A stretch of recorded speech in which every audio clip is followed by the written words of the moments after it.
The school board work session begins in 2 minutes. Please take your seats. Again, the school board work session begins in 2 minutes.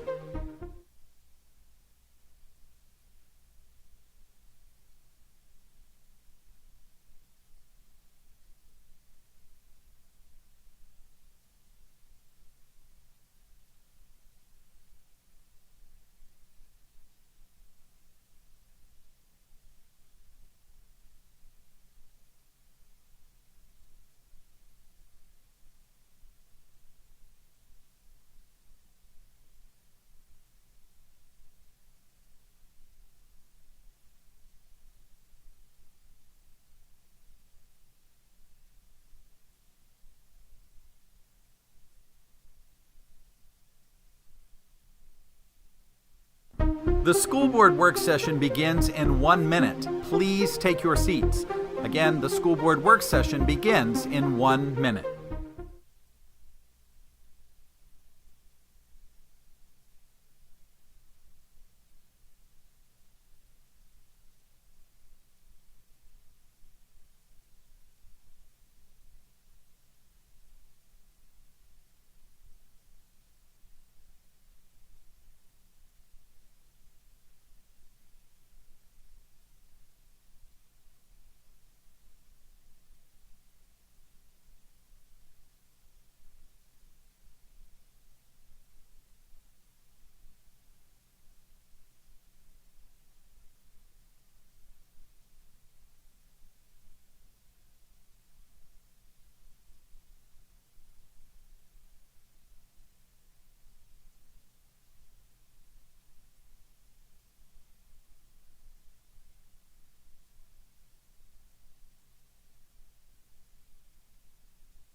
Good morning. I now call the November 2nd, 2023 administrative briefing and work session of the Marion County School Board to order at 9:00 a.m. Please silence your electronic devices to avoid disturbing others. Mirroring and modeling the way our students begin each day, I ask that you please pause with us for a moment of silence. Please join me.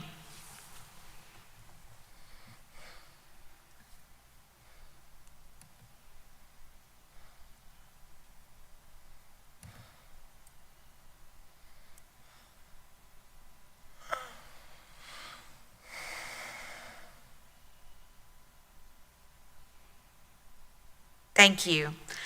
I will now ask the school board attorney to explain the rules for this public workshop. Good morning, Attorney Powers. Good morning. If I could have just a moment, I'm trying to pull up my computer here, unless you have the printed version.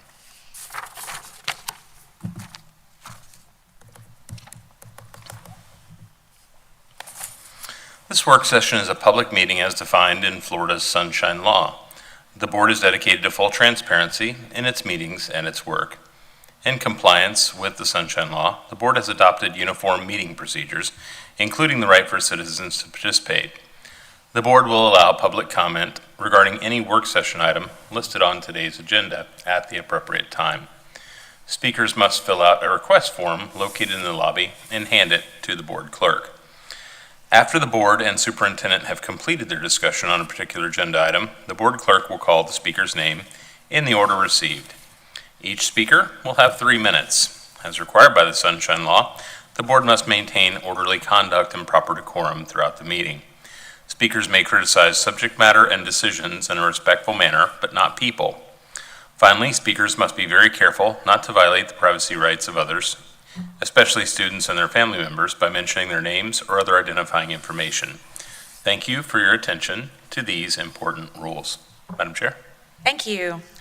Good morning, Ms. Martinez. Could you please provide a proof of publication for today's meeting? Good morning, Board Chair. The notice for the November 2nd, 2023 work session was published in the Ocala Gazette on October 20th, 2023. Proof of publication has been attached to Board Docs under proof of publication. Thank you. We will now begin the work session with the superintendent's administrative briefing. Good morning, Dr. Gullett. Good morning, Madam Chair, members of the board. Nice to see you this morning. Just a brief follow-up from our last meeting. Wanted to make you all aware that Commissioner Craig Curry, who is the chair for the County Commission for Marion County, reached out to me early this week and asked if I would meet with him and actually Attorney Minter, along with Attorney Powers. So we have a scheduled meeting next week. Topic as it pertains to questions regarding the item that the board has voted on or had consensus on to move forward to place on the County Commission's agenda for impact fee consideration. So we will, we will meet next week, and any pertinent information that comes from that meeting we will share, of course, with the board. But wanted to confirm that we are meeting together next week. Okay, thank you. Any comments or questions for Dr. Gullett?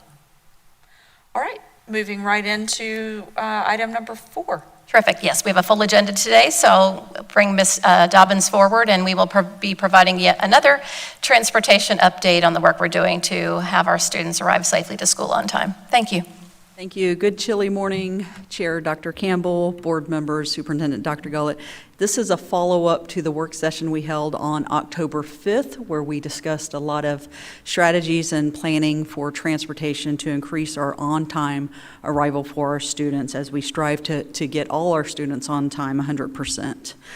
So for those updates, I'm going to ask our interim supervisor of transportation, Mr. Ostanek, to come forward.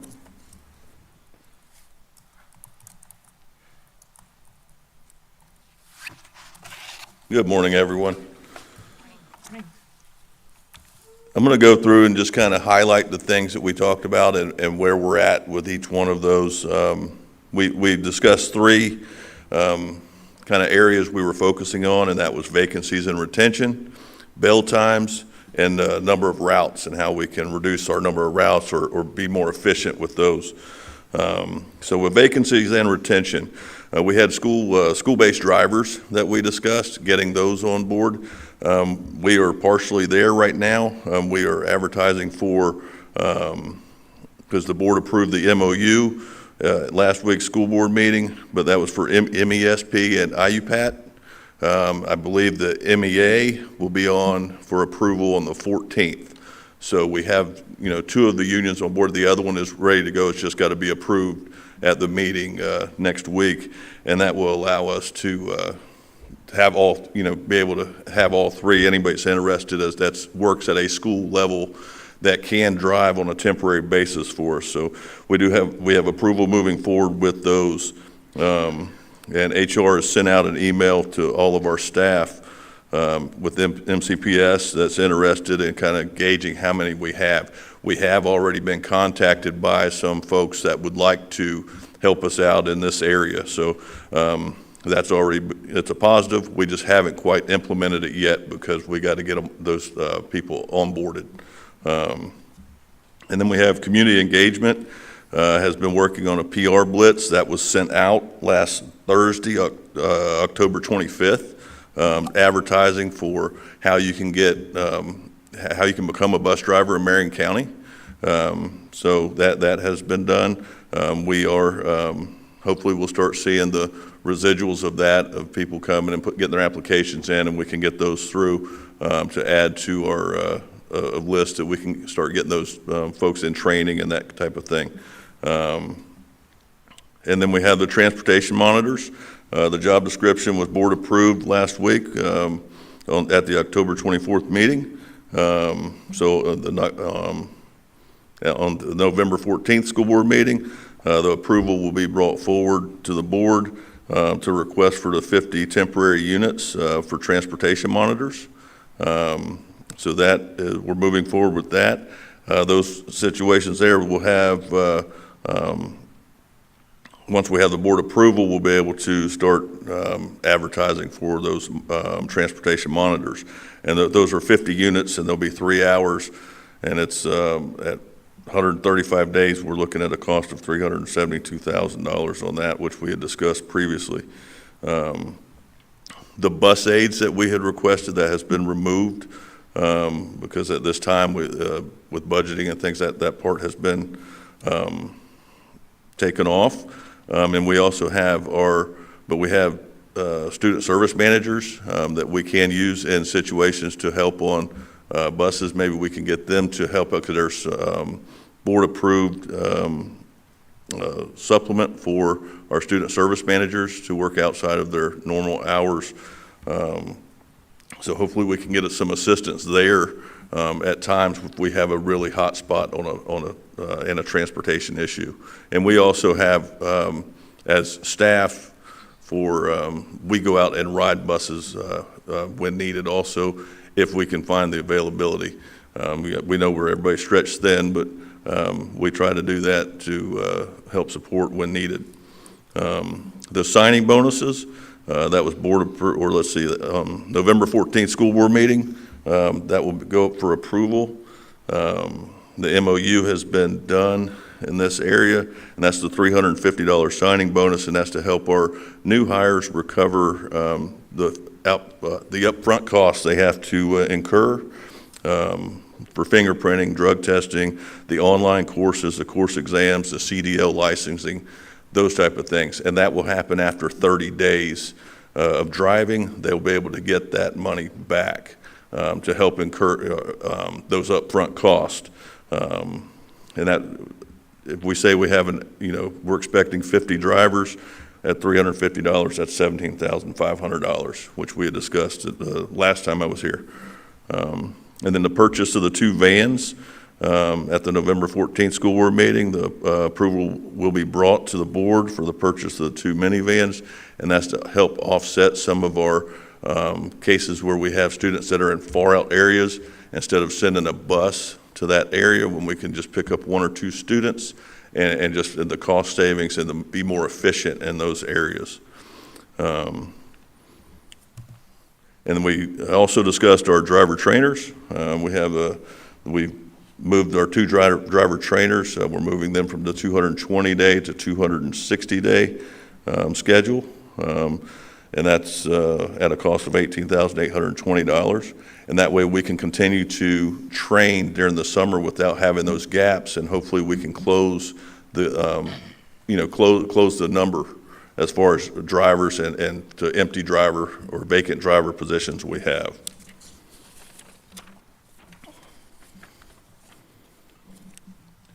We had also discussed the driver trainer, adding a 3rd driver trainer. And keep in mind, these trainers are also driving routes right now, which we had discussed.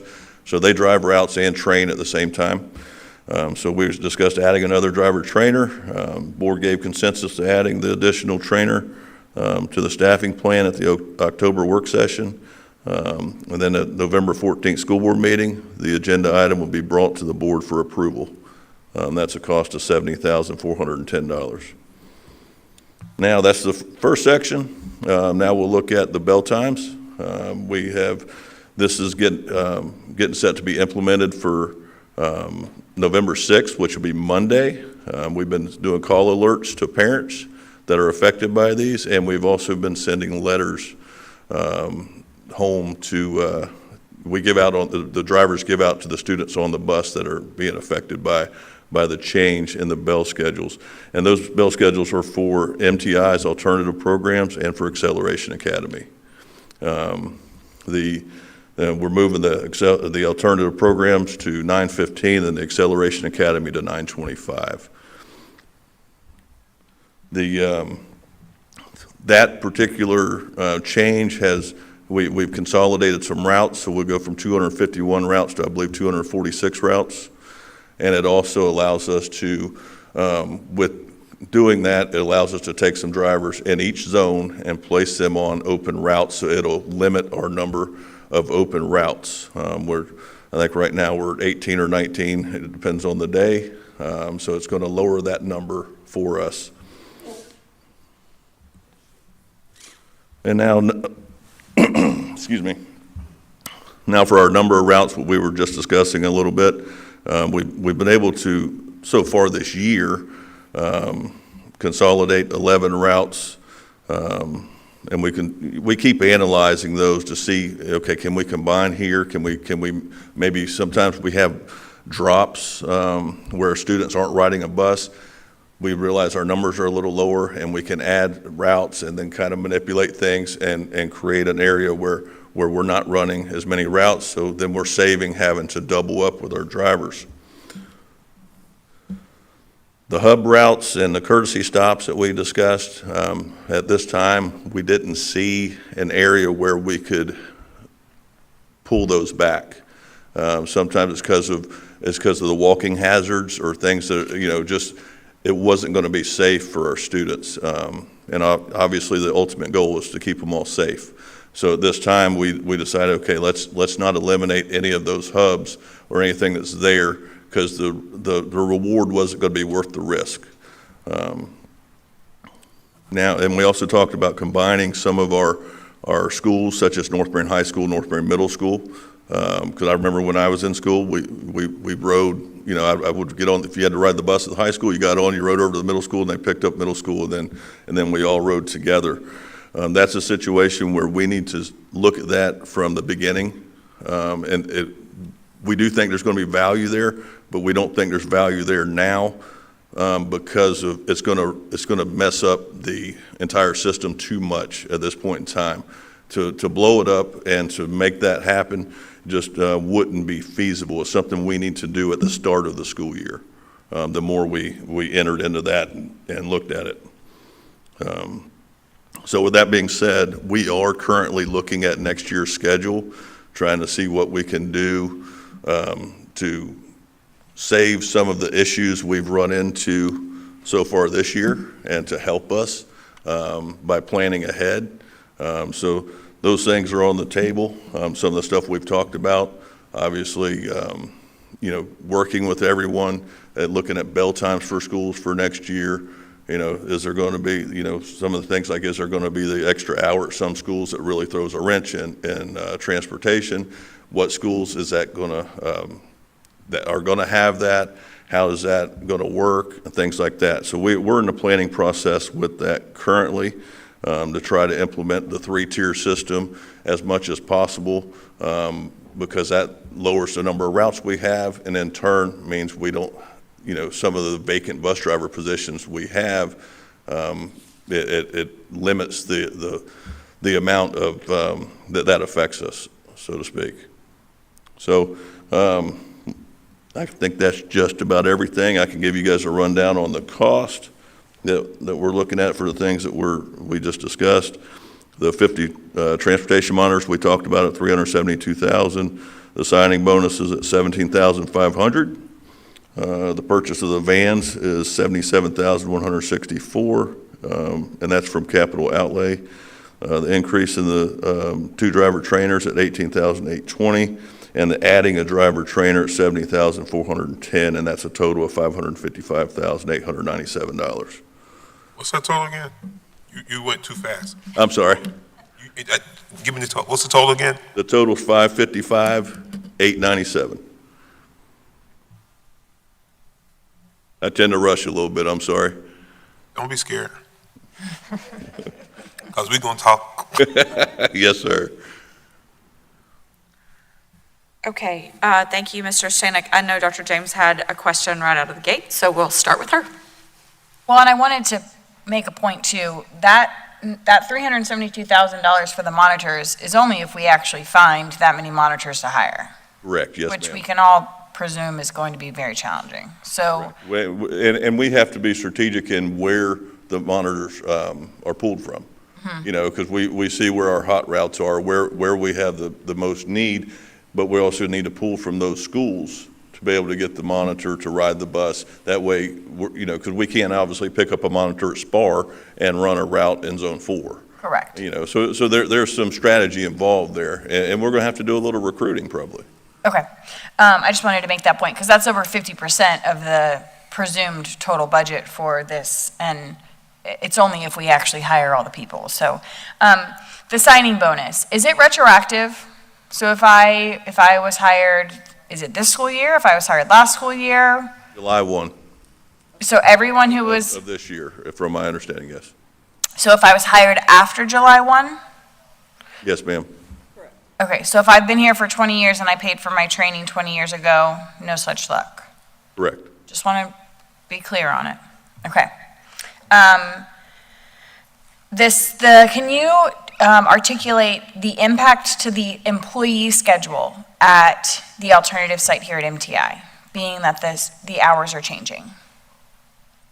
Their times as far as the amount of time they work is not going to change. And I don't know when their planning time and that type of thing is, so I couldn't answer that. That would be a question probably for Mr. Jones. Okay, if there's somebody who could provide that, because I know I received communication from an employee at MTI regarding it, so maybe the others did, but if someone could just get that to us before the end of the meeting. I know that it was something that I wanted to at least try and have the least amount of impact on their schedule if possible. So I understand that that's not in your arena. And those are but- kind of the unintentional consequences when we try to fix something like this. Unfortunately, when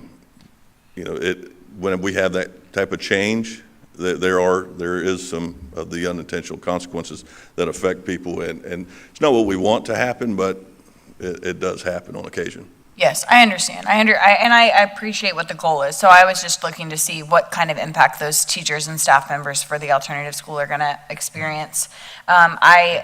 I can understand why doing middle-high routes isn't going to make sense right now, but I do look forward to hearing about how we could implement that next year in some of our communities.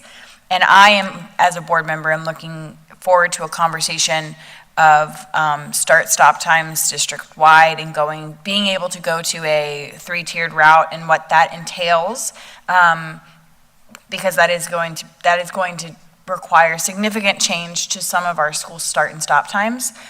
But ultimately, if we can get to a place where we're delivering our kids on time, I think that there's a lot of value there. So I will be interested in that further conversation. Those were the only questions I had. Thank you. Thank you. Thank you, Dr. James. Other comments, questions? Ms. Conrad? Thank you for the update this morning. I would just like some clarification on the 3 hours. What 3 hours will our monitors be working? Okay, we're going to use them in the PM because we find that most of our issues, discipline issues, and not all, but there's a larger percentage in the afternoons. So they won't be used in the AM, it would just be in the PM. And it would be up to 3 hours depending on the route. Okay. My concern with that is, and I'm excited to have monitors, I'm for that, but my main goal as a board member is to get our kids to school on time.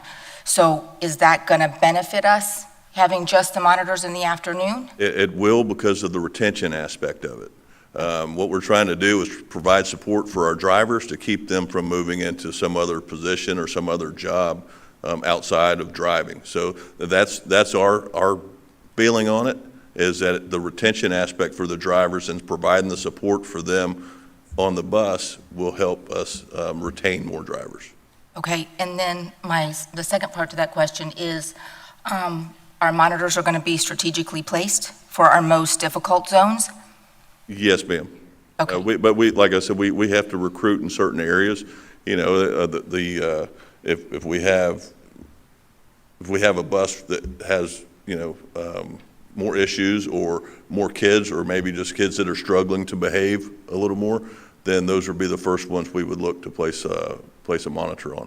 And sometimes it's maybe a driver's not as strong with their student management. That happens also. They're a great driver, but they just haven't had the experience with the student management aspect of it. And we can provide that support for them, and help them and retain them.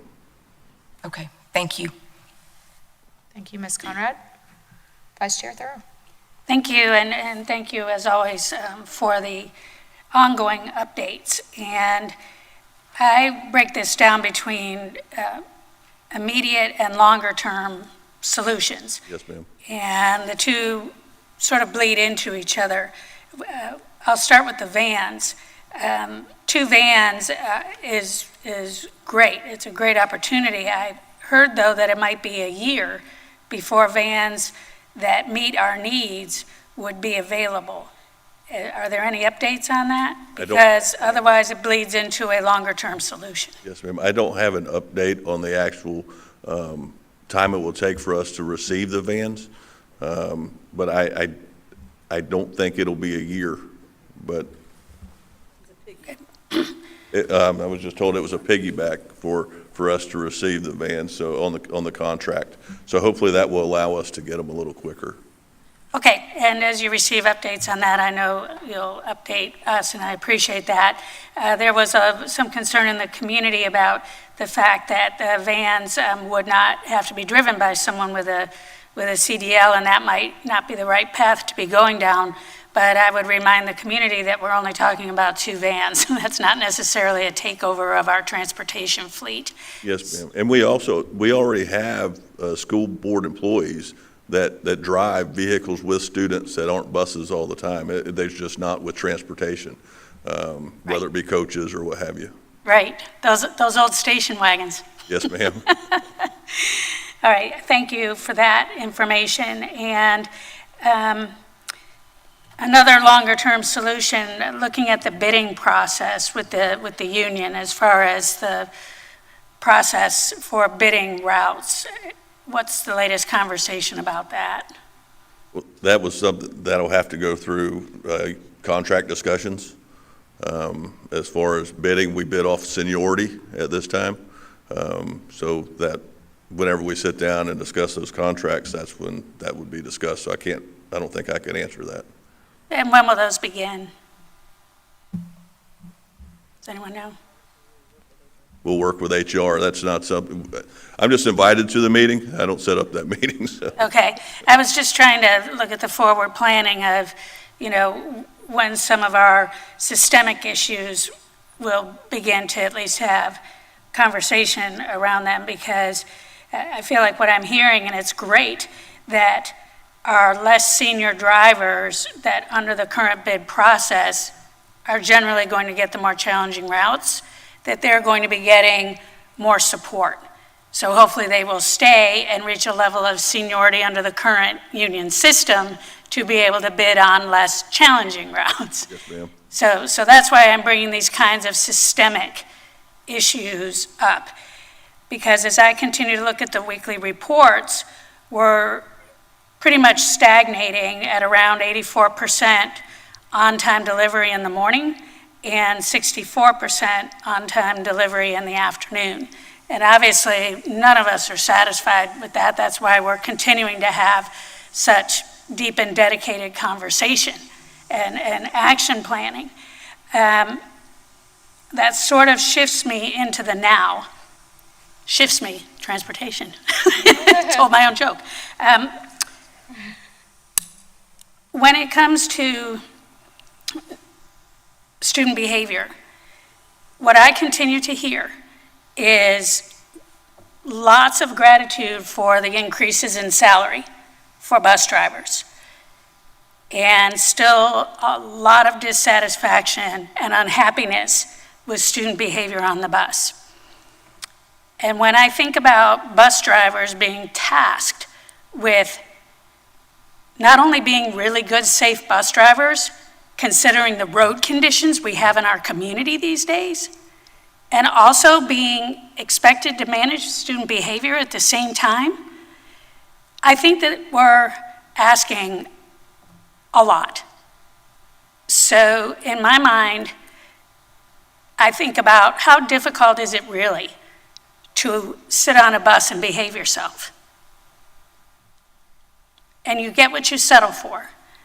And I am all about being proactive on behavior and encouraging kids and partnering with the school teams to make sure there's communication happening, like, hey, this kid had kind of a rough morning on the bus, help the school staff integrate them into a better day. Hey, this kid had a rough last period of the day or whatever, hopefully integrate them onto the bus for a better ride home. That's the beauty of proactive teamwork and collaboration, and I'm all about that. I've also been keeping in very good touch with Dr. Hembrook about the progressive discipline that has been put into place and beefing up the code of student conduct in this area. And it's a balance, right? None of us want our kids missing school. But to truly solve this issue, the light needs to continue to be shined on our expectations of families and students that ride the bus, because there's, what, 26,000 of them or so? Yes, ma'am. So that's a pretty big punch. So each time we talk about transportation, I'm going to continue to bring this up about being proactive with student behavior and our expectations, but then backing it up with the consequences. Because if I've learned one thing about kids over the years, they can certainly surprise us at how well they can behave. And they certainly can surprise us at how poorly they can behave given the opportunity. So that's what I have to say about that. I will move on to driver attendance. I know that certain zones are scrambling more than others every single day, morning and afternoon, to just try to get routes covered. And this leads me to driver attendance. And I'm wondering if some zones are consistently more stable in their attendance than others, and if so, what is their secret sauce? What are they doing that maybe could be duplicated in other zones to bring that together and make it more stable? Just something I was pondering. I could touch on that for a second if you would like. Sure. First I'd like to shout out to our drivers, because we only had 4 call-outs yesterday and today. 4 each day, which is awesome. When you talk about 200-plus drivers, and you only have 4 of them call, that percentage is really good. So very happy with them about that, and I can't thank them enough. I think I don't know that we have more call-outs in one zone, but some zones have more open routes, so it hurts more when you have the call-outs. So I think it's kind of across the board, and it just depends on the day. Of course, we're like every other business. We have the Friday, Monday disease, where it seems like those days are a little bit higher call-outs. But as far as across the board, I don't think one has a better percentage than others. It just depends. It varies. Okay. All right. Thank you for that. And I know there are certain events that happen in the community and across the state every year that a lot of drivers really, want to attend. And so as we begin to deepen our pool of drivers, a pool of drivers, we can begin to anticipate those high absence occasions, and then hopefully be ready with some replacement drivers for those days, because they're pretty traditional, some of those events, and they are going to call out or take vacation time. So, if we can just be prepared for that, great. The last thing I want to share, and it is an ask truly of our whole community, and it does involve the road conditions that our drivers are tasked with driving on. Anyone that drives around Ocala these days knows how more congested and how a lot of drivers are really impatient now and kind of rude, especially when it comes to our buses.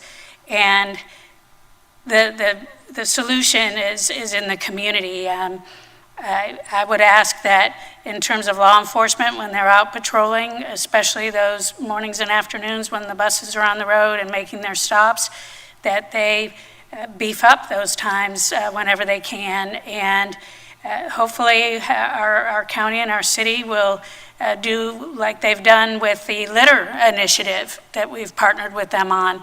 It makes a difference to help the whole community be reminded and understand that if you have children in our system that ride the bus and you want them safe and out and home on time, everybody has a responsibility on the road to help make that happen. And I'm much more aware of it now. When a driver pulls up to a red light and I'm beside him, I kind of look over at him, and then eventually a lot of times they'll look back over at me and I'm like, you're pretty awesome for doing what you do.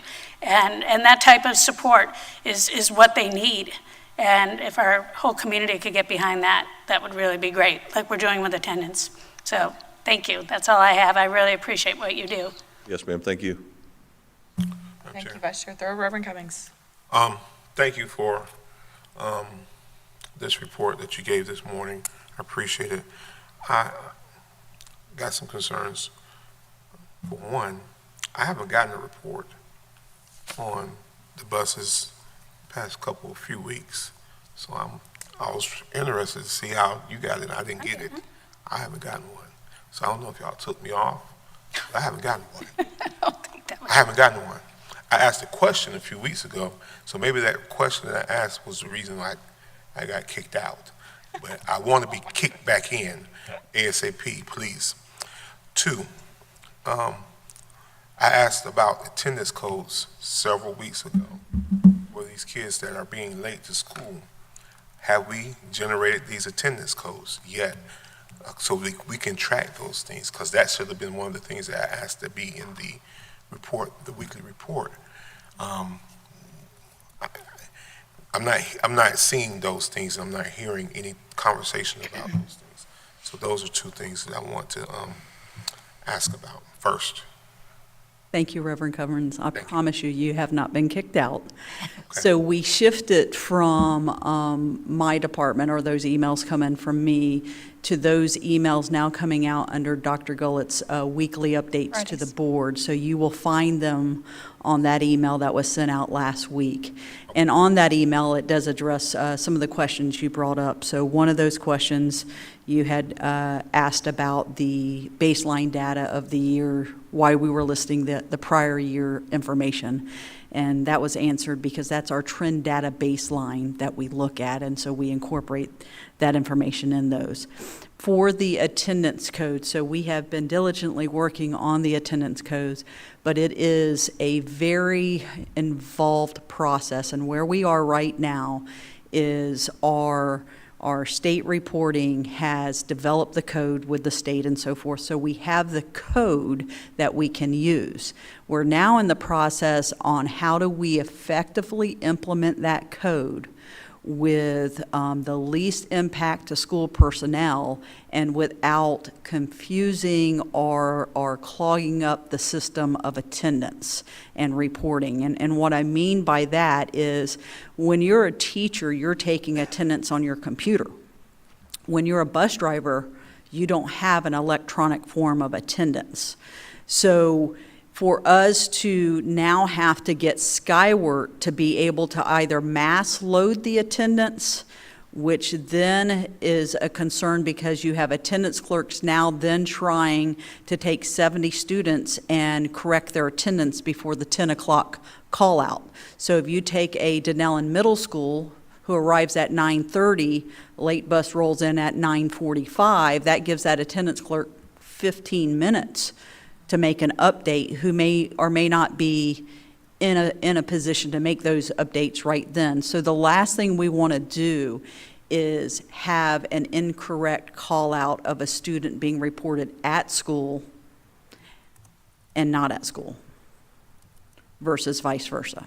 So we have to work out that Skyward piece, but we are also going to have to look at, which is going to also create a cost of looking at some form of electronic attendance that's taken at the bus, whether that be the keypad on the bus or whether that becomes a scanner of student IDs, which then poses the question of implementing the student IDs being worn consistently by students. So it's a little bit more involved. Again, the code is created. We have the code. We definitely can do that. It's the procedure part and the impact at the school level and the accuracy of reporting that we're still working out.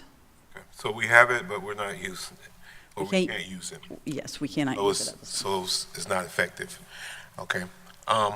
And the reason I ask those questions is because I'm still getting these calls, and we just had grades come out a couple of weeks ago. And I'm getting calls from parents concerning their kids' grades because they missed instruction time, valuable instruction time. So I don't understand how we're going to justify a kid's grades when we're the culprit in that. And it's not your fault. I'm not just saying this is anybody's fault, but we're the culprit in this because they're not getting to school on time. So there has to be something. I mean, we keep talking about next year. We got to talk about right now. We got to talk about right now, some solutions for right now. And I appreciate everything you guys are doing. And please don't take this as if I'm I'm being mean or nasty. That's not the case. If we keep saying that student outcomes are important, then we got to have some results on getting these kids to school now. All the updates that Mr. Stanek gave are great about what we're going to do, but what are we doing now? We say behavior, the kids' behavior is something that may be causing the kids, causing staff to leave. Well, I think if I was on an overcrowded bus, and this is what I'm getting, if I was on the overcrowded bus where I got to sit on the floor or I got to stand up, I might be a behavior problem. And some of those are things that are happening in our district. It's hard to expect kids to do the right thing if the structure is not necessarily in the right place for them to do the right thing. And I just want us to figure out, I need us to figure out sooner rather than later some solutions. That's Ms. Vice Chair Thor just said, we need some solutions. We can't keep kicking this can down the road. And I appreciate, again, everything you guys are doing, but we need something, we need some fixes.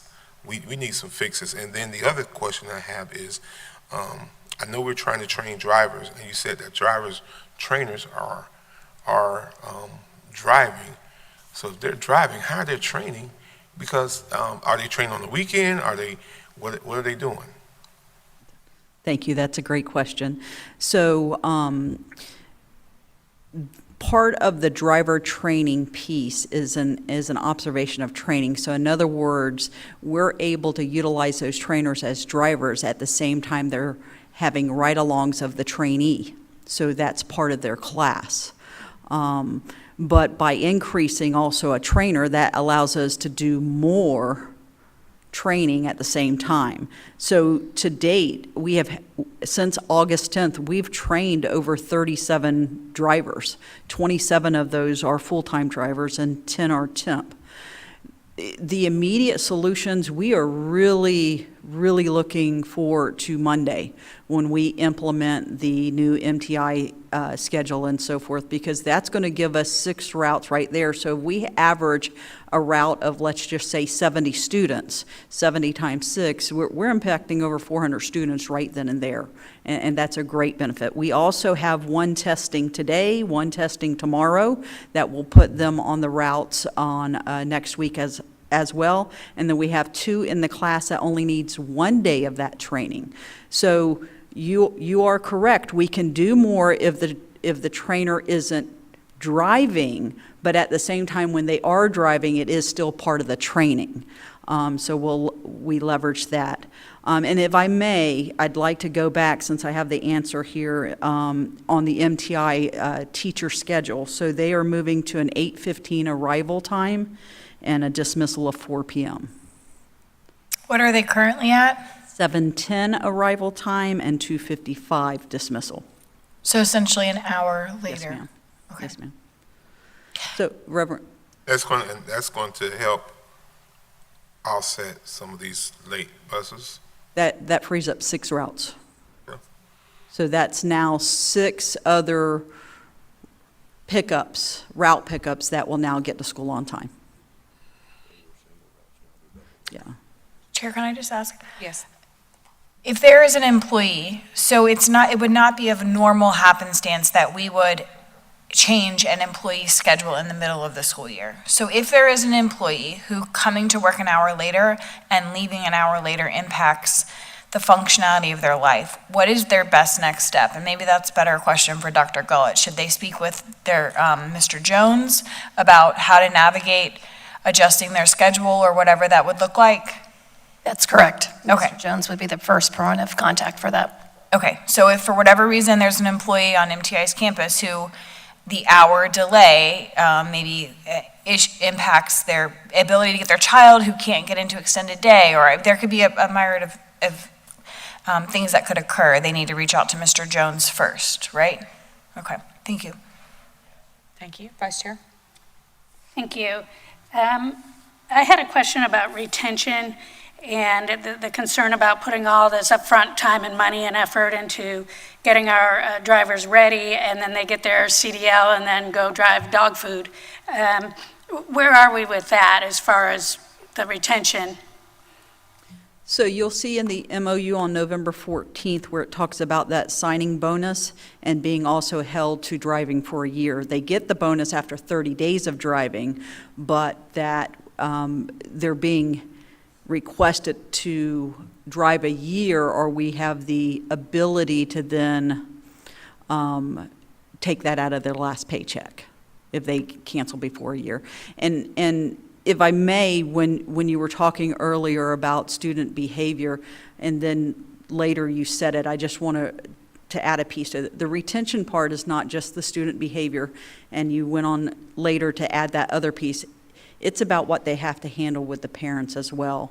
We had a bus driver get literally blocked in by a parent yesterday interfering with that route. So those drivers are handling a lot between student behavior and adult behavior, and I do hope that with the monitors that will help us in retention, and by retaining, because every time a bus driver leaves, that's an open route, that's 70, possibly 70 students late to school.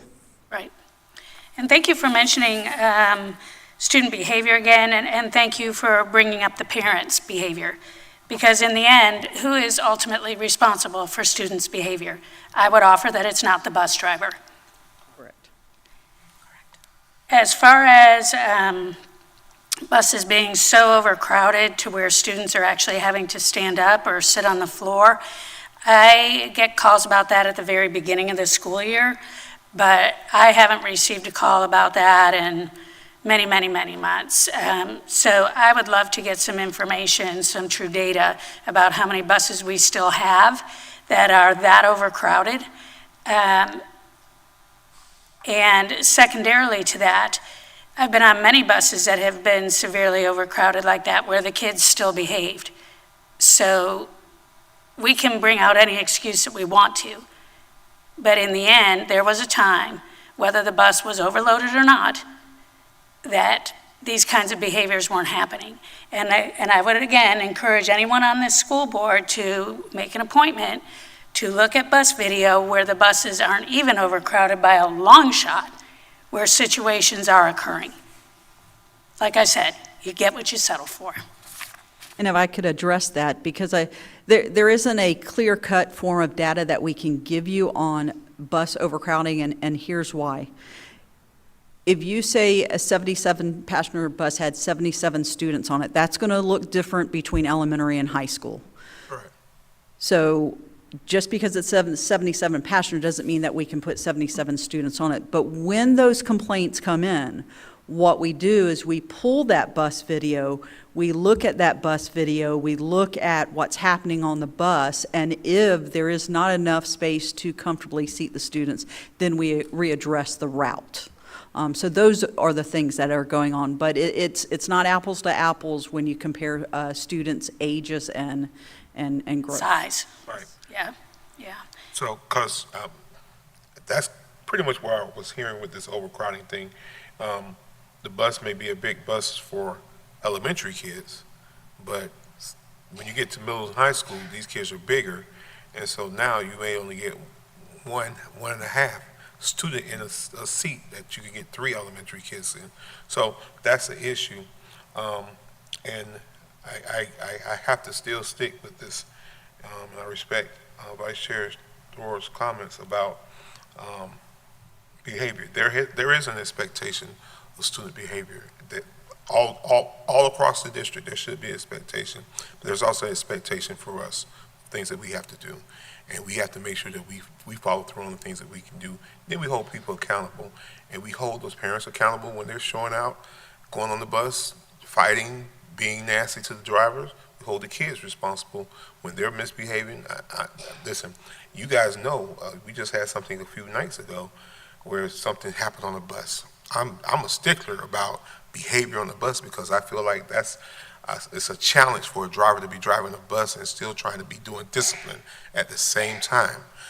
I'm a stickler for that because it could have flipped or anything, but I just want to make sure that we're doing what we're supposed to do to get these kids to school on time safely, and when we're doing what we're supposed to do, we can hold parents, students, everybody accountable for their actions. There's no excuse for bad behavior anytime, anywhere. Thank you. But I want us to make sure that we understand that sometimes things, if a kid's been sitting at school all afternoon waiting to get picked up and the bus is going to be late, they're going to get home late, sometimes we add things, we kind of make the environment conducive for certain behaviors to happen. That's what I'm talking about. I won't back on that because I see it, and I've been out there and I saw it myself personally, where they've been waiting for so long, and so now they've built up animosity and all kind of stuff while they're waiting for the bus. It's not acceptable, but it's happening, and those are the things that we have to try to address. Dr. Gullett. Thank you, Madam Chair. I want to go back to something really important that I heard referencing students standing or sitting on a bus and the expectation and how we staff those buses to ensure that that is not happening, and if it does happen, that it is not repeated. Can you speak to that practice of how we staff those buses and then add buses if somebody gets picked up and there's one too many students, what you're doing to immediately address that? Because we do not need students on a floor or standing. Thank you. Agreed. It's not safe practice, and we expect every student to be in a seat. Now, sometimes that means they got to squeeze a little bit in the seat, and we've had situations where students did not want to do that, and they were asked not to get on the bus. And then either the parent would have to pick them up, or we would have to make a return trip. And we've been in those situations. It's not a lot. When you look at the amount of routes we have, it's only a few, but we have been in those situations. We know that we have certain areas of the county that have exploded with population, and we're all trying to catch up with our transportation issues, with our school, issues and overcrowding and those type of things in those areas. So that's not, it's not a secret to where those areas are. Thank you. I'm sorry. Sure, Vice Chair. Thanks. My last question is, as far as overcrowding, in general, you get to a stop and any number of students get off the bus, right? So when that happens, as the bus is stopped, is it a common practice for then students to be able to, quickly move to the less crowded seat or the empty seat, especially if it's right across from them, so they aren't having to do an hour on the bus, all squeezed in? We could go on and on about this, but to me, it's just about having solutions and then also continuing the expectation. I mean, there's adversity everywhere. So I'm going to continue to be very strong on this, because there's a lot of areas across society today where crazy kinds of behavior just seem to be, that's society today. We can't afford to take that position. We're hemorrhaging money, having to hire extra monitors and all this other stuff, and why are we doing it? For behavior. And we're talking about, the buses are overcrowded. Well, now you're putting more staff in the seats.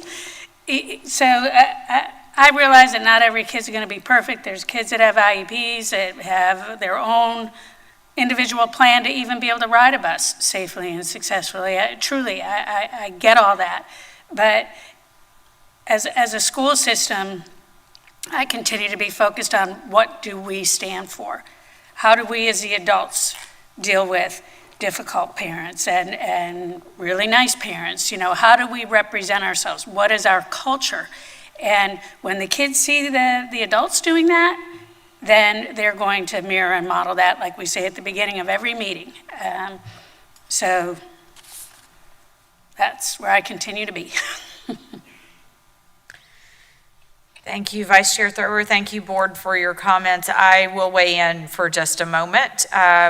So my first question is going to the chart that we have been receiving, and I see it as a part of our weekly update that the superintendent sent out this past week. So just for clarification's sake, it does say that we have 17 driver vacancies, but we have 15 recommended for hire.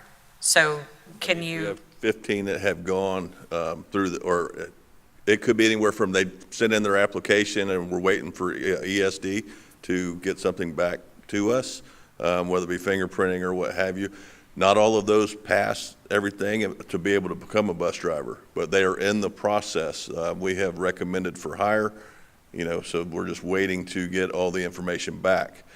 Some don't make it through. But I would venture to say we probably end up with about 60%, and that's a rough guess. I couldn't give you the exact number from the time we say yes, push their application forward, to whether they actually get through training and make it through. So all of those will not make it. Okay, but we do have 4 currently in training, and you were mentioning that we have some potentially that are coming out of training really quickly. When we say 4, those are the ones that are actually with us, working with our trainers and that type of thing. And that varies. We have one test that tested this morning. We have one that's testing tomorrow. And we have 2 that are in classroom that finish up today. There's actually 3 in there, but 2 of them already have their BPNS, which allows them to just do a one-day train and be able to drive a bus. Because they've already driven in another county or another area. They have everything they need. We just have to train them on our equipment. Okay. The other thing that I note here, and you may have already addressed this a bit, but I'm just curious. Obviously, we have numbers of employees that are out on FMLA as a part of this chart, but we also have the number of drivers that are absent and the average that is on a given week. Can you tell me if the number of those on FMLA and the number of those absent is the same on purpose, or if the number of those absent is in addition to the ones that are on FMLA? In addition. So if we have 10 people that are absent and we have 10 on FMLA, we're missing 20 drivers. And that's not included, and we don't have in there included our work comp drivers. We have 4 right now that are out for work comp. So there's other issues there also that keep us from, so that's another driver we're down that we're trying to cover.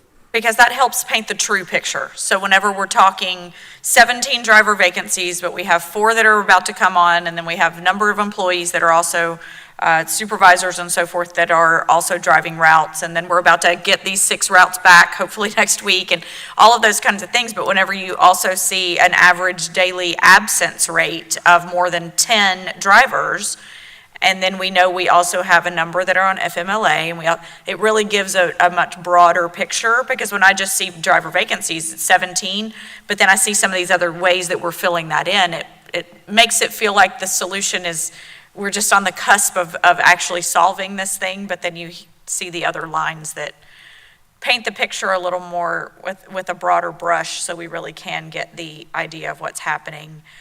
Is there anything else that this board can do? I mean, I know that you brought forth some ideas that were rather costly that I don't know that we're ready to take on, but other than giving these sign-on bonuses and having you work with the unions to try to get some crossover with employees in certain unions to potentially come over and help with this, is there something else that we can do creatively from a board perspective to continue to help solve this challenge?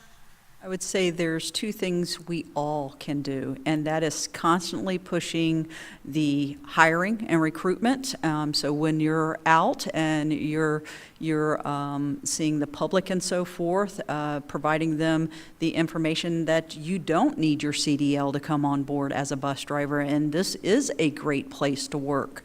And then the other piece is the retention piece, going out to our zones and letting the bus drivers see us and hear us, and just a smile and a wave sends them off in a better positive. We all want to work in a positive environment, and so the more we can put our faces out there with a smile saying thank you, we're increasing that environment for them. So I would say those would be the 2 key things.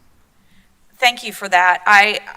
I'm just thinking out loud really quickly, because I'm not certain that I've ever actually asked this question before, but perhaps if you could send us the zone aligned with what schools those zones service, because I don't know that I've ever seen it specifically that way.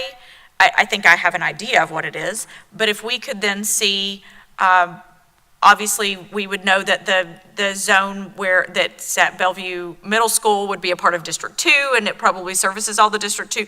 But if we could see that, I would request that be sent to all board members so we could kind of get an idea, and perhaps we could almost adopt our own zones, just like we have essentially adopted the schools that are within our districts.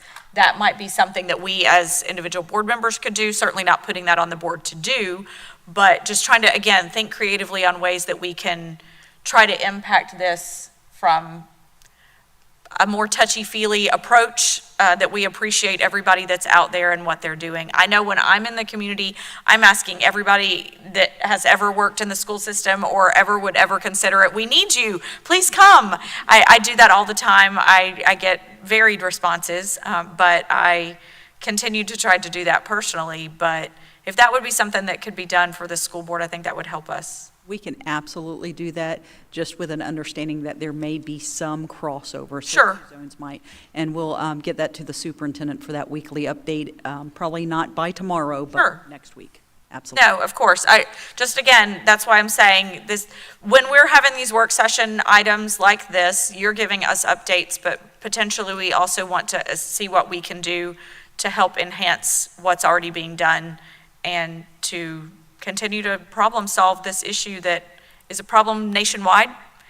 We just seem to have really creative strategies that we're trying recently, and we'll continue to do so. Board, your support, your passion, your fielding of calls is very much appreciated. We're all in this together, and we appreciate the opportunity to provide plans and work through those with the board and also with our team here. There's a lot of departments involved in this, and we're just very appreciative of what we can do with the goal in mind of getting our kids to school. Thank you. The last comment that I'll make, and it really doesn't have anything to do with what you guys necessarily are doing, and I know this is not recommended, so let me just go ahead. I'm going to say right out the gate, this is not recommended, but I know my own children who have early morning sports practices that I'm dropping them off early, sometimes an hour to 2 hours before school starts, and there are children waiting outside of the school already. And so I understand that that is not ideal, and it is not recommended that we have kids waiting 2 hours before school starts outside the gate. But there are families that are doing that and having to do that for whatever reason that might be. I've seen commentary of students that live just a couple miles away. I don't know if there are ways that those families that are struggling the most have the ability to drop their kids off themselves, if their concern is that the kid's missing first period and they're only a few miles away. I know that there are transportation issues among families across this district, so I don't want to say that is a great strategy for us to use, and I'm not calling on all parents to all of a sudden drop their kids off at 7 a.m. I'm not doing that at all. I'm just using that as an illustration to say there are families that are doing that, especially in some of our more rural locations, that is the way that some families are working this out amongst themselves. And again, not recommended, ideal, because we want to ensure that there is staff on that campus to ensure the safety of that student. But there are families also trying to problem solve this too, and that just happens to be one that I personally have seen recently. So just grateful for all the work that you guys are doing and creative ideas that have come forth just even in the last couple of months that we might not have ever tried before. And so just continuing to problem solve is what we're doing and how we're going to get this problem solved. Any additional comments from the board or Dr. Gullett, anything else on this topic? Okay, is there any public comment on our transportation updates? Seeing and hearing none, I'd like to take a really quick 5-minute break before we head into our next topic. So we are going to take a brief recess at 10:01 a.m. Thank you. Thank you. There's a lot of overcrowded buses.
coming back from our brief recess at 10:11 a.m., we are moving on to item 5.1. Dr. Gullett.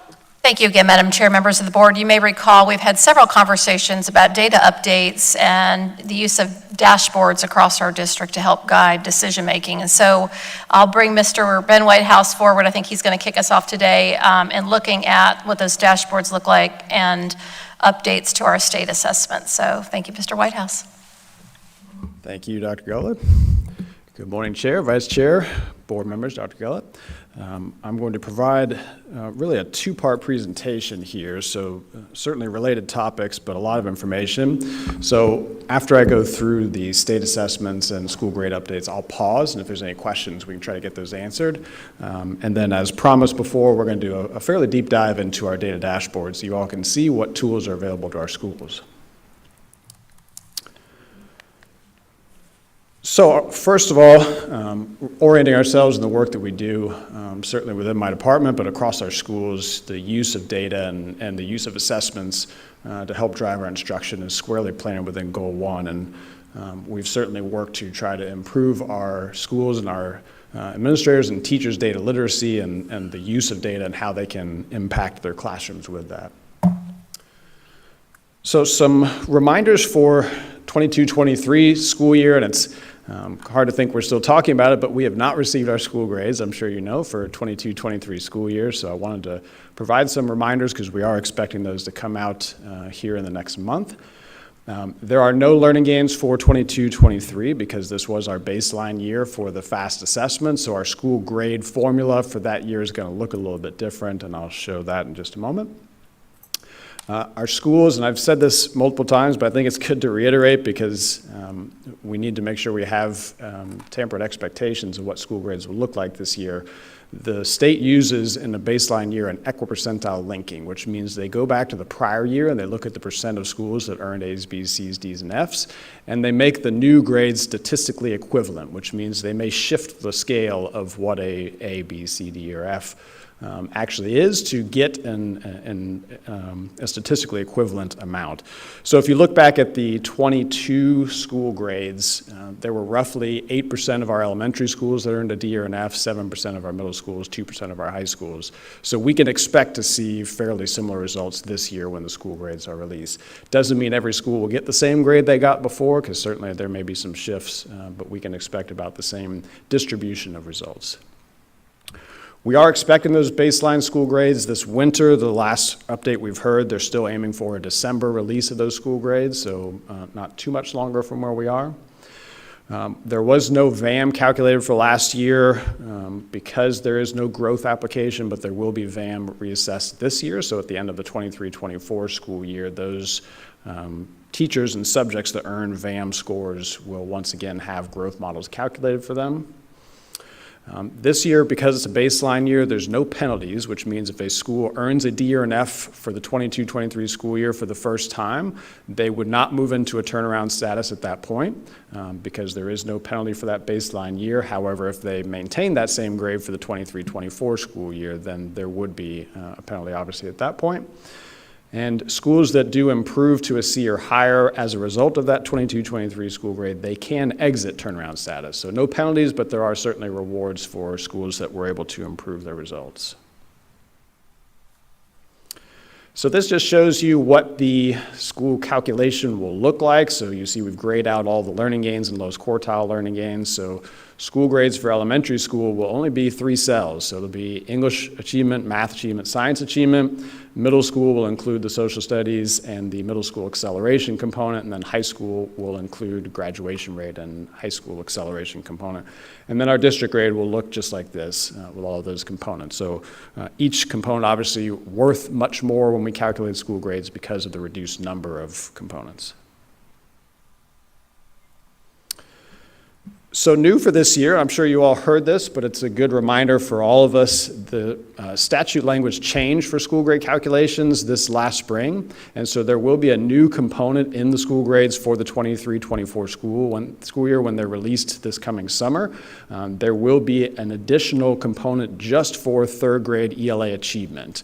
So third grade is actually going to count twice in our school grade for achievement. So once for the overall ELA achievement, which combines third, fourth, and fifth, and then one standalone cell just for third grade. Again, that is the state's effort to emphasize the importance of early literacy for our students and making sure that we're squarely focused on the early success of our students in elementary school. We will have learning gains again this year for the 23-24 school grades.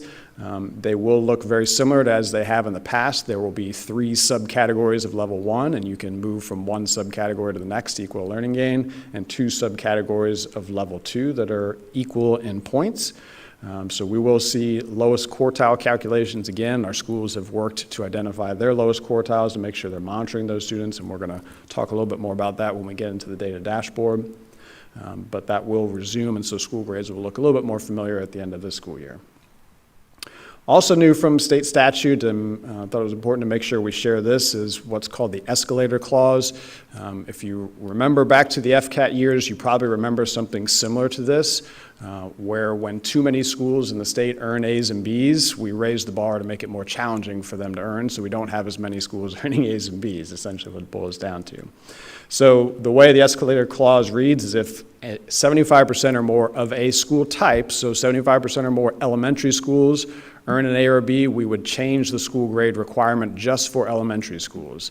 Or too many middle schools, they would change it just for middle schools. So in theory, we could actually end up with multiple grading scales for elementary schools, different from middle schools, different from high schools, based on how those schools are performing.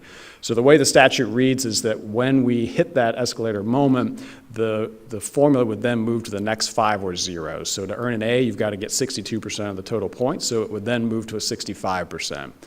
To earn a C, you've got to get 41%, so it would then move to a 46%. And so you can kind of work that out of just how much more challenging it would get each time they move that escalator.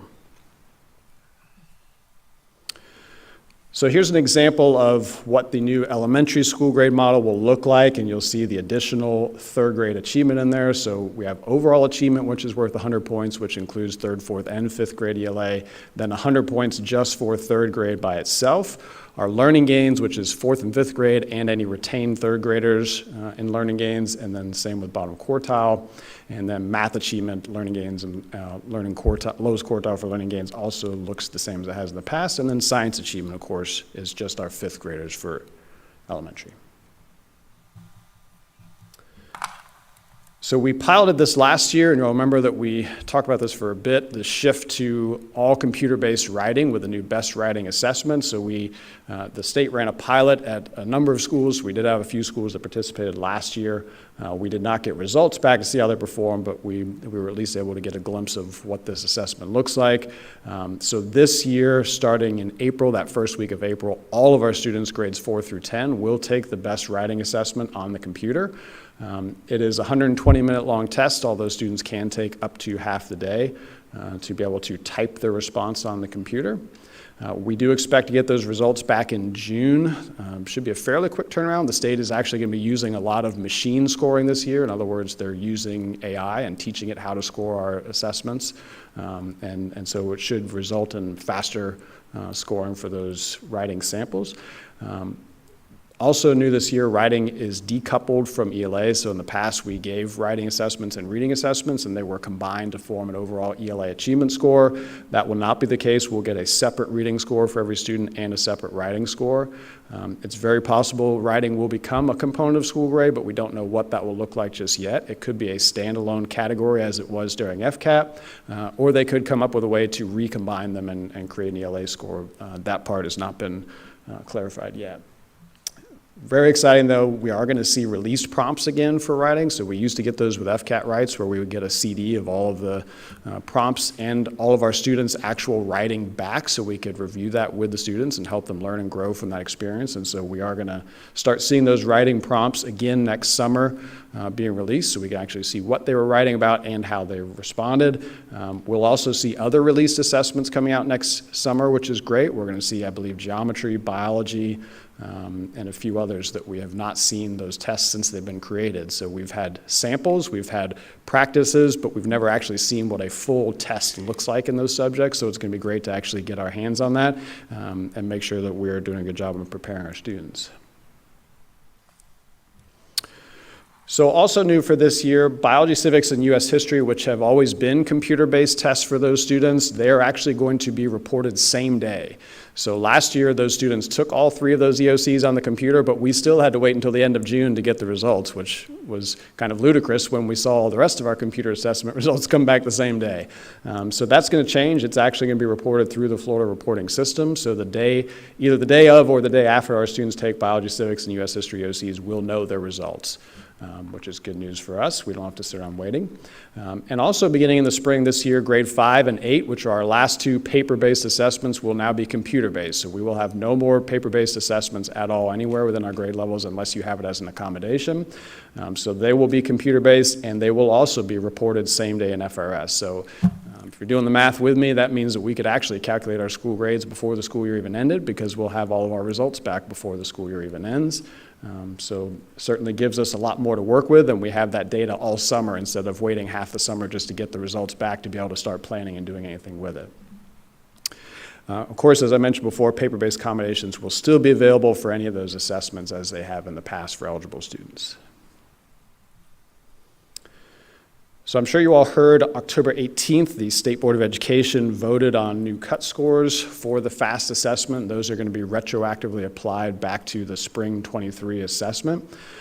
So we spent some time over the summer with standard setting, where the Department of Education brought in a group of educators for about a week, and they went through, looked at the assessment, looked at trying to determine what does grade level work look like, how do we differentiate between a level 3, a level 4, level 5, and then they were able to set those cuts for where those levels begin and end.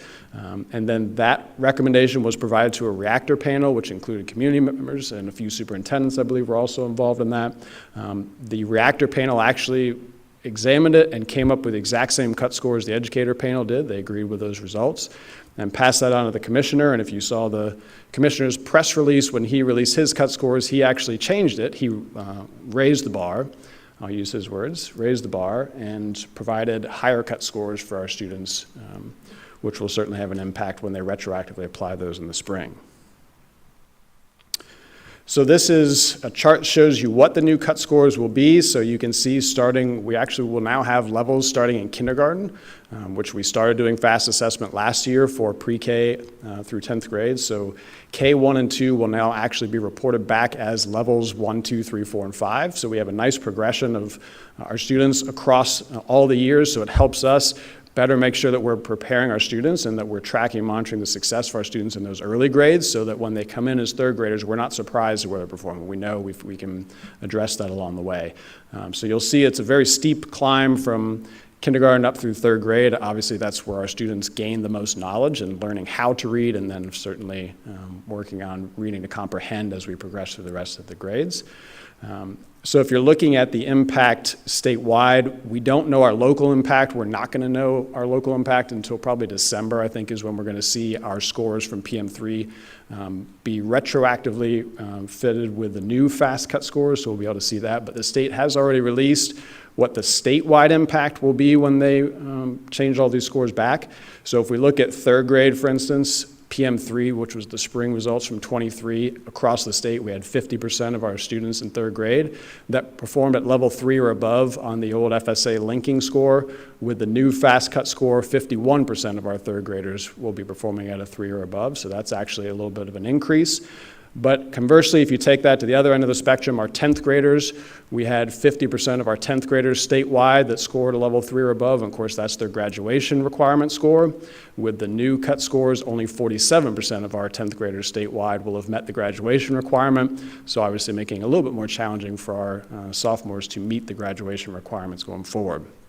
However, I'll add the caveat in there is, this certainly is a concern for our high schools, but any of the students who earned the 350, the prior score in the spring, can bank those scores. So this cohort of students that are currently juniors, they actually have an alternate passing score for graduation. So they can use the old passing score of a 350, which links to a 246 on the FAST score, or the new passing score of 247. So if they earn a 246, which was a 350, they can keep that. They don't have to take the test again, even though now technically it's going to show that they were a level 2. Here are the math results. Again, same idea. We're starting looking at levels in kindergarten, so we'll have a progression of math scores all the way up through 8th grade, and then of course beyond 8th grade we have algebra and geometry EOCs, and those are a little bit different scales than what we have with FAST. And again, we know the impact statewide with this. We don't know the impact locally with how this will look when these scores are retrofitted.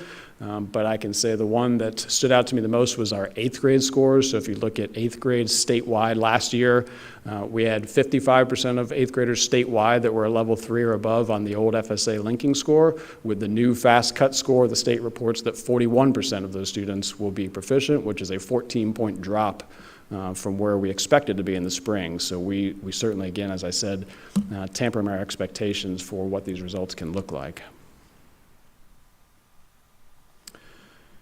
So we do have science and social studies to report. These are not new assessments. These are not new standards. So we can certainly report on how we performed as a district and can show you some trend data of how we've performed over the last few years and compared to the state. So you'll see that 5th grade science, we did improve our scores from the prior year, and we actually increased our scores at a higher rate than the state of Florida did, which is always encouraging. 8th grade science was not a gain for us. However, the state actually decreased their scores, so in comparison, that no gain is not as bad. And then our biology scores, we outpaced the state again and are starting to close that gap back in with our biology scores, 2nd year in a row that we've increased biology, which is much appreciated turnaround from where we saw our dip during the COVID pandemic. Social studies as well, we see a little bit of a decline in civics in our social studies scores last year. However, the state mirrored that decline. And then our U.S. history scores is a really bright spot for us because we are now above the state average in our U.S. history performance of students earning a level 3 or above. So you'll see, again, a nice increase for a 2nd year with our U.S. history results.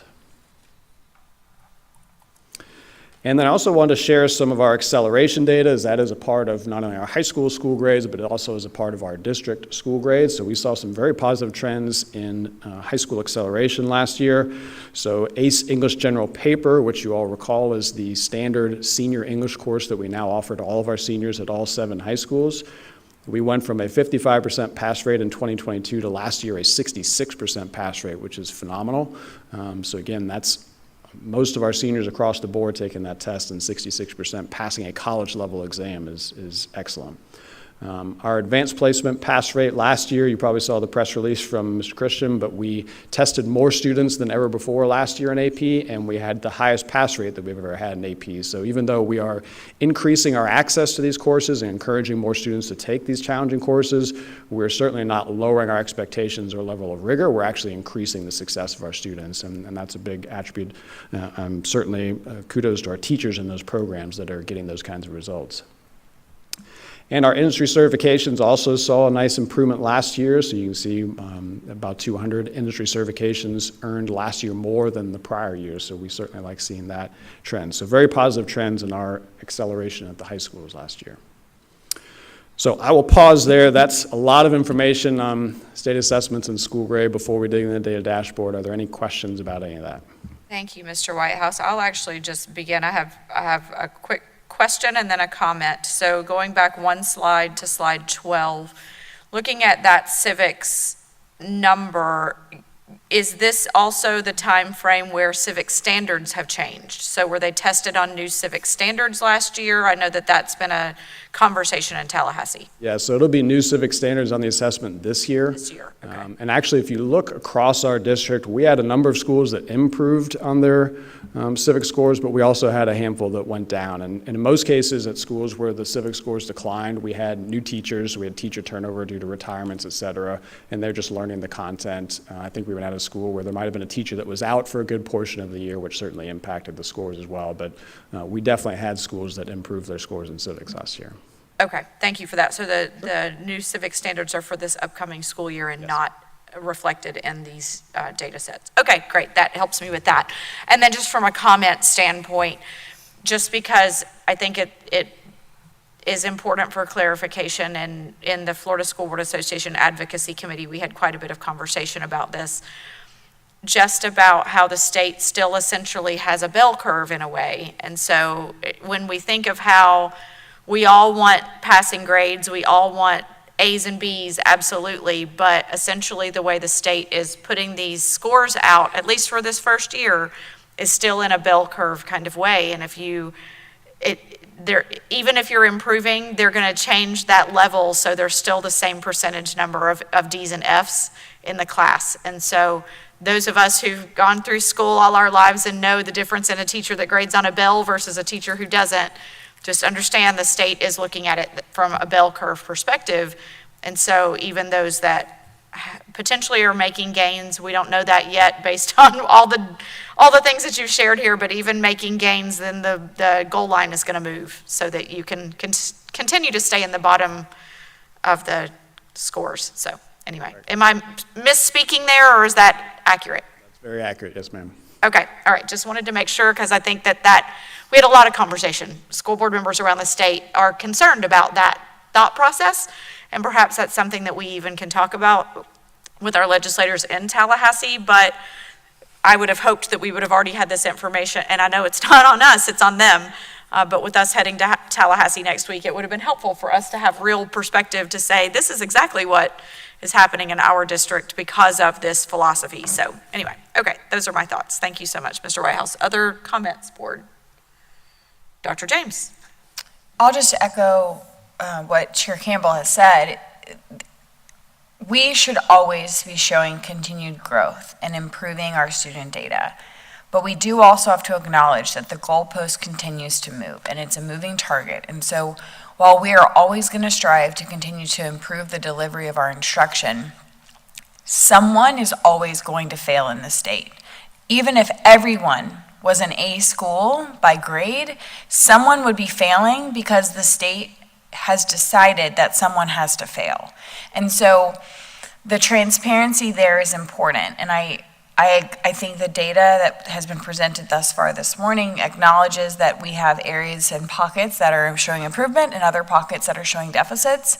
I think it's important to note too, as we work towards putting qualified teachers in seats, there's a school in my district that has 2 5th grade units, and one of those 5th grade units has a substitute all school year. So when we're looking at 5th grade science data, if one of the two and the denominator is only 40 students and 50% of them have a substitute all year, having a transparent conversation about the fact that the likelihood that that science data is going to be exceptional is slim, because the quality of educator delivering is just not there. And so as a board member, I will continue to entertain conversations about getting qualified people into those seats delivering instruction and whatever that looks like, because that, as you pointed out, well, we had a sub in there all year. That is where those gaps come in, because there is so much value in a qualified educator being in front of students. So I just wanted to make that note. Thank you, Dr. James. Vice Chair Thrower. Thank you, and I will echo that too, and some of it is culturally entrenched in our public schools. You compare schools on military bases, they've always had this culture of you're only as strong as your weakest soldier. And so as we continue to really work hard to get the best and the brightest in each and every teaching seat, we also are going with what we have and supporting the heck out of them so that they can shine until that challenge changes. I have a question on slide 7, and it's about accommodations. And I'm pretty sure I know how some students qualify for accommodations, either having an individualized education plan. Also, does 504? Can, yes. Okay. And then there are some students that haven't been formally identified. Is there an opportunity for a parent to request paper-based testing? Or, I think about the kids that have just kind of gone through but don't have any formal. No, so not with state assessments, no. There has to be a documented evidence of the need. And so we would have to have it either through the IEP or through a 504 to be able to offer paper-based accommodations. But even within the computer system itself, there's a lot of built-in accommodations that are available to every student. And I see that as I go around to classrooms, that our Chromebooks have the ability to expand the screen so you can actually blow up the print and focus in on areas to make sure that it's legible for you to read. They have highlighter functions. They have the ability to peg things and come back to them later. So, I mean, there's a lot of features that are built into the computer-based assessment. Okay, and thank you for that information, because we're moving to all paper-based now for the first time, right? Computer, yes, ma'am. Or computer-based, I'm Yes. sorry. So if a parent has been getting concern about their students' academic performance, as we move into testing season, I would think that it would be important to hop on that. Yes. Yeah, and I think that's been the advantage of having multiple state assessment windows, is we're able to figure out pretty quickly when we test PM1 at the beginning of the school year on the computer, where our students are and who's struggling and who's not. And I think that gives our teams the ability to then start having some conversations and seeing what's really going to be appropriate for those students before we get to PM3 in the spring, which is the one that really matters. Right. I appreciate that. Thank you. Mm-hmm. Ms. Conrad? All right. Thank you, Mr. Whitehouse, for your presentation. I just have a couple of clarifying questions. Where does this leave us with third grade retention? So as we're getting data along the way, and how are we preparing for that? Yeah, so that's a great question, and that's kind of a mixed bag right now. So I think the first part of that question is, when we get these retrofitted scores, what then happens? Because the bar actually looks like it's lowered a little bit for third grade, so it's not going to be that we promoted a student who then should have been retained when we get back that score, and now they're actually level 1 instead of level 2. I don't think that's going to be the case. If anything, and again, we won't know this until we see the scores, there may be a few students who were level 1 that were retained, that were borderline, that actually ended up being a level 2.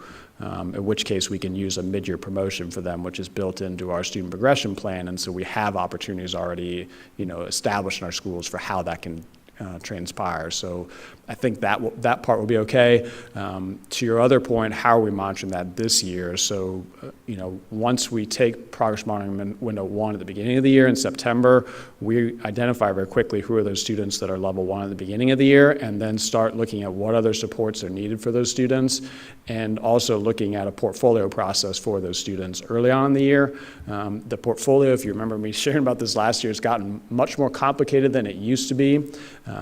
We now have to provide 8 attempts per benchmark for student, and they have to master 70% of those attempts. So getting a student who's performing at a level 1 to get 70% of anything right is a challenge. So the portfolio has become much more of a struggle than it has been in the past. But we are also offering we offered in the fall, and we're also offering again in the spring the STAR assessment, which is what our K-1-2 students take, as an alternate path for those students to promote, because there is a cut score, just like there is for iReady for students taking STAR. So students will actually get the chance to take the state FAST assessment, the iReady diagnostic in the spring, and the STAR assessment in the spring as multiple assessment points to be able to determine if we should promote that student or not. All right, so the state's really not assisting us in retaining third grade teachers, it sounds like. Correct. It's a big challenge. All right, another question, and thank you for that. I would like to know, as we move forward, what kind of numbers we're looking at for retention, because last year I believe we had over 1,000 third grade retentions we were looking at managing. So I'm just interested in knowing that number and how we're tracking it. Yes, certainly. And we're monitoring it now. It's usually a little bit more reliable once we get past that second progress monitoring window. So if you like, we can provide that data to you after we assess, which will be December, January. The window starts before winter break, extends beyond. We're encouraging schools to go ahead and test their third graders before winter break, so that we know right when we come back who are those students we really have to focus in on and make sure that we're providing as much support as possible. But as soon as we know we've got all those assessed, we can certainly provide that data. That would be great, thank you. Yes, we'd like them to go before they go on Christmas break. Something happens to their brains while they're out for Yes. My next question, you and I have had this conversation, it's been a bit ago, but I had a big concern for our students having to do their writing test online and typing it, and that's a big change for us here in Marion County. And coming from a fourth grade classroom, I knew that it took my strongest students the whole 2 hours to do that well without typing skills. And so when I visit schools from elementary to high school, we don't have a lot of keyboarding instruction, and that's a big piece of that test, you know. And so I just wondered how our schools are faring, if they're sharing best practices. Are we moving forward with providing programs? I know there was one, I don't remember the name right now, that was free, that a lot of schools were using, and teachers were making great accommodations in having their kids type up their science journals and experiments and those kinds of things, trying to incorporate more typing skills. And I just share that because in my classroom, there was quite a bit of typing, but it wasn't in an essay form. So I just wondered if you could share a little bit about how we're moving forward on that, because I anticipate that's going to be a difficult challenge for us, especially as those scores come forward. Yes, definitely. I'll defer the name of the program to Mr. Benvenuti, who I think is hanging out here in the audience because that's more his lane. But I will say, yes, we are seeing practice. I've gone to quite a few classrooms here at the beginning of the year as part of our accreditation process, as we're collecting data on student engagement for accreditation. And I've been really encouraged by the number of elementary classrooms that I've seen where they are actually practicing typing their responses and giving them the ability to work on the Chromebooks and use them as they're intended, not just for digital worksheets, but for actual digital learning.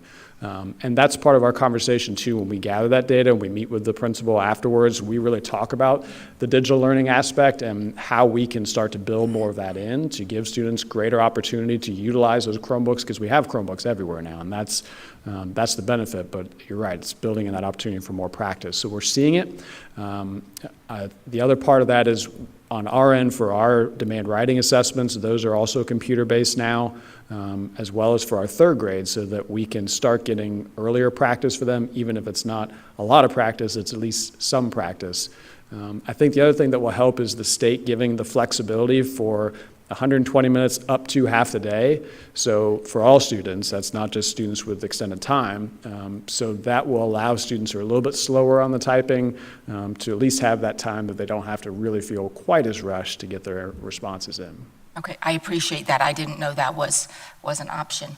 Sure. And that, thank you for sharing all of that. My last question is might be a little bit out of your lane. It might be more for Mr. Benvenuti, and I think we're going to actually talk about this a little bit later. But as I was visiting particularly high schools, the last couple of weeks, there were assessment pieces going on, and there were not enough computers. And there was a lot of frustration with administration because they had really given a pep talk to their students so everyone could be there for this assessment day. And then it didn't work. There were some issues with technology, enough technology, working technology. And so the frustration point was they had all but 4 students there that day for the day of testing, which I'm sure you're aware of. I just wonder as we move forward, because the term, and I shared this with Dr. Gullett, we say we're one-to-one a lot because we have increased the technology tremendously in Marion County. But I personally don't feel we are at one-to-one when we have an assessment day at a high school and we can't get everybody a computer that they need for their assessment. So if you could elaborate on that a little bit. Yeah, and that was an isolated struggle that we learned quite a bit from. Unfortunately, that school had to go first and learned a hard lesson that we were able to. She did share that she Yes. usually works out all the kinks for everyone because she's the first to go. Yes, but we certainly work with Mr. Benvenuti's team to figure out where the issue was. So just to kind of clarify that for everybody, it's not our district assessments or a state assessment. It was a struggle. It's the PSAT. That was it. Which is done through College Board. And so just like everything else, the PSAT has now switched to a computer-based platform, as is the SAT now moving to a computer-based, and as is the ACT moving to computer-based. And so we're running into new challenges that we've never experienced with that before. So the struggle with College Board is they have a secure browser they call the Blue Book app. and it's not something that we can just keep on our Chromebooks. And I'll definitely defer to Mr. Benvenuti because he's a more techie person, but the idea is that it eats up a lot of memory, and our Chromebooks don't have a lot of memory to begin with. And so what we worked out is that we needed to be able to push the technology out prior to the assessment. They had to identify, here are the computers we want to use to download the Blue Book app on, and then those computers wouldn't be available for classroom use. So they were really trying to be specific with which ones they were using. And then once the students took the assessment, we would then pull the app back off so it could be utilized again. So I think the struggle ran into they didn't quite identify enough computers that needed the technology. There was a little bit of miscommunication in there somewhere, but they had enough devices. We just didn't get the Blue Book set up on enough computers for them to take it through PSAT's approved app. It's a struggle. But we've learned from that, and we've solved that going forward. Breakdown through that in identifying the Correct. computers and getting them loaded. Correct. Okay. But the number of devices was enough. Okay. All right. Well, thank you for that clarification. I think that wraps it up for me. It was a lot of information, so I want to thank you for stopping there because we're only a quarter of the way through. So thank you. Yes, ma'am. All right, so let me catch back up here. So we'll do a dive through the data dashboard, and this is a piece I'm very excited about. We've put this tool into our administrators' hands last spring to get them access. We rolled this out to our teachers and other support staff over the summer to get them acclimated to the dashboard. And there are a lot of amazing features that are here, and we're actually still building out new features as we speak to get those in the hands of our teachers and staff. So I shared this before, but we're averaging about 6,500 views per month on a data dashboard. That's great. I mean, that's a lot of usage from staff and being able to get very quick data. And that's the idea of this dashboard, right? All this data existed somewhere else, Skyward, Performance Matters, our data tables that we have, reports from the state. But the idea is to put them all in one place and put them in usable formats that are quick and digestible, so I'm not having to build charts and reports myself. I can go, I find what I need, I use it for that purpose, and we're able to move forward. So you'll see on here, we've got quite a few sub-dashboards that our staff can access. So we have enrollment sub-dashboards, attendance, behavior, academics, assessments. There is a teacher classroom that the teachers have access to for all of their students' data, but our administrators can also get access to those as well if they want to look at individual classrooms and be able to provide support. The risk analysis is what we're working on rolling out right now, which is going to be really cool. And then student readiness, which the part of the student readiness right now tracks high school graduation readiness for our students. So it identifies by cohort the percent of our students that are currently on track for graduation and helps the schools quickly identify where they're not meeting those graduation requirements. But in the near future, we will have the National Student Clearinghouse data on there that tracks our students post-graduation as well. So we can see how our students perform beyond our K-12 system. So this is a snapshot of the enrollment dashboard. So there's quite a few. I just try to pick some of the, the ones that I thought would be the most interesting and certainly the most useful when our staff go and access that. So the first one gives you quick demographic information about the schools. So this is showing the district. A school principal would only see their school's data when they log in. So you can see a quick enrollment breakdown of every subgroup of student on your campus. You can also click on any of those numbers. They're all hyperlink, and they will take you right to the list of students. So if you want to know who are my 504 students, you can click on that list, that link. It takes you right to the list of students that are 504. We can also see our enrollment trend data there. So that second chart to the right is showing you 5-year trend data by subgroup enrollment within the district. But as a school principal, I would see my enrollment trends at the school level. This chart shows us our program participation by grade level, which is really interesting and useful for our principals because this is stuff they want to know, but it's often hard to get to. Who are my migrant students? Who are my English language learners? Who are my retainees? So all of those are coded in Skyward in different ways, and we're able to pull them all into one chart. And again, as a principal, I can click on that list and find out exactly who my migrant students are list so that I know what supports we need to provide to those students.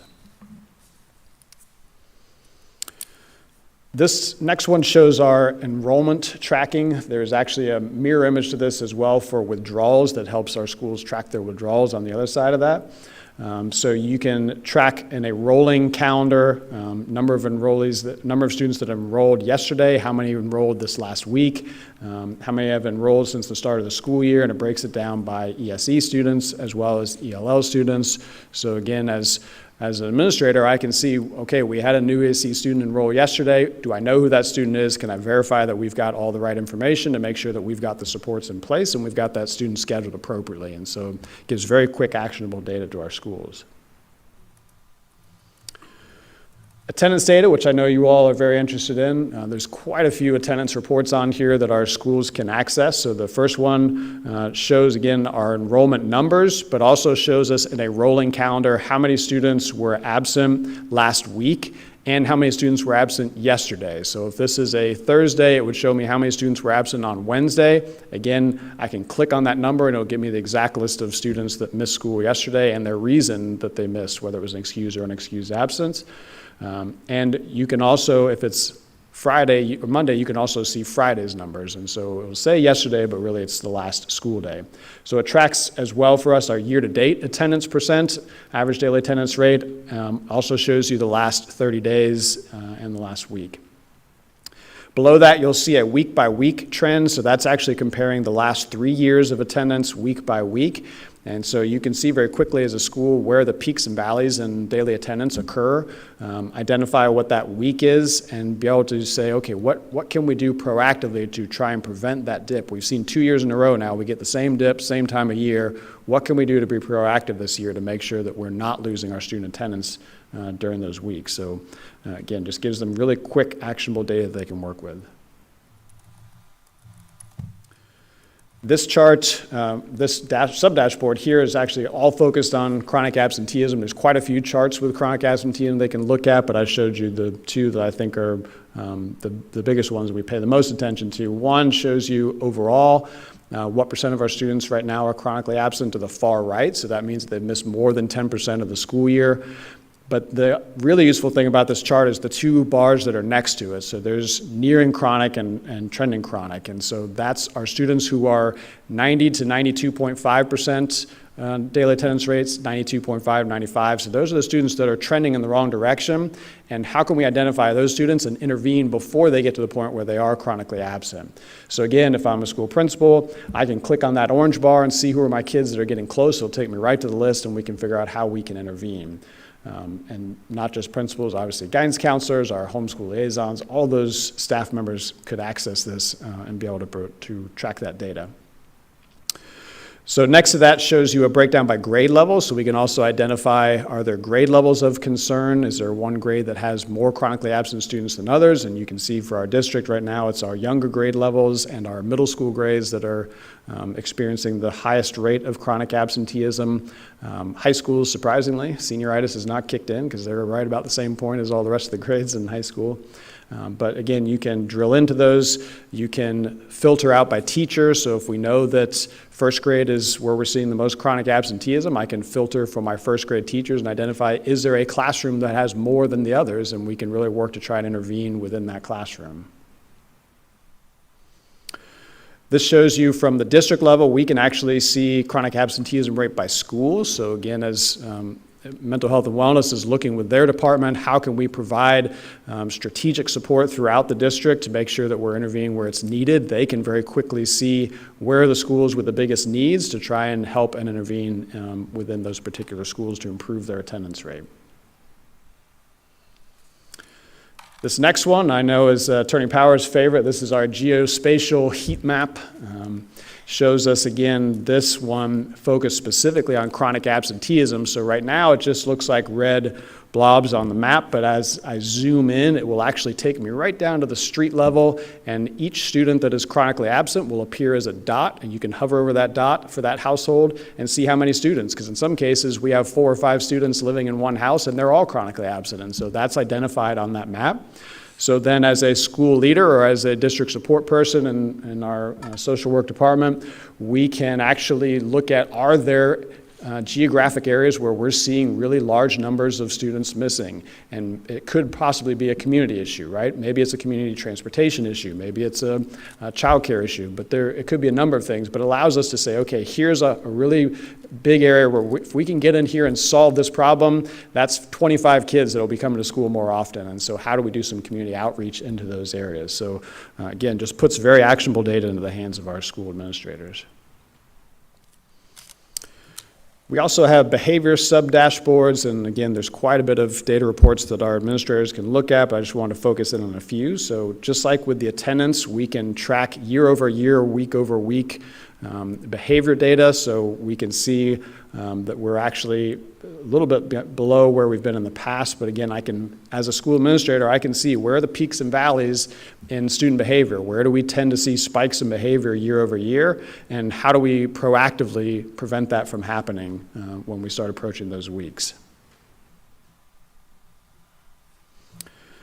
Here's another behavior data dashboard that we can look at. So this one shows us the percent of our referrals that result in in-school or out-of-school suspension and the average number of days. So I can, as a school leader, I can look at this and say, all right, how many of my referrals are actually causing students to be suspended out of school, and how many days are they missing? Because that's important, right? Especially when we talk about student academic success, days out of the classroom is days out of the classroom, and they're losing instruction. So how do we make sure that we're monitoring that and providing the right consequence for the right reason?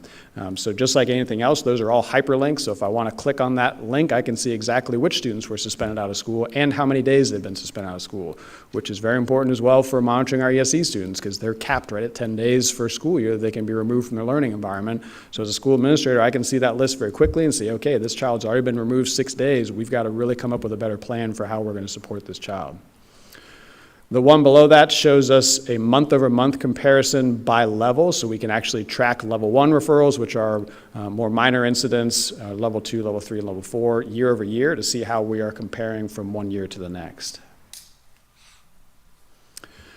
There's a lot with the academic dashboard as well, so especially now that we've finalized first quarter grades, as a school leader, I can go into the academic dashboard and I can see the percent of my students that have earned D's, F's, C's, B's, and A's by subject area, by teacher, by course. So I can figure out which of my courses are students struggling the most with, which are the subject areas, where do we need to provide additional support, which teachers are having the biggest issues that we can provide additional support.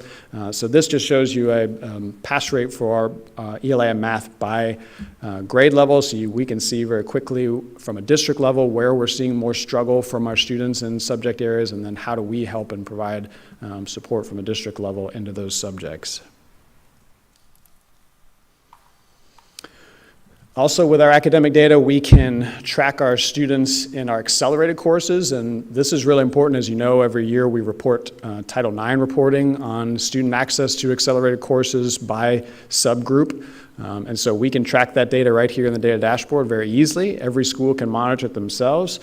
So that first one on the left, you can see 4 years worth of data, and every year we've increased our student access to accelerated coursework. So that chart is actually showing you middle through high school. For Title IX reporting, we only report 9 through 12. But grades 6 through 12, we've increased the number of students taking advanced courses, honors, and up. And then the chart next to that, as a school administrator, I can actually see course by course which of my honors level courses have students in them, how many students are in there, what are the average number of students per section on my campus, to make sure that we've got equitable scheduling in place. And then this is the one that I know Ms. Guerra will really like for Title IX reporting, because this shows us by demographic subgroup what percent of our students year over year are enrolled in advanced coursework. So you can see that for this current year, we have more students in every subgroup enrolled in advanced coursework than we did last year. So certainly a positive trend there.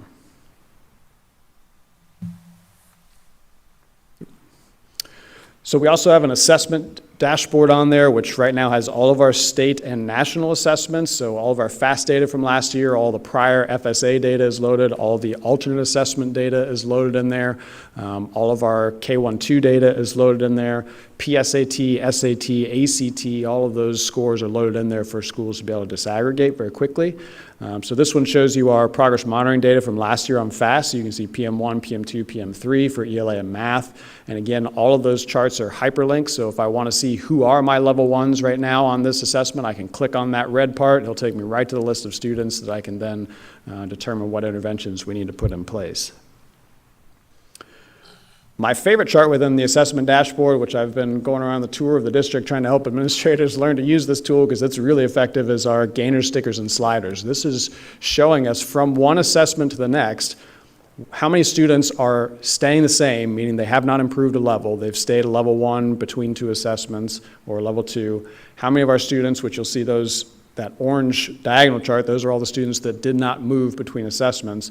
The students in green are all the ones who increased at least 1 or 2, or in some cases 3 levels between assessment windows. So that's great. We want to see all of our students in there. And then in the red, those are students who have actually gone backwards between assessment. And that's where we've really got to hone in on is why are these students going backwards, and how do we put interventions in place now before we get to the next assessment window to make sure that we're providing the support they need to keep them moving in the right direction. So again, all of those numbers are hyperlinked, so I can just click on that number, it takes me right to the students, and I can see, then I can go into their individual profile, and I can see what their attendance looks like, what their behavior looks like, et cetera, and we can try to figure out where the problem may lie. So here's a quick snapshot of what a student profile would look like. I only included the one shot, but you can see all the tabs going across the top. That's all the different sub-tabs within a student profile that you can track. So right here on the overview, you can see very quickly 5-year trend in attendance for a student, 5-year trend in their GPA, so we can see how they have progressed over time. You can also look at their scheduling, their attendance details, so you can see exactly where and why they're missing days, their behavior detail, their assessment detail, and then that last one at the end, the student readiness for our high school students, you can actually see their progress towards graduation. So it has every graduation requirement mapped out and whether they've met that requirement or not. And so you can see very quickly how close a student is or what they still need to complete to be able to graduate on time. So here's what's coming. We have not yet rolled out the risk analysis dashboard because we're still going through embedding the data to make sure everything is accurate before we roll it out. But the risk analysis is going to provide a really quick snapshot for our administrators of early warning indicators. So looking at attendance, behavior, academics, assessment scores, all those things that we flag as indicators of potential problems are all rolled into one warning indicator. So you can see a quick example. If I'm an administrator and I log into my dashboard and I pull up risk analysis, I'm going to see today I've got 176 students who have been identified as high risk. And I can click on that, get right to the list of students, and figure out what exactly is causing them to be high risk. Is it multiple factors, their attendance and their behavior, or all of their factors together, and start to intervene. But this table shifts every time that you sign in. So you'll actually see students fluctuate between green, yellow, and red. As we put interventions in place and they're no longer showing those same high-risk indicators, they'll move back into a different group. So again, just allows us to very quickly monitor those students' progress. It will also do a graduation prediction for our students using a lot of AI technology and looking at trends in students that have come before that have had those same characteristics. What is the likelihood that the student will graduate if no intervention is put in place? And that can fluctuate as well. So as we put interventions in place, we'll see that their graduation projection improving over time, which is very encouraging. And another really big tool that we've been working to get more schools to utilize, this is actually the ability to create groups within the dashboard for tracking purposes. So the biggest way I'm encouraging schools to do this right now is using this to monitor their bottom quartile data. So all of our schools create a spreadsheet of their students and they identify who are the students that fall in the bottom quartile for ELA and for math. Well, on the data dashboard, I can start a new group. All I do is copy and paste all those student numbers, plop it into a group, and I've now created a filter for my dashboard to just look at students who are in the bottom quartile. I can then share that group with all my admin team or with every teacher on my campus, and they would see just their students who are in the bottom quartile and be able to monitor those students in their attendance, their academics, their behavior, every aspect. So it's very quick and easy to set up, very powerful for our administrators to be able to focus in on groups of students. But you can create a monitoring group for anything. So if they want to create monitoring groups for chronically absent students and be able to monitor them across all the dashboards, you could very easily load in, Reverend Cummings, a bus roster from a bus, and I can monitor all the students from that bus and see how their academics and their attendance and behavior is impacted. So very simple process, and I've worked with quite a few schools to get these set up and loaded, and principals are very excited when they get these going because it's simple and gives us really actionable data at our fingertips. All right, I will turn it over to Mr. Ayers and the other part of our data dashboard. Thank you, Ms. Whitehouse. Thank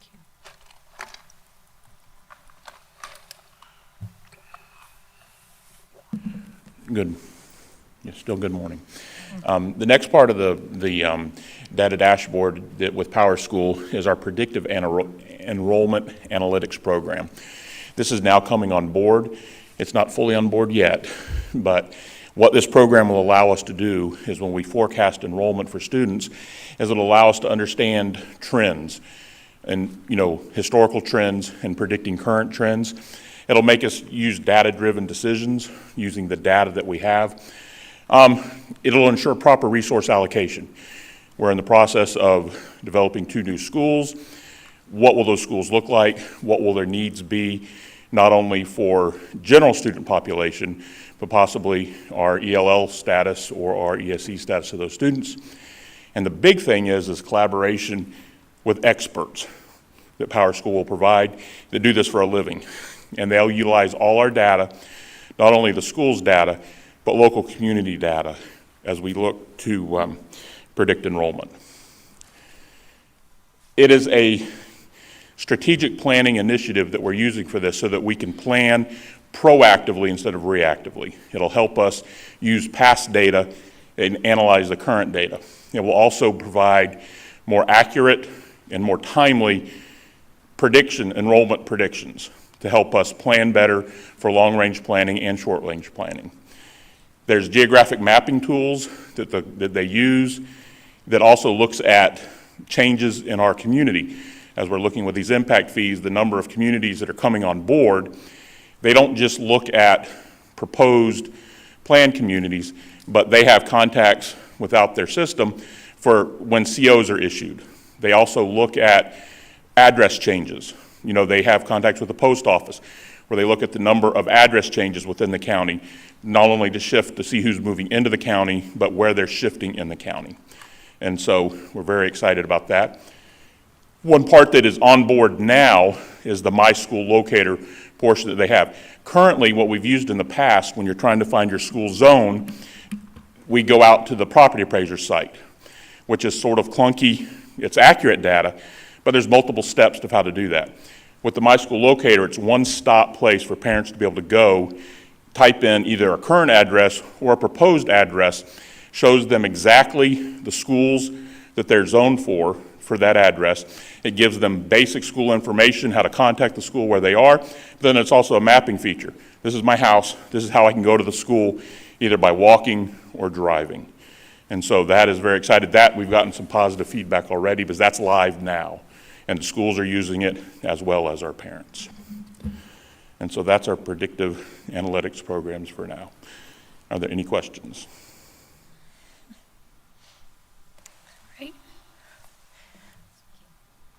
Wow. I just have a comment. Dr. James. Yes. Well, not for this per se, but more for Mr. Whitehouse. Oh, good. I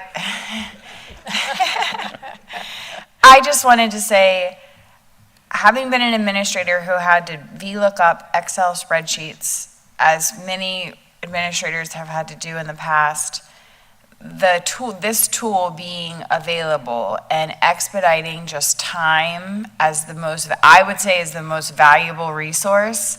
There were days where I had to lock my office door and put a do not disturb sign just so I could use my full brain power to try and figure out where everyone was supposed to be. So having this now available is significant. So thank you for working it through. And Power School is a tremendous company and tool and resource. But no resource is worth its value unless we're actually using it. So for it to have its most impact, we need to ensure that we're using it. And sometimes learning new things is cumbersome, but once we master the implementation, it actually makes it a lot easier. So I see the value here, and thank you for sharing. And data is very powerful if you can get it quickly and then implement it. So that's all I have. Thank you, Dr. James. Dr. Gullett. Madam Chair, may I jump in? Thank you both. And to Board Member James' point, if we could have the data more readily available so they're not spending time trying to find it, and spend the time on interpreting so it can go into action, that's what the goal is, right? But also I wanted to point out there's been a lot of investment and time with working with principals. I know especially Mr. Whitehouse at principal meetings and then working in schools with how do I use this data and what do I do? Do you want to speak? I know you touched on it briefly. You want to speak more to that? Sure. Yeah, so we're trying to work in use of the data dashboard and performance matters as well into any of our principal and AP meetings. For them to actually be able to not just hear how do I use it or see, but to practice and let's do some data analysis. Let's pull some reports. Let's have conversations as administrators at a table about what are we seeing and what do we do about it has been very powerful. So I think that in a large scale has been good. And then what I've offered to those schools as I present is that if you want me to come out and work with your leadership team, I'll come to an individual demonstration. We'll talk through anything you want and show them how to do it. And I've had quite a few schools recently that I've gone out to their campus, met with their whole leadership team. We've actually built groups. We've walked through every aspect of the dashboard. How do I get to it? Who has access to it? What can I do with this on a daily basis? And that's been a game changer for them. Thank you. Mm-hmm. Vice Chair Thrower. Thank you, and thank you to both gentlemen for this tremendous presentation. I too echo Dr. James's point, just the availability and the usability and the accessibility of all of these data is just such a great leap forward. As people probably predicted, I got a little stuck on slide 21. The attendance slide with chronically absent, and as I was looking through it, I noticed a couple of interesting points. I would love to have a conversation in the near future about PACE Center for Girls. That has been a tremendously successful program serving a difficult to serve population for many years. Seeing the 76% chronically absent is concerning. So I would definitely like to get that on our radar sooner than later. I was also very interested to see that 8th Street Elementary with 77% of kids with no absence issues and doing great was right up there with our newest public charter school, Ina Colon, just 1 point away, 77 and 78%, which was great to see.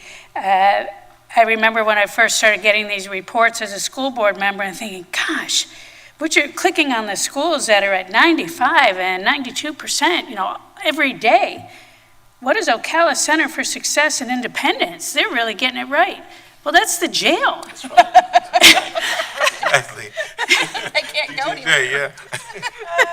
And also Marion Juvenile Detention. They're at 92%. Well, that kind of makes us think, doesn't it? That's all I have. Thank you, Vice Chair Thurber. Ms. Conrad. I just have a brief comment too. PACE was also on my radar, but it's been on my radar since I joined the board. And I know that it's a great program, and I know that they're doing great things, and I know this is not your wheelhouse, but I feel compelled to share that it's a concern for me too, that 76%, it's been consistently that, at least for a year since I've been here. I also want to know, do we have access to this? Because I'm over here while you're talking. I know. Mr. Ayers was talking, I'm clicking around going, I can't get logged in, but I don't know if I'm clicking on the right thing, so I was just wondering if we have access to it. That's a great question. I've never tried to log in as you, so what you I can don't do- either. Mr. Benvenuti, you have a new job. I know. So if you're on the MCPS desktop, there should be a white icon with a P on it. That's the data. I found that. Yes. And if you click on that, we it don't should have be your access. normal Okay. username and password that you would sign into your computer with. And if it's not getting you in, let me know, and we can certainly work on that. Yeah, we don't have It's access. universal. I think we all tried it while we're sitting here going, okay, this looks Yeah. great. What could we look at? Yes, and I don't know if, Dr. Gullett, that would actually be your determination, what access we need to have and should have, and I guess, why can't we look at it all? But, yes, I was doing the same thing. Ms. Garnett. Anyway, thank you. And Yes, Reverend Cummings. that's good, because my very first question was, who has access to this? Because I wanted to get on there, because I see some great things, that this is a tool that really could be beneficial, that will be beneficial to the district. So, after we figure out who all has access, the other question is, what type of training did you guys give for this? Yeah, so- Once we got it implemented. Yeah, good questions. So at the school level, all of our school-based staff would have access, classroom teachers, support personnel, deans, coaches, guidance counselors, testing coordinators, obviously our principals and assistant principals, so all of our school-based staff, outside of some of our non-structs that wouldn't need to get into that data, would have access to it. At the district level, almost all of our district level staff have access, so program specialists, coordinators, directors, our school psychologists, our social worker assistants, everybody. I mean, we granted access as best we could, and we trained individual groups. So what we did in the spring is worked with the different department directors to find meeting times where we could get in there for a couple hours and work with them on how they access it and utilize it. So we did training just for social workers, just for school psychologists, just for guidance counselors, just for deans at a dean meeting, for administrators. We did teachers over the summer. We worked with our homeschool liaisons, whatever the new name is now. We worked with them in the spring. So, I mean, we try to find every group that would need to get on this dashboard on a regular basis and provide training, and have offered follow-up and still offer follow-up. So if any schools or groups that reach out that want more in-depth, they want to go back through it again, get some refresher, or they have new staff that they'd like to get refreshed on it, we're always open and available to do that. Thank you. Like I said, I think it's a good tool.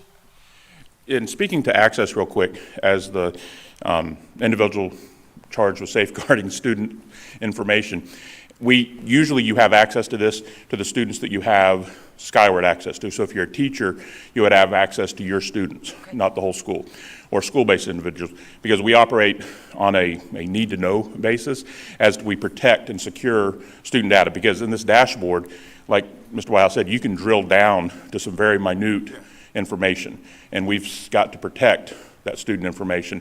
So there's certain reasons why some people don't have complete access. Some people have view access and are limited on that. So we always have to be cognizant of that, whereas data is good in that aspect, but we also have to protect the student data information. Correct. Understood. Thank you. Yes, Vice Chair. I do have something on top of that, which is substitutes that, by nature of the fact that the teacher just hasn't been returning, they're there more and more, and now they're the teacher. On a case-by-case basis, can they get that access? Yes, yeah. So we have the master controlled access, of course, at the end of the day. So if a principal reaches out and says, hey, I've got somebody that I need to get access to this, can we get them access? We certainly do. And same with Performance Matters. We'll have principals that want their instructional coach to be able to have access to certain things. And so they send us an email, we reach out and make that happen. That's awesome, and that goes along with my previous comment earlier about we're only as strong as the weakest link. Thank you. Right. Any additional comments from board members? I wanted to have a comment and a question. My first comment is super grateful for how we're able to, those heat maps, I think you referenced Attorney Power's probably favorite thing, but the heat map is incredibly important for this attendance calculations and predictive nature. In a recent attendance meeting, I think I shared this previously, but principals being able to pinpoint apartment complexes and specifically where, and I've asked for additional information they're going to bring to the next attendance meeting to say, okay, how many of these are then sibling pairs? Because, or siblings that are also in this chronic absenteeism, and perhaps it's even crossing over to the middle school also that's in your, so I think that's incredibly important. what is going to be unique and interesting, I think, for us as a district now that we have all of this data at our fingertips, to see of our chronic absenteeism, how many of those are within the 2-mile radius that don't have transportation available, and then how many of those are transportation struggles. And so I think that will be one of the next district-wide things that we really have a serious conversation about. And I'm not going to necessarily recommend hub stops because we don't want to put that much more on transportation, but I'm also going to use the example of Saddlewood Elementary and the 4 Ranch stop that's just really close, and they all meet at the community center, and that solves a situation. And so as we continue to look for strategies and trends, if we're also seeing that same kind of thing, a specific apartment complex that has 40 students in it, that we are having chronic absenteeism, can we create, if it's within that walk zone, can we create that? And so just, that's again, further diving into the analytics on a school by school and location by location by heat map. You guys probably are already looking at that, but I know that would add additional work on transportation if that recommendation comes forth. But getting kids in school is our top priority. However we can do that and whatever we can do to provide support, I would be open to having those continued conversations. My question, though, is actually for Mr. Ayers on this predictive enrollment and analytics. So I see the map here. This is our elementary school predictive enrollment that you have, and obviously we're going to be looking at it from as we're adding 2 elementary schools and what that looks like, and as we need to. I've already been sharing with folks out in the community that over the next 2 to 3 years, this entire district will be redistricted. Be prepared. Elementary, we're coming for you. It's going to be, we're going to have tough conversations, and we know it, and we need to have them sooner rather than later and start forecasting what this looks like. My question, though, is, are we also looking at the potential of needing to do the same thing at the high school level sooner rather than later? Yes, ma'am. The image that I put on there showed elementary schools, yes, but just at a space thing. Absolutely. If we try to put all schools on their zones, it's a spaghetti mess. And so we look at that, but yes, ma'am, we are looking at all 3 levels. My staff is currently being trained right now to do this as we look at shifting boundaries, and it's going to make it so much quicker to do practice runs, to look to see what this impact is, and then also what the long-range impact is. So yes, ma'am, it is all across the board. So I'm not trying to put you on the spot, Mr. Ayers, but would you anticipate that this board needs to have those kinds of serious conversations about our high school redistricting ahead of potentially bringing a new high school online? And I'm only going to ask that because looking yesterday at our attendance and seeing that Westport High School has surpassed the 3,000 number, I know some of those students are choosing to be there, and I understand that. We have that part of it that's a pocket of those students that are choosing to be there versus those that are zoned for there. But when we're looking at across the district, high school's bursting at the seams. If you put me on the spot, I would say high school rezoning and boundaries isn't our number one concern. It is elementary schools. Okay. Because like I said, a lot of the high school problems are, I don't want to say self-inflicted, but by the out-of-area students can be there, that can be self-controlled. Okay. I would hesitate to want to really shift lines for high schools before a new high school comes online, because that's a temporary, the problems it would solve, would create, would be probably more than they would solve on a temporary basis until the high school comes online. Okay, that is exactly. From an enrollment point, I'm not real concerned with high schools because I'm in constant communications with the high schools as we're about to go into our choice season coming up with next week with the Choice Expo. Remind everybody to come. We are in constant communications with our principals to look at what is your current, how many can you take in, and how many can we limit, and that kind of thing. Okay. Well, that is very helpful information for me because I continue to look at our high schools that we're probably going to have to add some portables to a couple of different high schools in the near future. So maybe that's a solution that we can be working on in lieu of having this redistricting conversation at the high school level, knowing elementary redistricting conversation is coming beyond a shadow of a doubt. But the high school one we can put on the back burner until we do have a new high school come online. Okay, thank you for that. Madam Chair, may I comment on that? Mr. Ayers and his team are already working a lot on short-term, long-term numbers. I can tell you that because we've had a lot of conversation recently about it. And so looking at what the impact is for students as they progress through a level, As I've shared, our goal is not to move a child more than twice, and we never really want to do it that many times. So being very mindful of long-term and potential impacts based on projected growth is something that they're already working on behind the scenes. So I just wanted to make the board aware of that. Yes, thank you for that, Dr. Gullett. And obviously, we also understand, especially at the high school level, that we do have some private and charter schools and things that then feed into our high schools because there aren't as many at the high school level in alternative options in our community. So we know that high school continues to be I've said I'm in full support of us being a choice district. Marion County Public Schools just needs to do everything we can to be the choice. And the more we do, the more we are becoming the choice.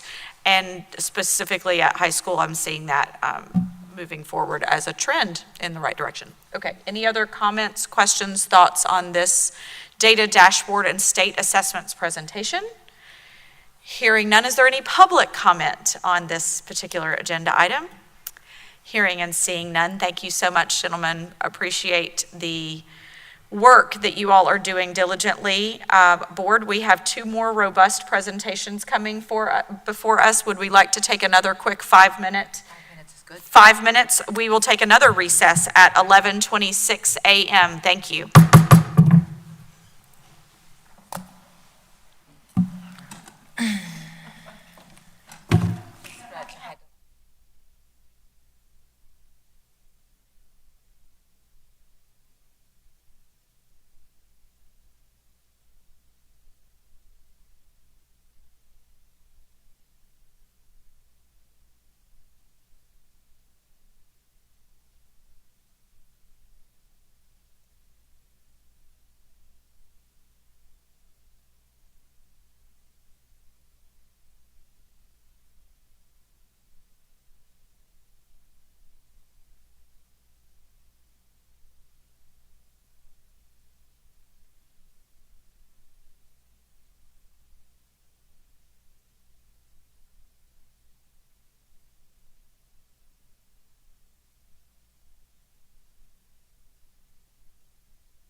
coming back in from recess at 11:36 a.m. Dr. Gullett, moving on to our next agenda item. Certainly, thank you, Madam Chair, members of the board. Again, we're going to provide another update of our strategic plan, and now we will look at Goal 4, with, kicking off with Ms. Boston-Ellis. And this speaks to our fiscal and operational efficiency and what we're doing and the KPIs and metrics that we have associated with those strategies to improve efficiency. So, thank you. Thank you. Good morning. Good morning. Chair Campbell, Vice Chair Thrower, board members, and Superintendent Dr. Gullett. Achieve 2026 goals. We know that our strategic plan is a living, breathing, changing, ever-changing document that's used to communicate our organizational goals, the priorities needed to achieve those goals, and metrics which are used to measure the progress of those goals. You have had updates from Goal 1, student success, Goal 2, safe and positive learning and working environment, Goal 3, talent management, and today we'll talk about Goal 4 updates, fiscal and operational efficiency. This involves several departments, of which we have representatives today, from technology, transportation, facilities, technical services, food and nutrition services, purchasing, and risk management.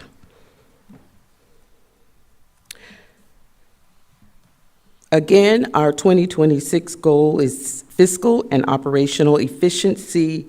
The objective of this goal is to ensure operational efficiency and effectiveness of resources which are aligned with our strategic priorities.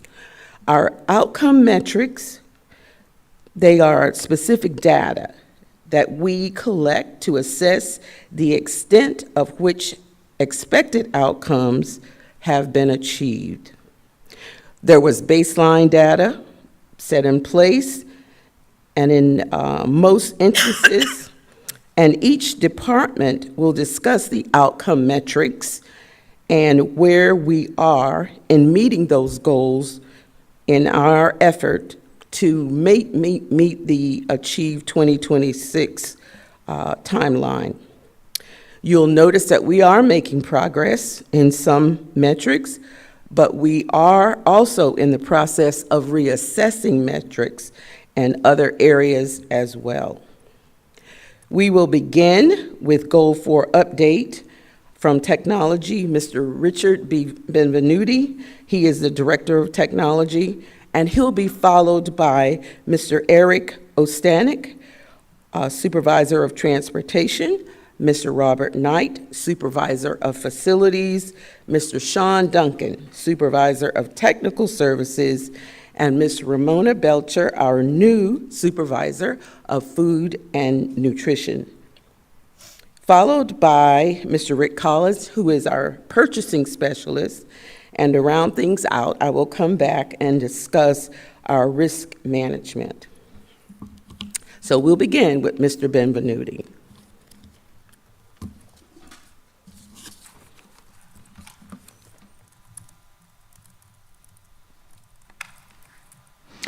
Good morning. The Technology and Information Services Department has been busy working this year, working on several large district projects with the goal of improving our students' daily instructional experience both in the classroom and at home.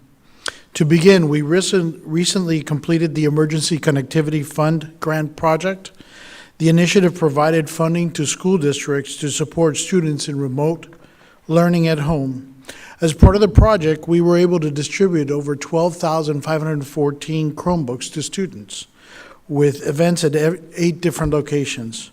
Our goal was to provide students with the necessary resources to complete school assignments and extend learning from school to home.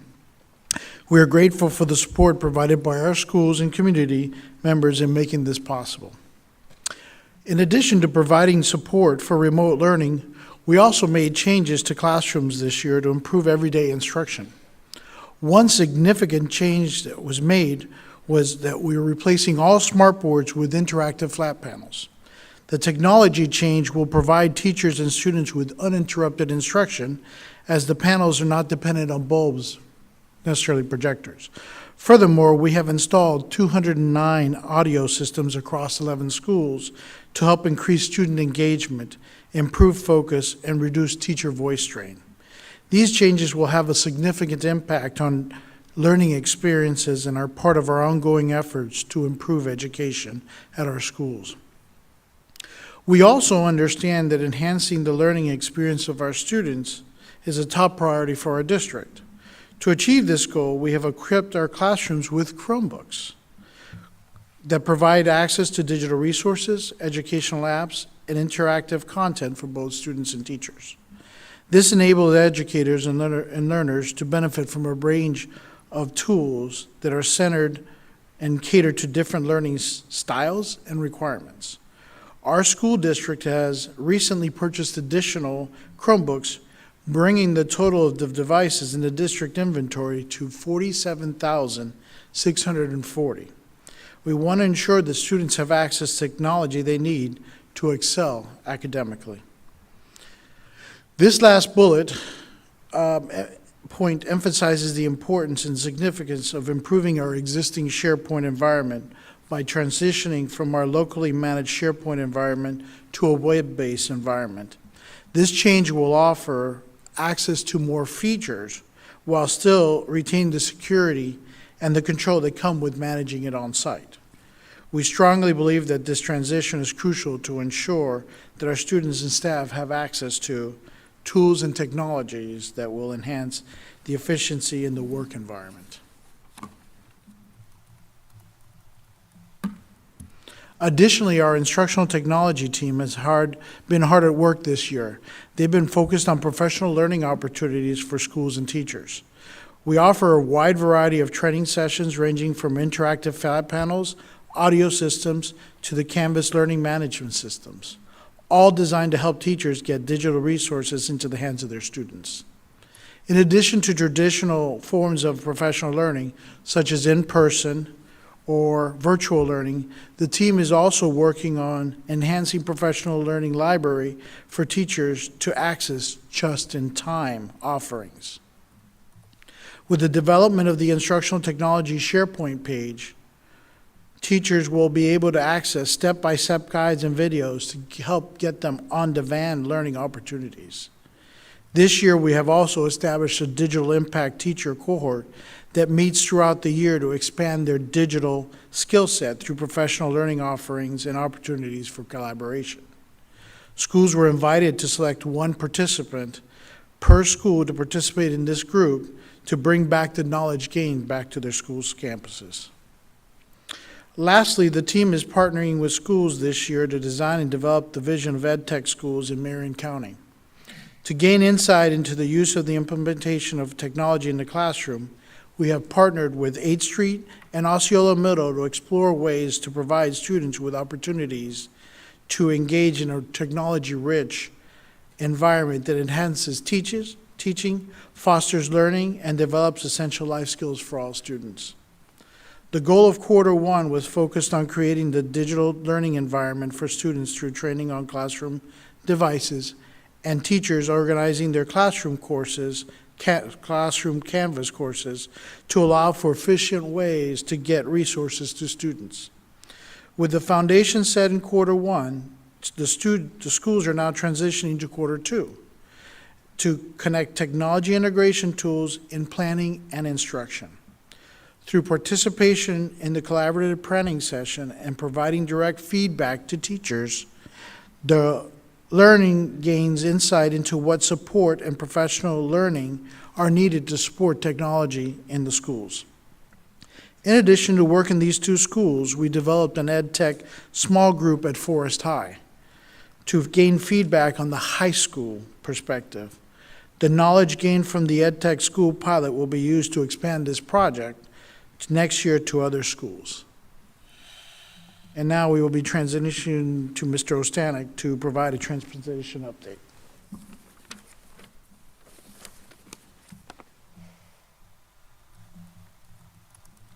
Good afternoon. I think we're close to that anyway. I think I got to tell you guys good morning this morning, and now I get to tell you good afternoon this afternoon.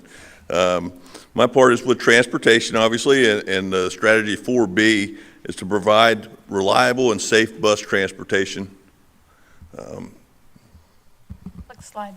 Yes, ma'am. Thank you. Thank you.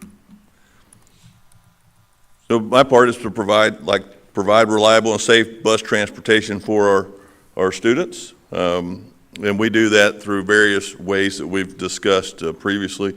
But I'll hit some of the highlights that we're working on now, and that's our recruitment efforts as we continue with job fairs and the bus blitzes and community hiring events and trying to get information out to our community about ways they can become a bus driver for Marion County Public Schools. We have certain numbers we've talked about. We have 269 bus driver units that are allocated for transportation, and our job is to try to fill all of those units, and that's what we're working towards now. And those numbers we've talked about vary well on the drivers coming and going, but we are working to fill those units, and we are getting closer. As of the right now, we're close to that 238, 239 range. We had some coming in and some going out in the last few days.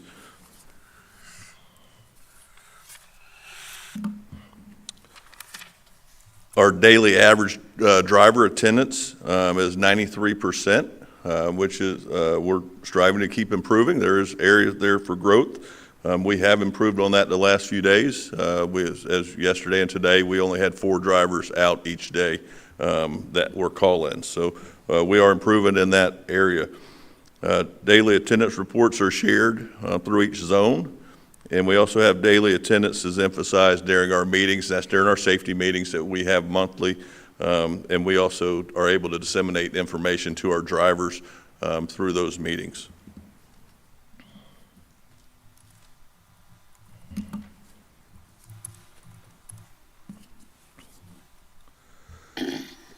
Ways that we continue to improve our safe and reliable transportation are by trying to improve the usage of our fleet.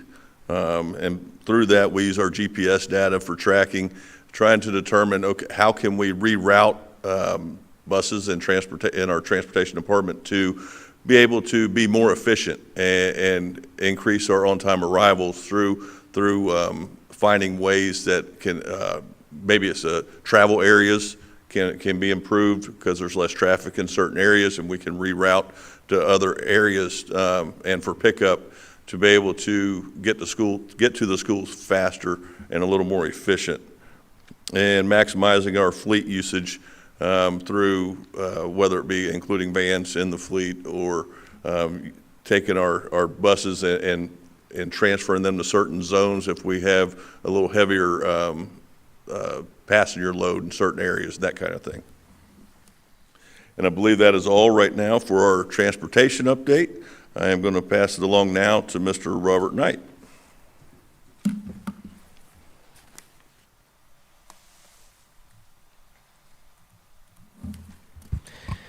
Well, good morning, Chair Campbell, Vice Chair Thrower, board members, Dr. Gullett, Superintendent. Appreciate the opportunity to speak to you today about Goal 4's update, in particular Strategy 4C, which is ensure facilities are healthy and safe physical environments for working and learning. So there are 4 parts to Strategy 4C. I'll cover parts 1 and 3. Mr. Sean Duncan, my counterpart in technical services, will cover parts 2 and 4. So first, part 1. Part 1 deals with how we develop those priorities of projects for the district to tackle in terms of its capital projects. And it's an ongoing process. It sort of repeats itself every fiscal year. So I'll give you a little bit of background before I give you the update. Each spring, the facilities department meets with the technical services department to look over their critical work orders, critical meaning those systems that will have a direct impact on learning. So although paint peels and gets old and ugly, it doesn't have an immediate impact on learning the same way that a roof leak or a major electric system going down might have. So what they will do is keep an eye on those systems. They operate and maintain all of our facilities, the equipment, the systems, etc.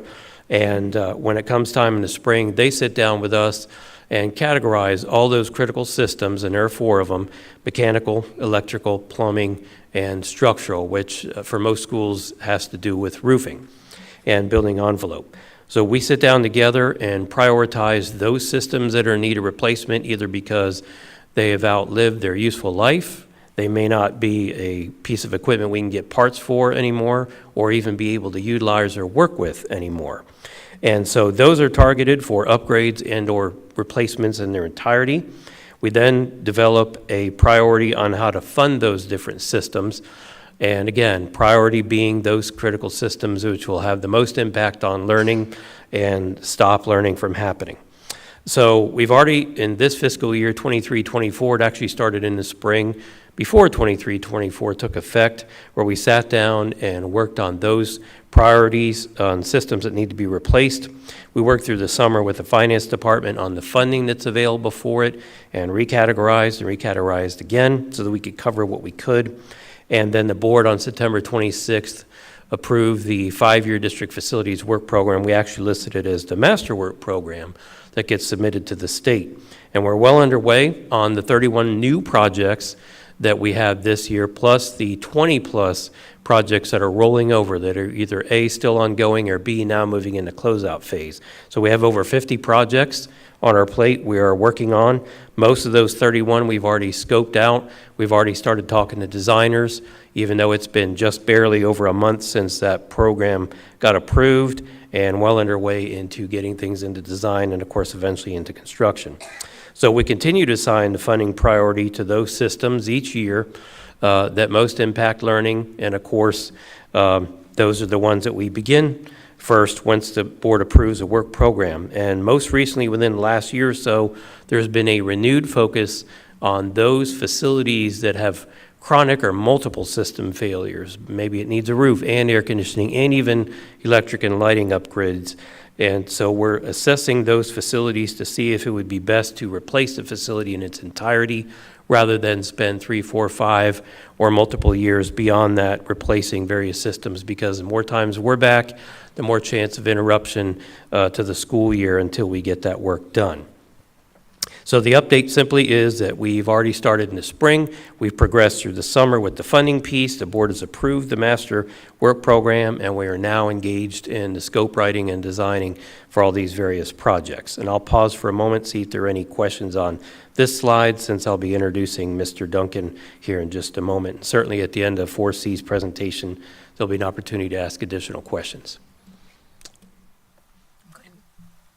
Ready to move on? Okay, thanks so much. I'll introduce now Mr. Sean Duncan from Technical Services to talk to you about work orders. Thank you. Good morning. Good morning. Part 2 and Goal 4C. The Technical Services Department has completed the purchase of the new FMX software that will assist us in tracking, prioritizing, and responding to maintenance requests. All of the Technical Services Department staff has completed the training for the FMX software. We have completed the purchase of iPads for the Technical Services staff, which will allow them to access and complete the work orders electronically. We have completed a survey to all the principals and have received positive reviews regarding the software. The FMX software system went live on October 3rd, 2022, and the Technical Services Department has completed 21,696 work orders between October 3rd, 2022 and September 29th, 2023. Utilizing this software system has assisted us with being able to issue work orders faster for a timelier response to any requests that has been sent in. At this time, I'd like to reintroduce Mr. Robert Knight, Supervisor of the Facilities Department, to discuss Part 3 and Goal 4. Thank you. Good morning again. So part 3 of Goal 4C has to do with alternative funding. As you all know, our primary source of capital funds comes from local millage, which is our property taxes, and unfortunately, that is the single most available fund source we've had for a number of years, ever since public education capital outlay dried up and some of the other resources we had in the past also dried up. So in terms of alternative funding to help supplement the capital projects, you may recall there was an impact fee analysis and a long-range planning study done by an outside group. That group came to the board with recommendations, and there is continuing discussions with local government about an impact fee, which would be used primarily to offset costs for growth impacted by all the folks coming into Marion County and bringing their children with them. The second update is that the Superintendent's Growth and Development Task Force continues to meet and look at the future, look at recommendations and those things that might help us in terms of moving forward with better facilities and facilities that can meet the challenges of education and the growth as well. Also, we have taken utilization of a number of different grants we've used for a number of years now, grants that have become available for particular things like safety and security. We've fenced all of our high schools. We've done a number of different fencing projects at our elementary and middle schools, as well as making inroads into camera and electronic means of surveillance at our schools, all coming from grants. Within the last year plus, we've been utilizing the ESSER 3 grant, which is federally based, for such things as adding heating, ventilating, and air conditioning systems in our middle school gymnasiums, adding some covered dining and covered play areas at various schools. And of course, the goal there is to exhaust all those funds, complete those projects by next year, and look for more grants that might be available.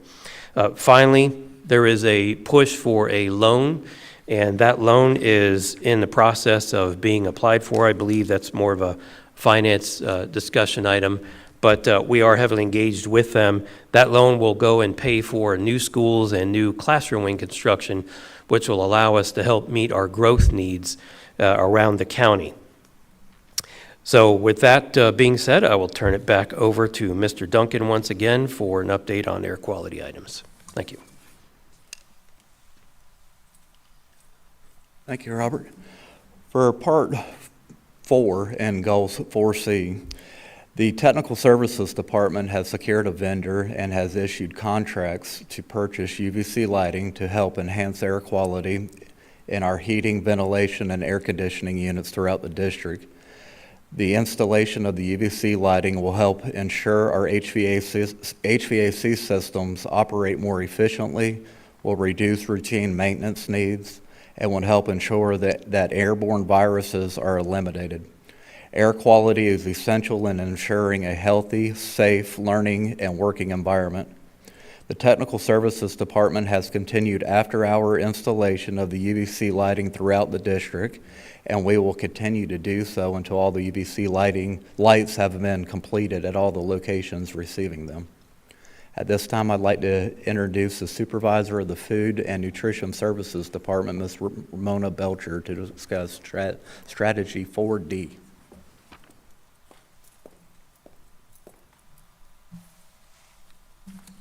Good afternoon. Strategy 4D focuses on expanding wellness and nutrition education to improve academics and behavior by supporting students in making healthy food choices. I'm going the wrong way.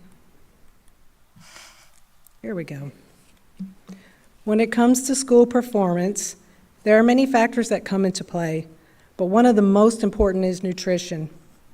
Studies show that when students eat a healthy lunch, they are more likely to have the energy and focus they need to succeed in the classroom. All meals are provided free of charge to students, allowing students access to healthy meals regardless of income. Student participation has increased 67% of enrollment this year, from 22-23 to 72% currently. If we look at attendance instead of enrollment, the meals that we serve are closer to 78%. Food and Nutrition Services is serving over an average of 33,000 meals a day compared to 30,000 last year. Through the Child Care Food Program, free dinner is provided to students participating in all Marion after-school care programs. We have increased the number of sites participating in the dinner program from 5 to 37 since 2022. The goal of the Fresh Fruit and Vegetable Program is to create healthier school environment by providing healthier food choices and promoting nutritional education, and expanding the variety of fruits and vegetables that children experience, increase children's fruit and vegetable consumption, and make a difference in the children's diets to impact their present and future health. 12 elementary schools are participating in the Fresh Fruit and Vegetable Program for an awarded total of $540,000 in grant funding through the Farm Bill. An evaluation of the Fresh Fruit and Vegetable Program published in 2013 shows that students consumed more fruits and vegetables by approximately 1/3 a cup per day than non-participating students. We are expanding nutritional education. Last year, the Food Nutrition Service established a Facebook page to promote National School Lunch Program and to engage the community. Through the platform, we have marketed our program by highlighting menu offerings and communicating events such as National School Lunch Week and School Breakfast Week. We receive feedback from the community that gives us insight to customer satisfaction. We engage staff by promoting student recognition, such as our Employee of the Month program. An overview of the last 28 days reveals the Facebook page has 233 followers.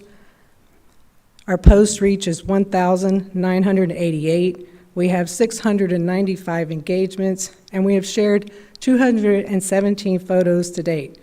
We are building our followers and hoping to continue to increase our online presence. In addition, Food and Nutrition Services publishes a monthly department newsletter that is designed to inform employees of department news, upcoming events, and healthy lifestyle tips. The newsletter encourages employees to take interest in the current events with the department and to create a simple way for the team to stay connected. Furthermore, Food Nutrition Services has established a wellness letter on our department website with information on living a healthier lifestyle. Our goal is to expand that newsletter to reach people by publishing the newsletter not only to our website, but to publish in the cafeteria media displays, on our Facebook page, and on MealViewer. Last year, we expanded our partnership with the FANS program with the goal of bringing in locally grown produce from our own school gardens and greenhouses. We are pleased to announce that during the 22-23 school year, 6 schools purchased Bibb lettuce for a total of 1,269 heads and served it as locally grown produce on our salad bars. The dollar amount that was given back to the FANS program through the purchase was $707. The schools that participated with purchasing the lettuce was Bellevue High School, Dunellen High School, Fort King Middle School, Liberty Middle School, North Marion Middle School, and Westport High School. The picture of the Bibb lettuce that you see here was displayed at our point of service, and students were excited to see that the lettuce was produced and grown by their own peers at the MTI greenhouse. Our goal for the 23-24 school year is to purchase a variety of different produce from our middle and high school greenhouse gardens, such as broccoli, cabbage, cauliflower, cucumbers, greens, kale, mini peppers, red potatoes, and zucchinis. Through the FANS Club and the partnership we have with them and Farm to School initiatives, which is an initiative that promotes students eating local produce and learning about agriculture, we are engaging our students with hands-on learning opportunities, teaching them lifelong skills, and building collaborative relationships. We are still increasing our student involvement. Hosting taste tests are a great way to involve students. We offer taste testing events throughout the school year and give students a voice and what foods are placed on the menu. Students play an important role in assisting the food nutrition department in choosing menu food choices for the menu. For example, we don't add anything to our menus that has not met an 80% student approval rate. Since September, we have conducted 5 taste testing events involving elementary, middle, and high school students. We continue to add seasonal and promotional food items to our menus that get the kids excited about school lunch, such as shaped chicken nuggets to celebrate seasonal holidays, holiday-themed sidekicks, which are 100% juice, and Dick and Jane educational crackers, just to name a few. During National School Lunch Week, which we celebrated on October 19th through the 13th, 9th through the 13th, we gave away a total of 265 Barnes & Nobles, Amazon, and iTunes gift cards to students who ate lunch with us. In addition, we're working on a partnership with Crohn's Cradle Farm to create educational videos for our media displays in the cafeteria. Crohn's Cradle Conserve is a 756-acre nonprofit ecological preserve and education center located right here in Citra. Crohn's Cradle is a workable, sustainable farm that grows over 50 different organic vegetables, 25 different herbs, and nearly a dozen fruits. The farm is committed to helping nurture the earth through farming and conservation. The food and nutrition team is dedicated to developing delicious meals that students want to consume. We continue to provide several options to allow students to select nutritious meals. Students are provided themed, customizable bars where they select items that make a reimbursable meal. The salad in this picture was created from one of our own salad bars that is offered throughout our middle and high schools. In closing, we will continue to evaluate strategies to promote school meal participation, increase student engagement, and develop learning opportunities for students. Now I'll introduce you to Purchasing Specialist Rick Collins.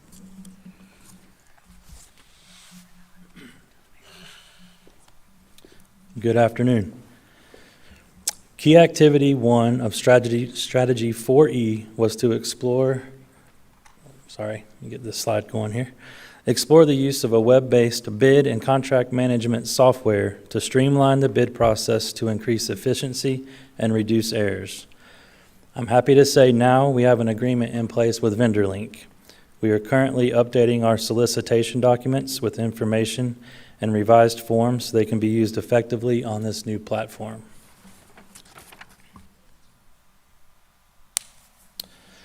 Some of the benefits of using VendorLink will be the database of vendors will increase from approximately 8,400 that we have in our homegrown database to over 69,000 vendors that are associated with VendorLink. That will grow our database substantially, obviously, and we hope to have greater competition from our bid solicitations moving forward. A second point will be reduced vendor bidding errors. Vendor bidding errors such as missing forms or incomplete documents should be decreased substantially using this online platform. The system will not let their bid submission be completed if something is missing. The third benefit will be greater staff productivity and efficiency. VendorLink will greatly reduce the time involved with the tabulation of bids, whereas we've always had to manually input the information into Excel. All of the submitted data and submitted pricing through VendorLink will automatically be tabulated, and then we can export that to Excel. That will greatly reduce staff's involvement and potential errors in inputting data ourselves.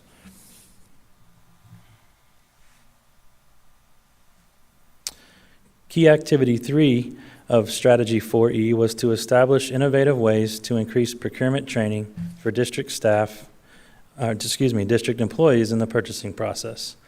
We know that district and school support staff are the behind-the-scenes heroes that juggle many duties each and every day. We want to make sure that the procurement portion of their duties is as easy as possible for them, and one way to do that is to offer trainings on purchasing-related subjects that they want to learn more about. We recently conducted a survey And we sent that out to district secretaries and asked them to forward that to anybody at their school or department that also would be inputting requisitions, seeking information on topics that they would like to know more about related to procurement.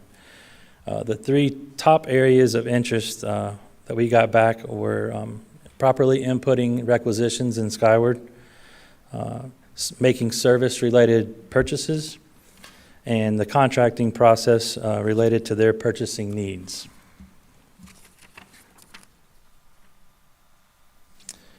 On this slide, you can see the results of our survey that we put out. It shows the interest level for each subject area that we presented them. We received a total of 34 survey responses, and we've looked at the mean for each of these subject areas to determine which subject area had the most interest, and we will start with those trainings first.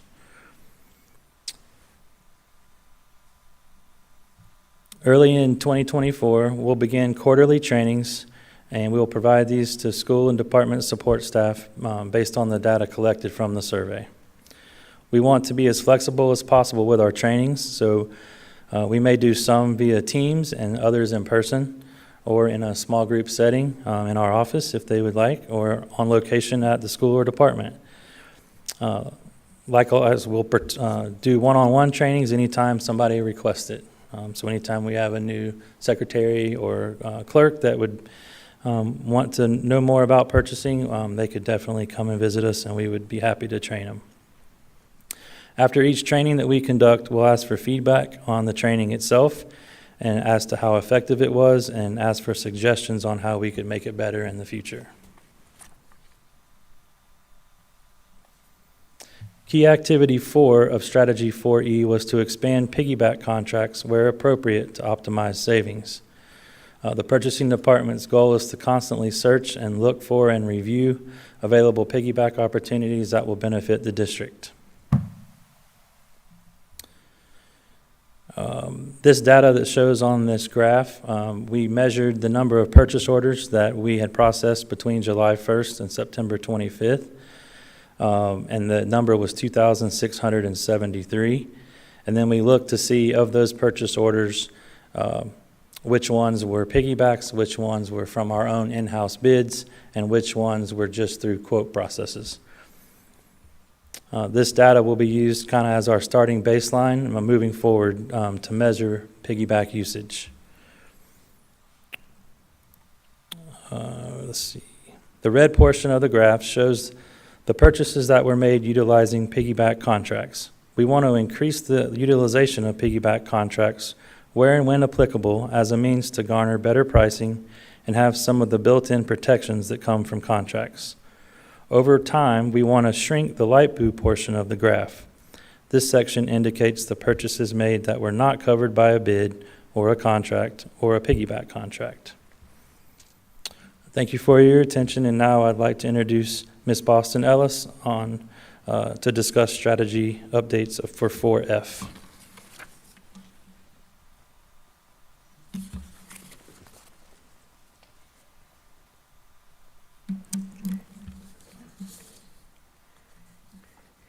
Strategy 4F had to do with sharing with the board the annual savings from going from self-funded health plan to a fully insured plan. Our action step was to continually evaluate on a yearly basis the cost comparisons of fully insured versus self-funded. The cost in comparing health insurance from being self-funded versus fully insured will provide additional funds for us to enhance our current plan for employees and their family, as again, potentially increasing the general fund balance. For the 2024 calendar year, it is projected through an actuarial report that the self-funded plan is approximately going to be $5.9 million lower in an annualized health plan spend than if we had been fully insured.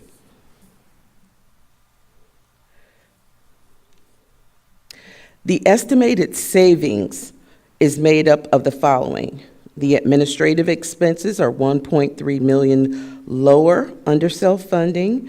There are additional rebates of 1.6 million, and then using a more appropriate trend assumption saves another 2.9 million.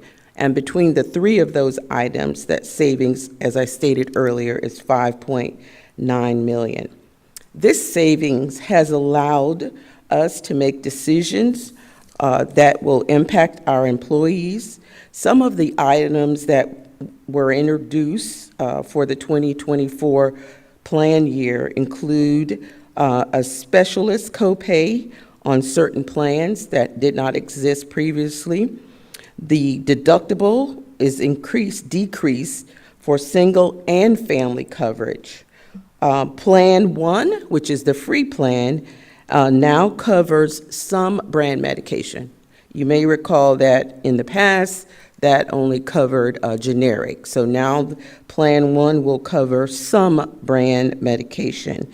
And probably the most popular is the family coverage payroll deduction has decreased by $100 per pay period.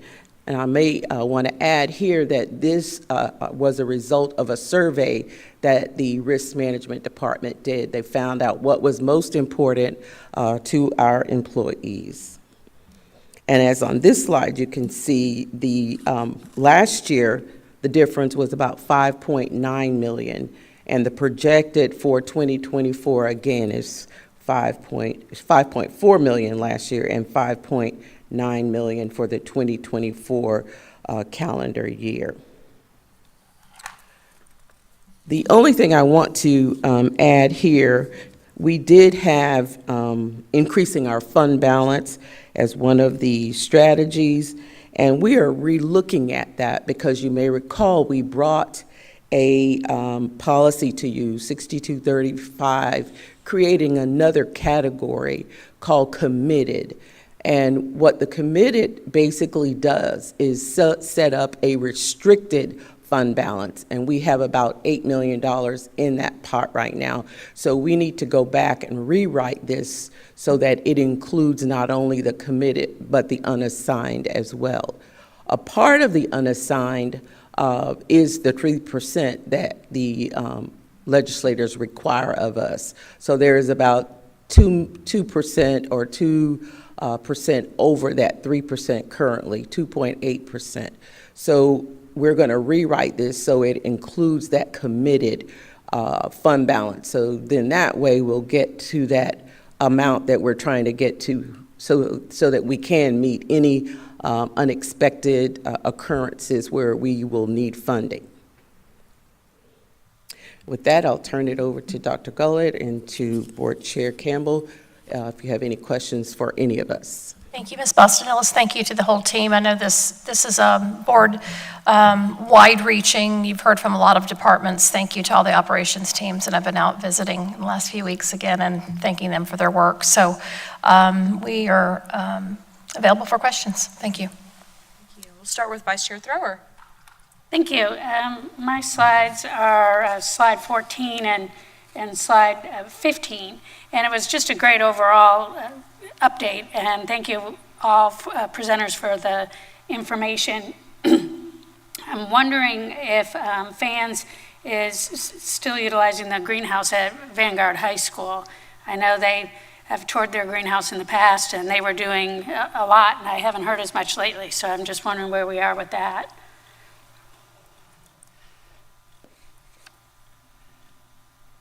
That is a good question. I don't have an update for you on that. I am going out and visiting some gardens next week, and I will get an update from Heather McClellan, who is our farm-to-school supervisor, and see where we are in that. I know in the past that Vanguard High School has been a big program up and going, but I don't know where they are on that. Okay, great. I appreciate that information whenever you can get it to us. And then just a comment on slide 15, it's just so timely, and it's such a great idea to have these taste testing events. I think about the cooking shows, and a lot of kids are interested in those, and they watch them. And I thought to myself, anything we can do to compete with Takis and honey buns is a win. So just thank you very much for the creativity and the innovation and the partnering with local farms to really help kids understand the importance of making good food choices throughout their life. You're welcome. I kind of feel like maybe everybody should be jealous. I think food service gets to have the most fun. It's evident. Thank you. Thank you. Other comments? Dr. James. I want to thank you everyone for your presentations. Regarding technology, I think I was in a classroom yesterday and they had an audio enhancement, which I thought was really nice.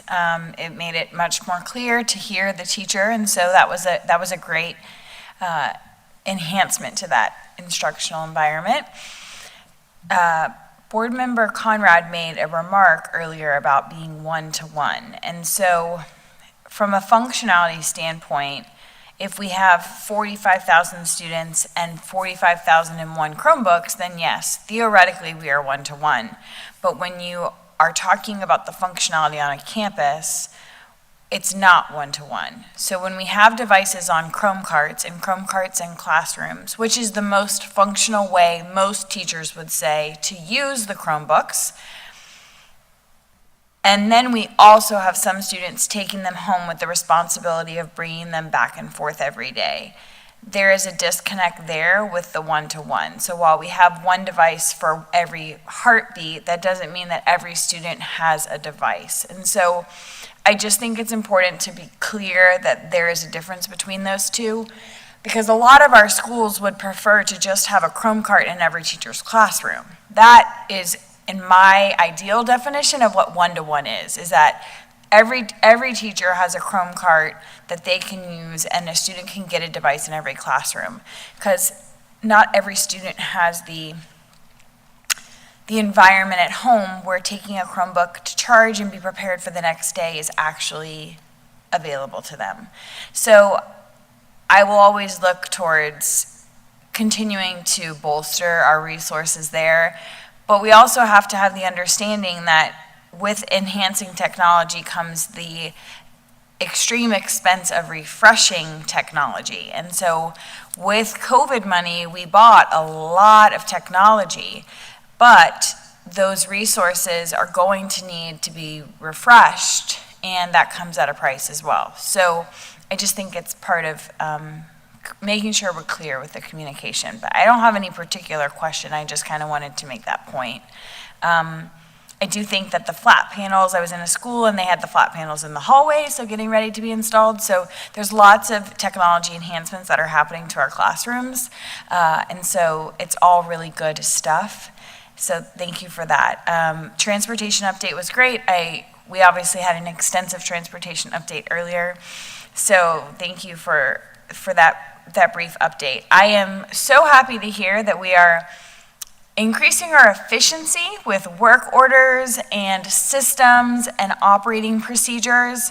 It was far past due time for those kinds of things to occur, and I know they come at a cost, not only for getting the iPads and other pieces of technology, but also potentially employees who've been with us for a very long time doing it a certain way and then asking them to change their way of work to a new way. So that is removing their cheese, some might say. So I can understand that that is cumbersome, but I do think ultimately we're going to see a significant improvement there. And I think did you say 21,000? I think the number was in like a year, and that's a lot of work orders. So I've worked very closely with facilities over the last few months when we're looking at this new construction, and I do think that the processes have continued to improve and be efficient and equitable and fair.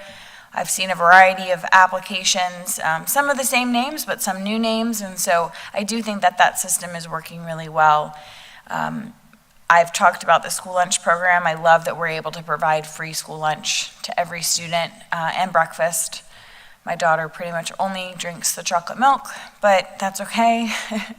But I love that it's available for all students, because there are some students, the only meals they receive are the 2 meals we serve them Monday through Friday.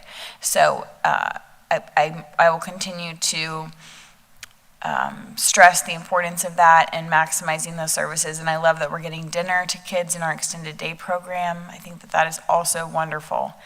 I think that's pretty much all the thoughts I had. We're moving in the right direction, and I'm proud of the work that we're doing. So thank you guys for your effort and your presentation. Thank you, Dr. James. Additional comments, board? Good presentation, very good presentation. Thank you. Thank you. Ms. Conrad, anything? Sure, I don't have any questions, I just have a couple comments.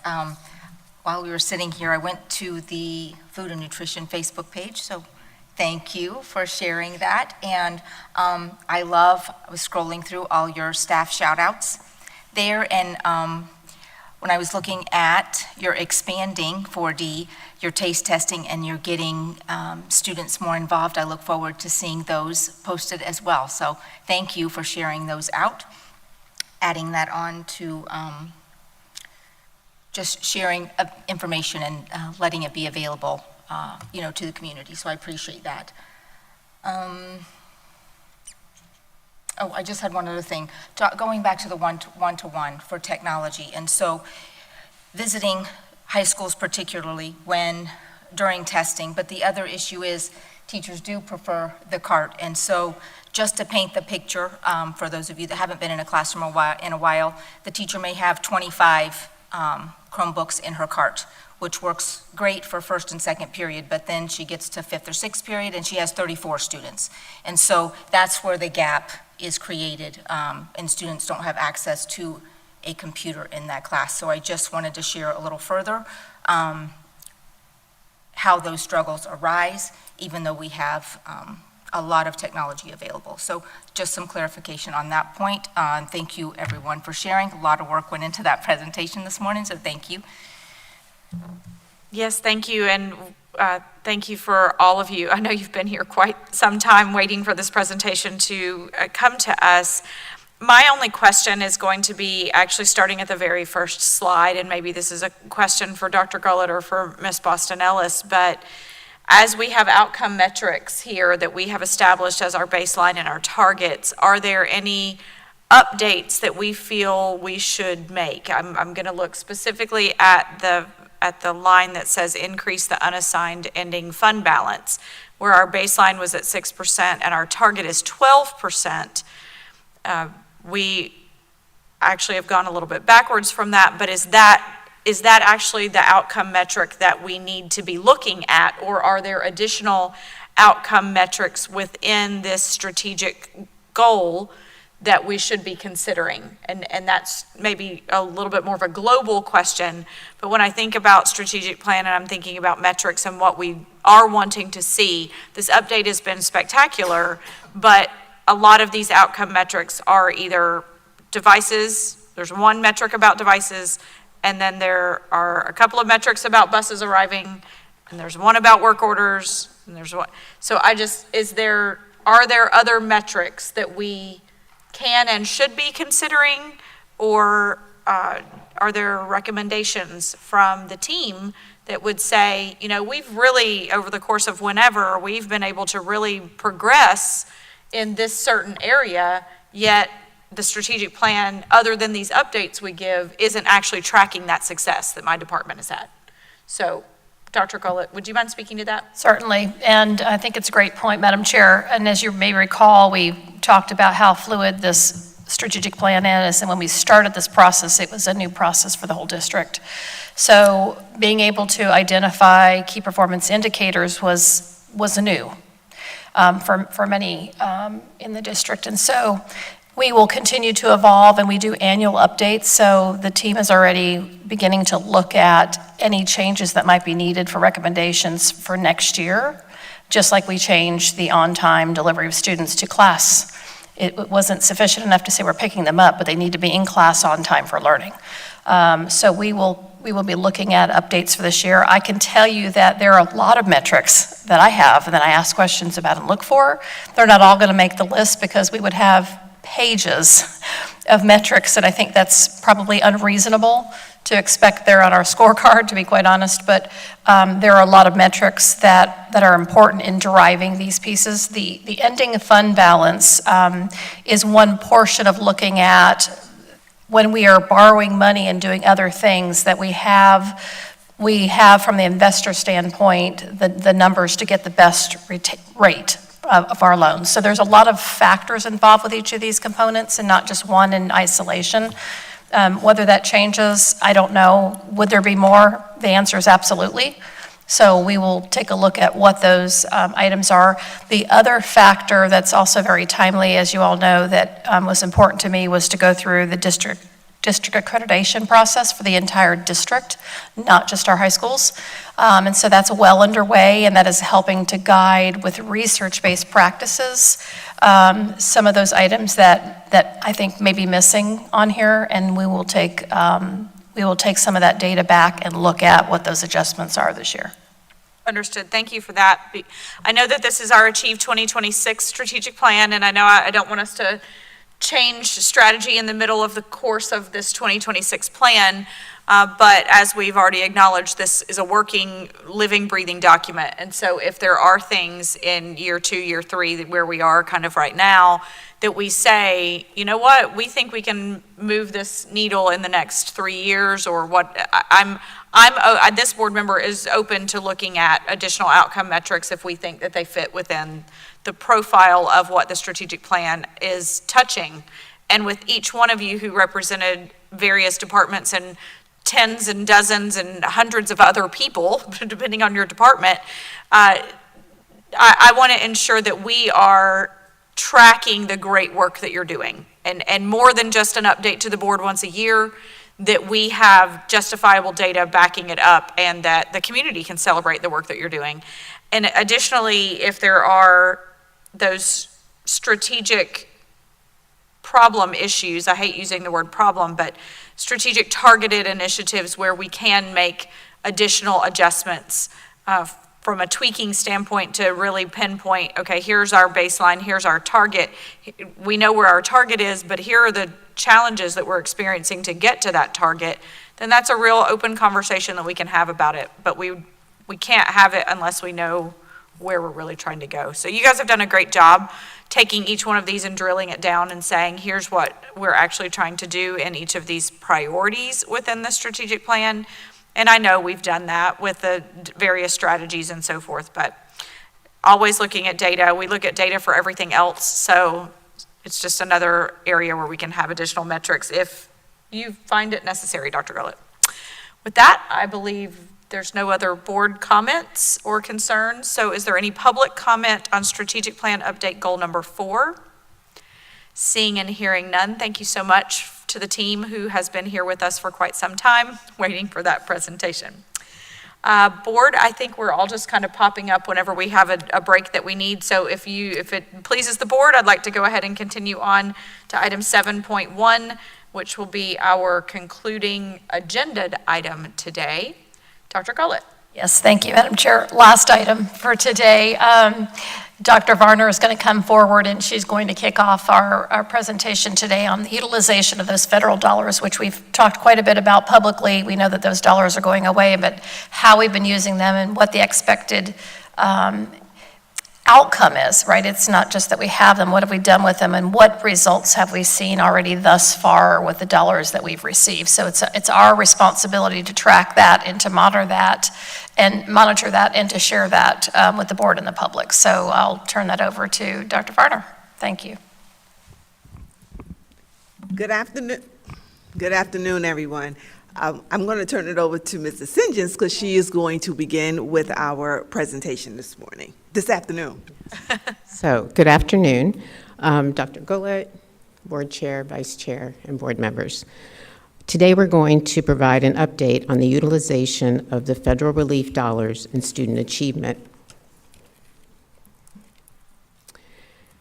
Prior board presentations on Goal 1, student success, Goal 2, safe and positive learning and working environments, Goal 3, talent management, and today, Goal 4, fiscal and operational efficiency, you have seen how the federal relief funds supported the district's strategic initiative, Achieve 2026.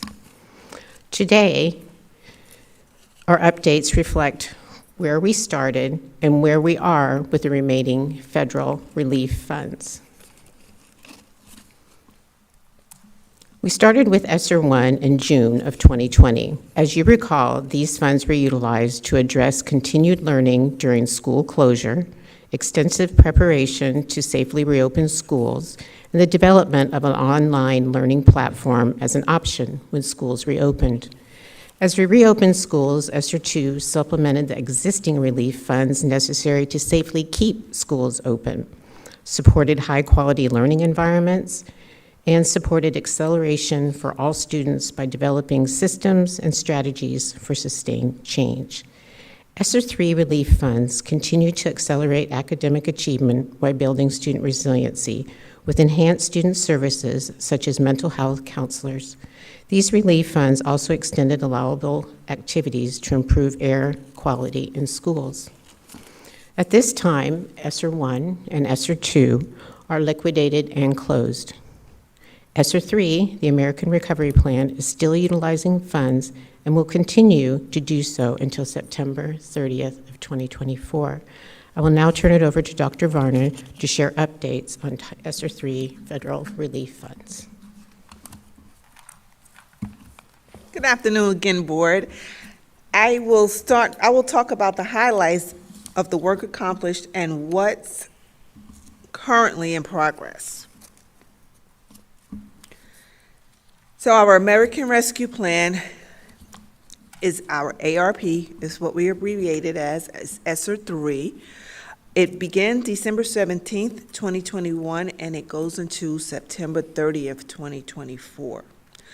The federal government allocated over $127 million for ESSER 3, and it was to support activities to mitigate learning loss that was impacted by the coronavirus pandemic. This grant runs from this, let's start again. There were different activities that were allocated into this grant. 51% was utilized for academic acceleration, 12% for health and safety, 18% for technology, 5% for expanded learning opportunities, 10% for facilities, 4% for recruitment and indirect cost. The following slides will give a breakdown of how those activities were utilized.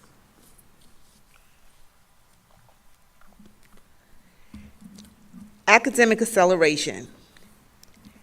FDOE required a minimum of 20% of the district's allocation to address learning loss, which would be approximately about $25 million.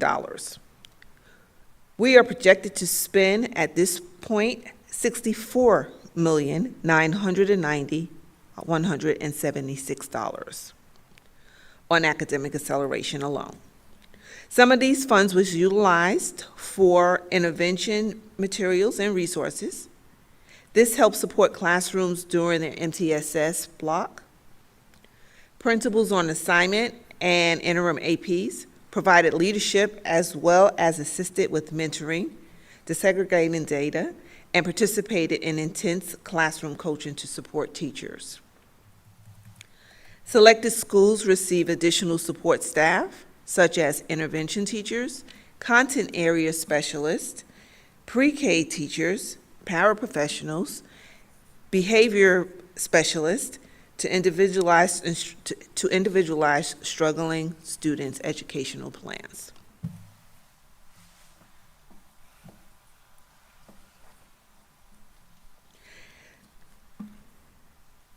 ESSA funds supported the leadership pipeline in Marion County in Achieve 2026 through Goal 3, talent development.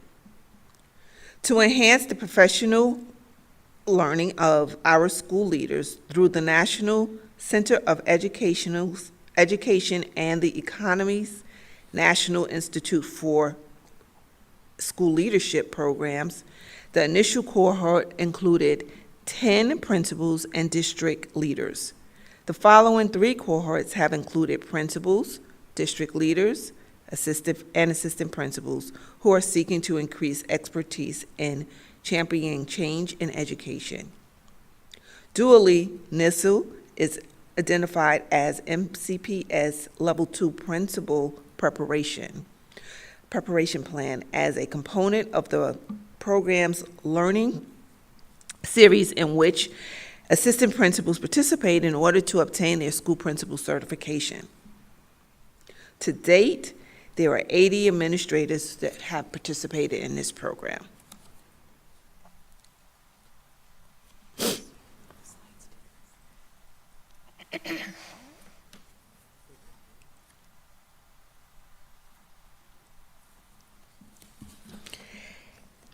As we finish out the 23-24 school year, we will continue to provide ongoing extended learning with planning and collaboration, as well as professional learning. So to date, 123 administrators, 645 teachers, and 47 paras have participated in professional learning.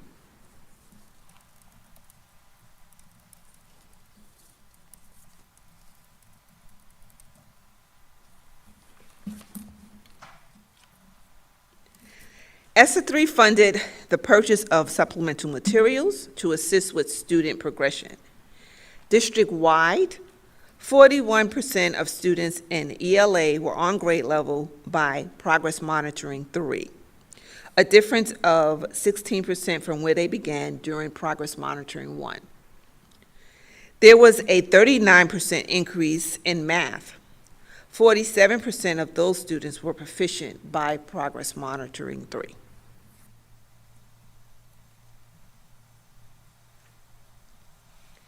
As you know, academics is not the only area impacted by the pandemic. The students' social and emotional well-being has also been impacted. Funds has been allocated for mental health at each school.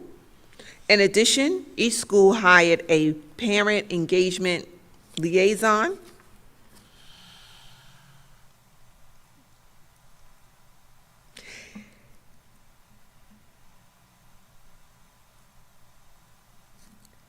They have been a key communication between home and school. Also, ongoing practices and protocols for disinfecting and sanitizing school campuses will continue, as well as personal protective equipment, provisions for health clinics, and availability of the health clinic assistants during extended learning. So that's where. Custodial will hire 9 temporary workers to cover absences and/or vacancies for summer of 2024. The schools hosting summer school will hire health clinic assistants to assist with efficient operations of the school health services. This will total 48 HCAs being hired over the last few years for summer school.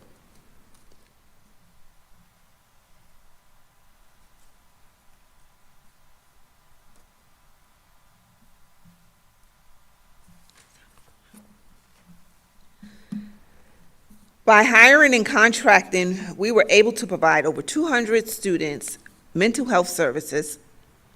Schools were able to implement evidence-based resiliency skills for students. Family engagement increased attendance at family focus events. To date, 278 families have participated. Virtual family focus sessions increased with 392 live participants and 998 YouTube participants.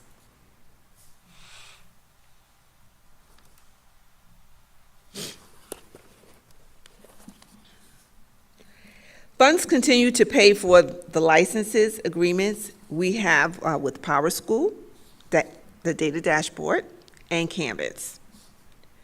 Technology purchases include additional adaptive listening devices, document cameras, and update interactive flat panels in identified classrooms.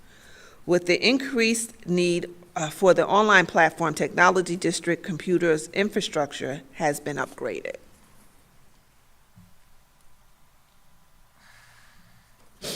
In progress, Technology have Chromebooks to be refreshed. They are providing digital learning for instructional staff, and they will continue to pay for licensed software agreements.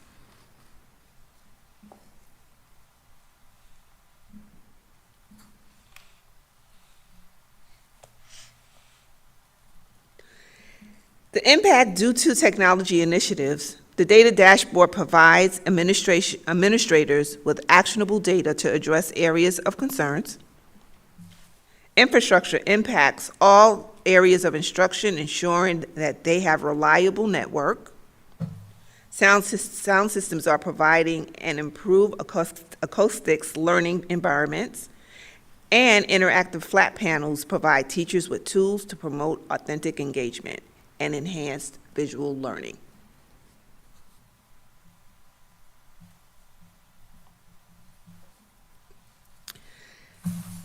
Extended learning opportunities provide students with additional instructional time in small group instruction and exposure to enrichment activities after school and during the summer. Tutorial online services are offered to secondary students who are struggling. Transportation is provided for students attending school-based programs. In 2024, summer school will include teachers and paraprofessionals, enrichment opportunities, STEM activities, kindergarten kickstart, and special areas.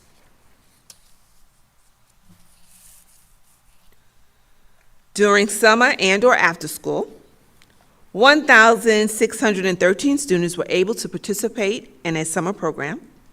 70 third grade students were promoted to fourth grade by earning a passing score on an assessment. All grade levels increased their average score on their pre and post test at least by 2% in elementary. Now I'll turn it back over to Mrs. Singens. Thank you, Dr. Varner. I will now finish with the last two activities, facilities and recruitment. ESSER 3 included an additional assurance that allowed for air quality capital projects. As you saw this morning from the presentation on Goal 4, funds were allowed to remodel HVAC systems. They were remodeled at Denellen Middle, Bellevue Middle, Fort King Middle, Howard Middle, and Fezziden's gymnasiums. Most covered dining and playgrounds were completed utilizing prior federal relief funds. ESSER 3 funds were allocated to complete the covers for the remaining outdoor playgrounds, dining areas, as well as the pool at Hillcrest. Additional bus drivers and bus aides were hired, and 10 buses were purchased to support the transportation needs. The remaining funds, as Mr. Knight had said as well, will support the completion of the HVAC projects and the covers for the remaining dining and playgrounds, as well as finishing up at Hillcrest with their pool. ESSER 3 also allowed districts to support initiatives for recruitment and retention of existing employees. A couple of the activities supporting Goal 3, talent managements, were innovative recruitment and retention efforts, and registration for out-of-county recruitment fairs and out-of-county travel for our principals to represent Marion County Public Schools. ESSER 3 will continue to support recruitment, retention, and grow our own to ensure all students have access to highly effective and diverse teachers, administrators, and support staff. Thank you, and we'd like to turn it back over to Dr. Gullett and the board. Thank you both for your presentation, Board. We're looking forward to your feedback. Board, any specific questions or comments on our ESSER dollars?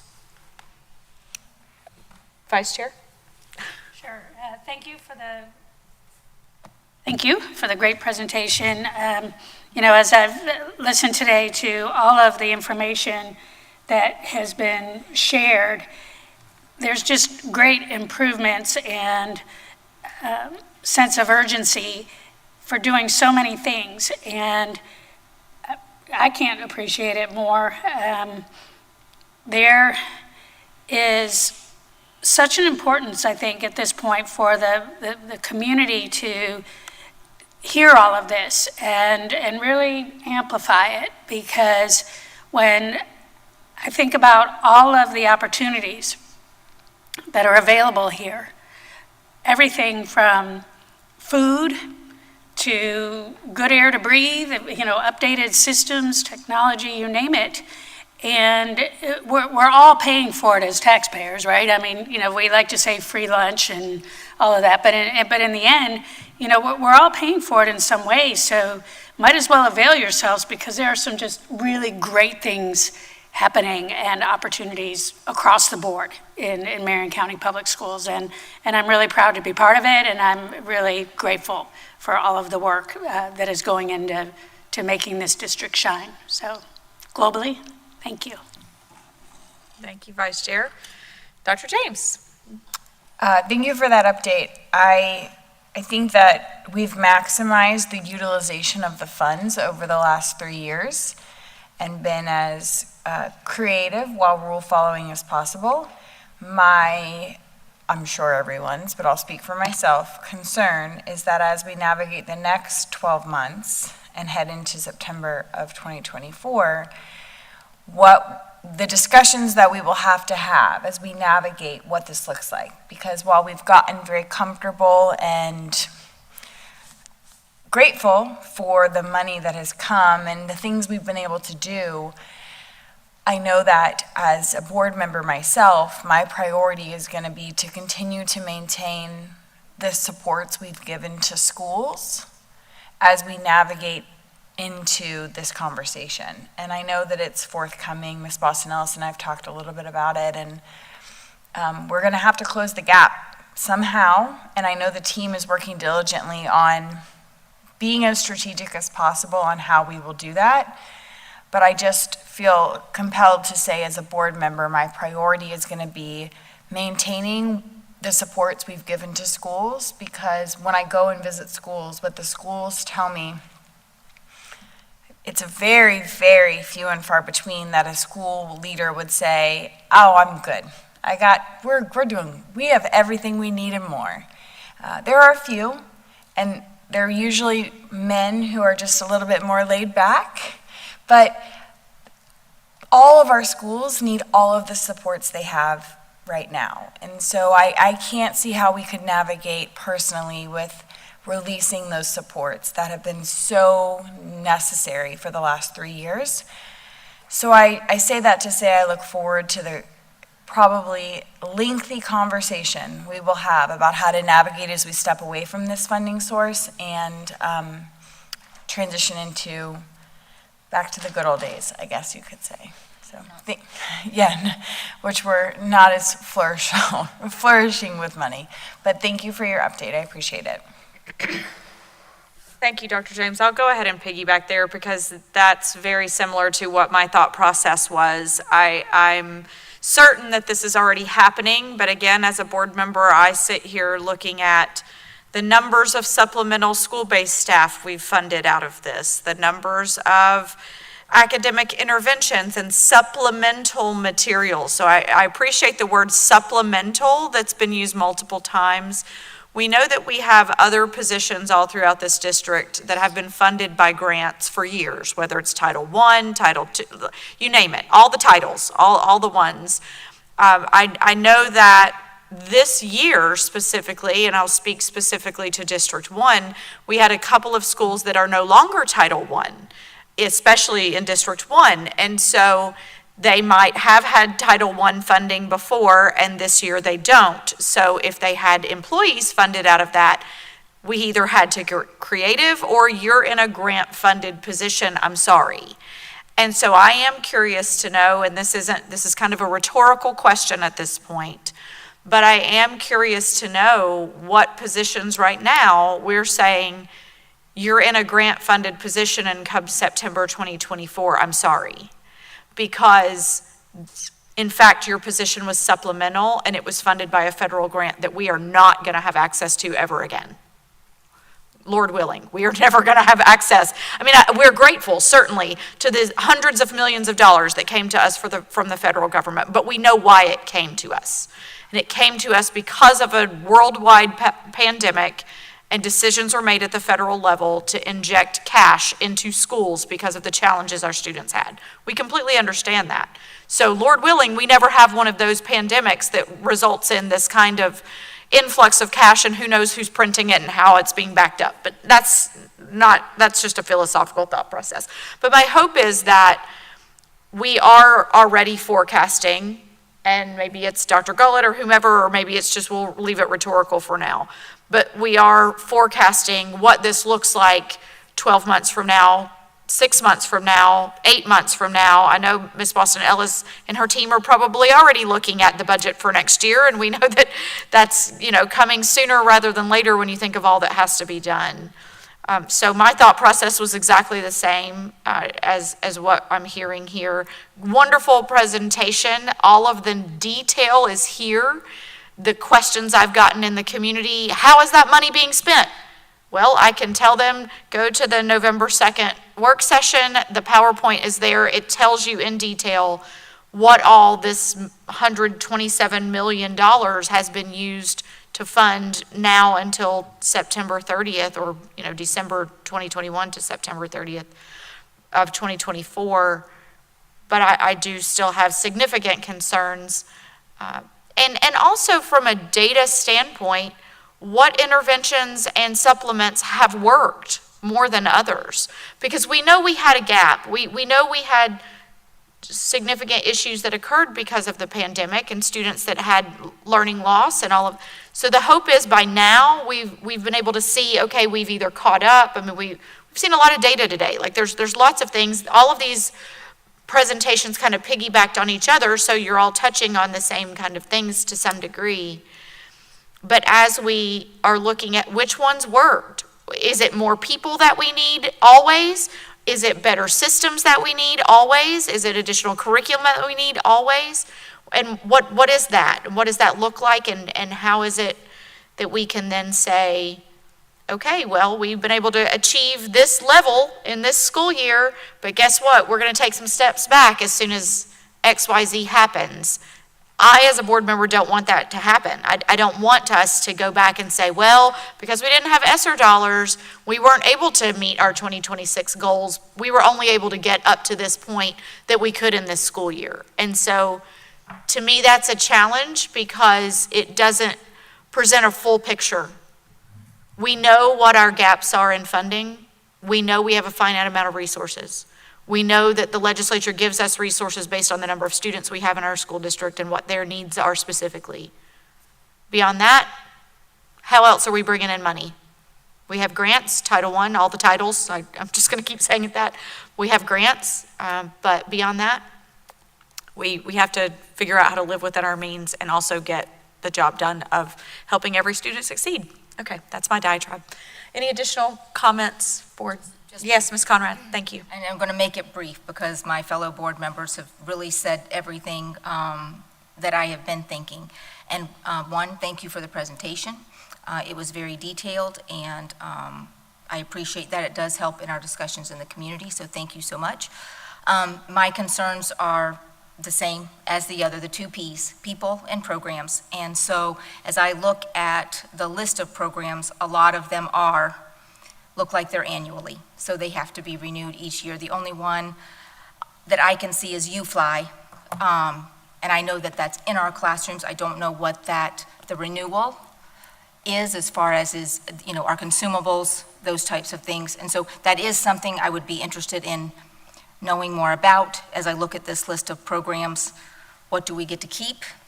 What have we paid for and we have something tangible for? And what do we lose completely, at the end of our contract with them? So I'm interested in that information. And so with that, I'll conclude my comments. Thank you, Ms. Conrad. Reverend Cummings. Thank you, Dr. Warner, for the presentation. Thank you, ladies, for the presentation. We can see that we did get an influx of a lot of money a few years ago, and you have been good stewards with it and tried to make some vast improvements. And thank you for how you did that, how you've been able to manage those funds. So I appreciate all of that.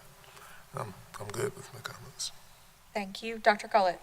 Thank you, Madam Chair. I just need to comment to say that no one has really looked forward to the funds going away, but we didn't take those for granted. And the comments and questions about looking at what happens next, I can tell you that's been well underway for a year. We have been looking and anticipating this, can't move blindly wondering, well, I don't know, we'll decide later. That has been very intentional. I can tell you that Dr. Varner and all the departments have been meeting and looking piece by piece at what the return has been for each of the items in detail, even more so than you see today at this presentation. Examining what we saw from the investment of those dollars, anticipating which ones we'll keep, which ones we won't because of that data, involving a lot of stakeholders in those conversations, and even looking at other federal dollars, and you've referenced some of those today with Title I, even some Title II, 3 and 4 actually, and how some might be funded differently, but it's a puzzle. And so we knew this was coming, and we knew that there would be some hard decisions that have to be made.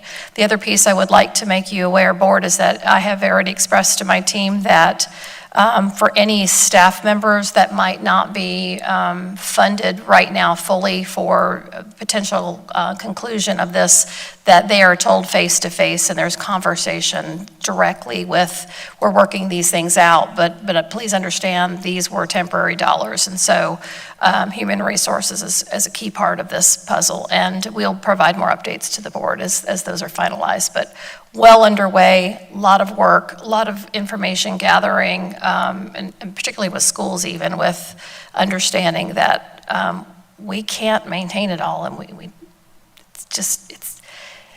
it's unfortunate, but it is what it is, and the gaps remain in some of our areas. So we will adjust as we always do.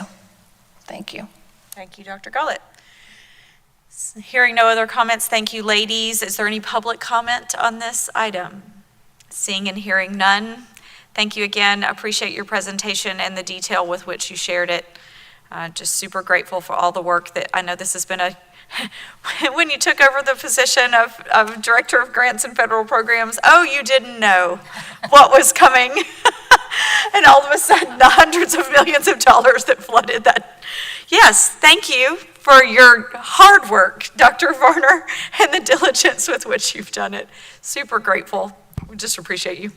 Thank you, and I would like to thank my team, because without that team, all of this would not have been available. So I have a great team that helps support our grants and federal programs. So thank you all. Absolutely. We're grateful for you.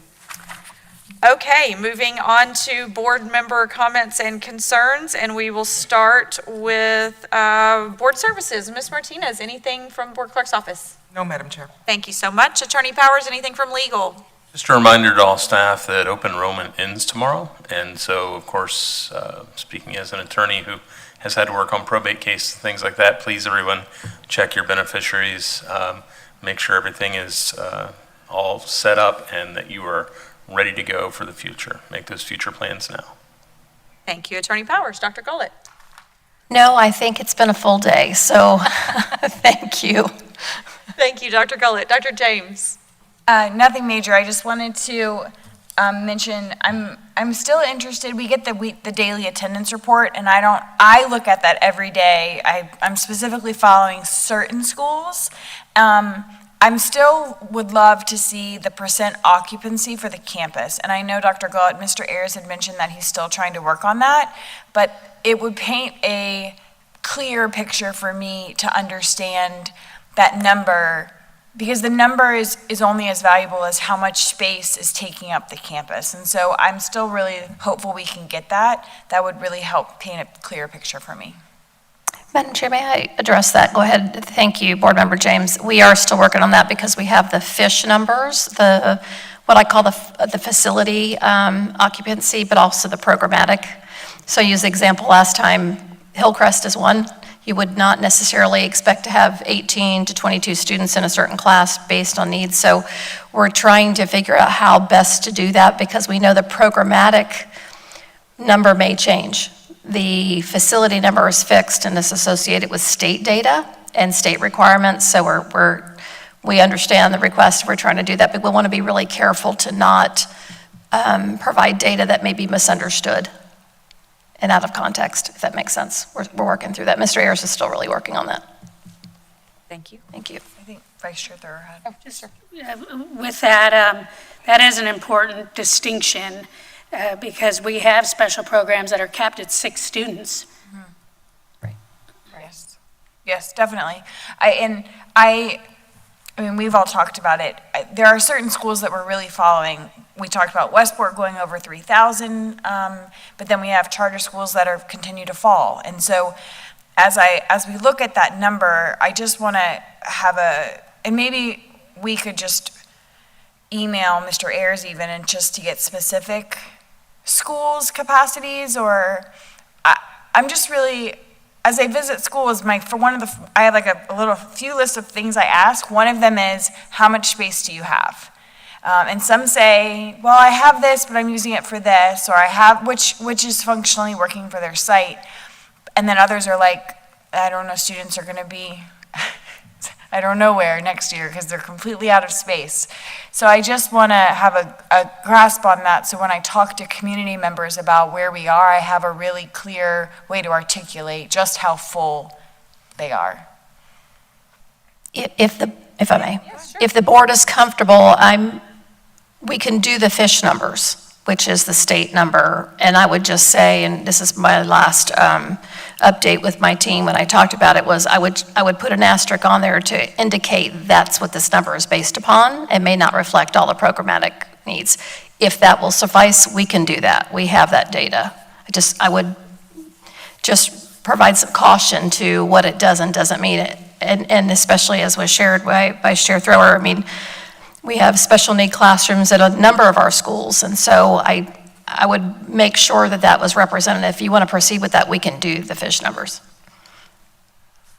Yes, Ms. Conrad. I would just make a suggestion is getting information out, but also being careful. That maybe we could do something as simple as putting an asterisk beside schools that there's some special accommodations, just as a reminder to us all when we're looking at those numbers that some classes do only have a capacity of 6, while others have 24.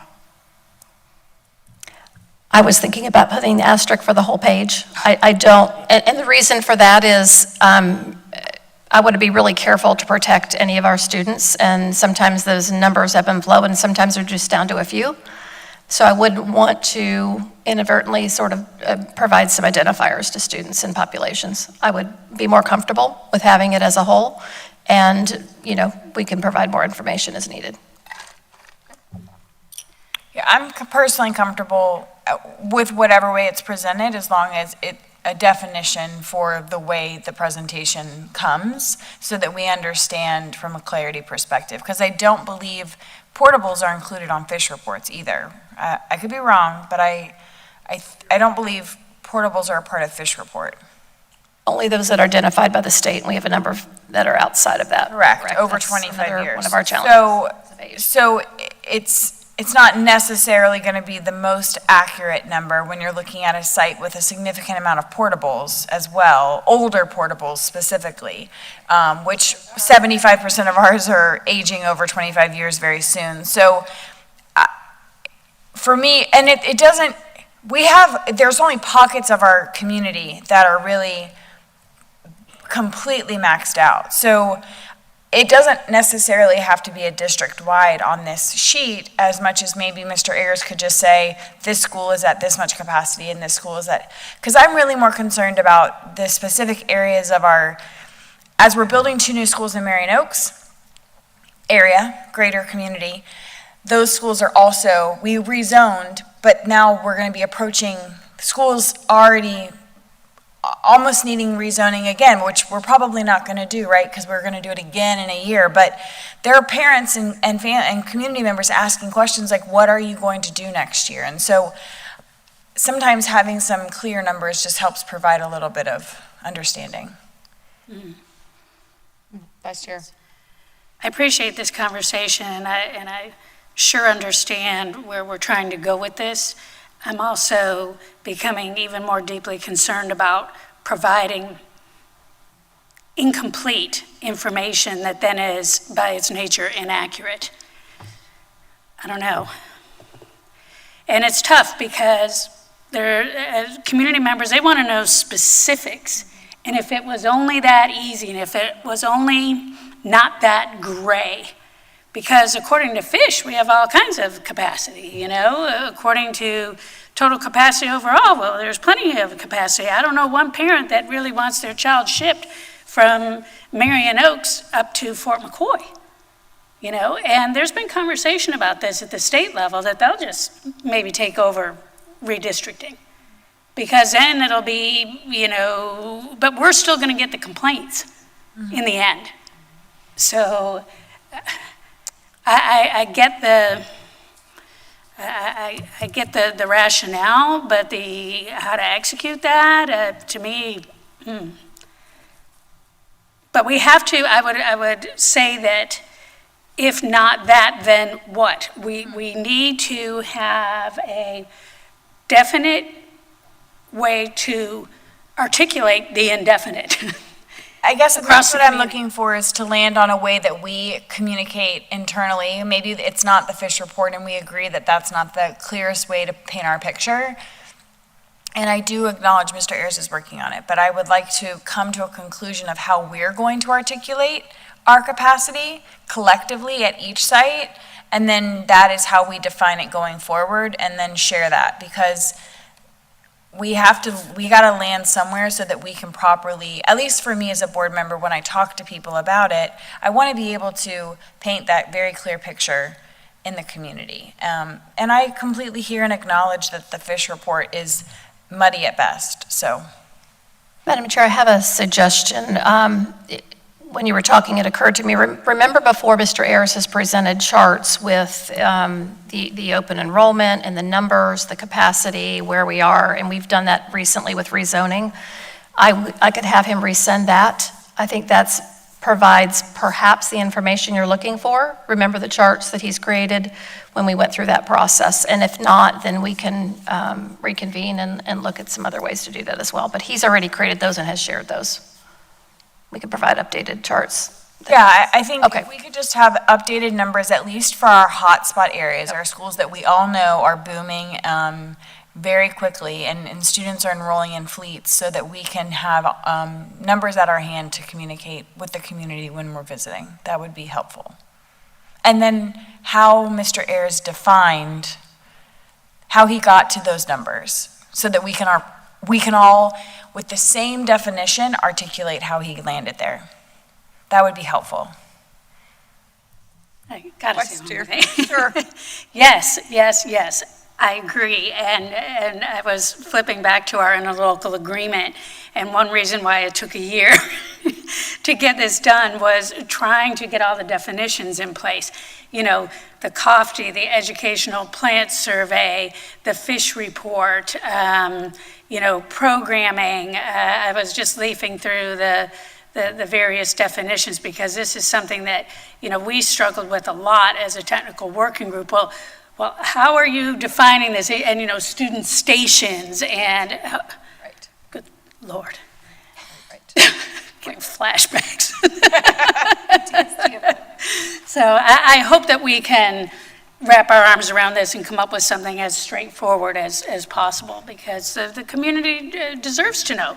And if at some level they are shared, it's complicated, and we'll give it the most defined definitions we can, then I think that's just another great way to share our needs and what we're doing.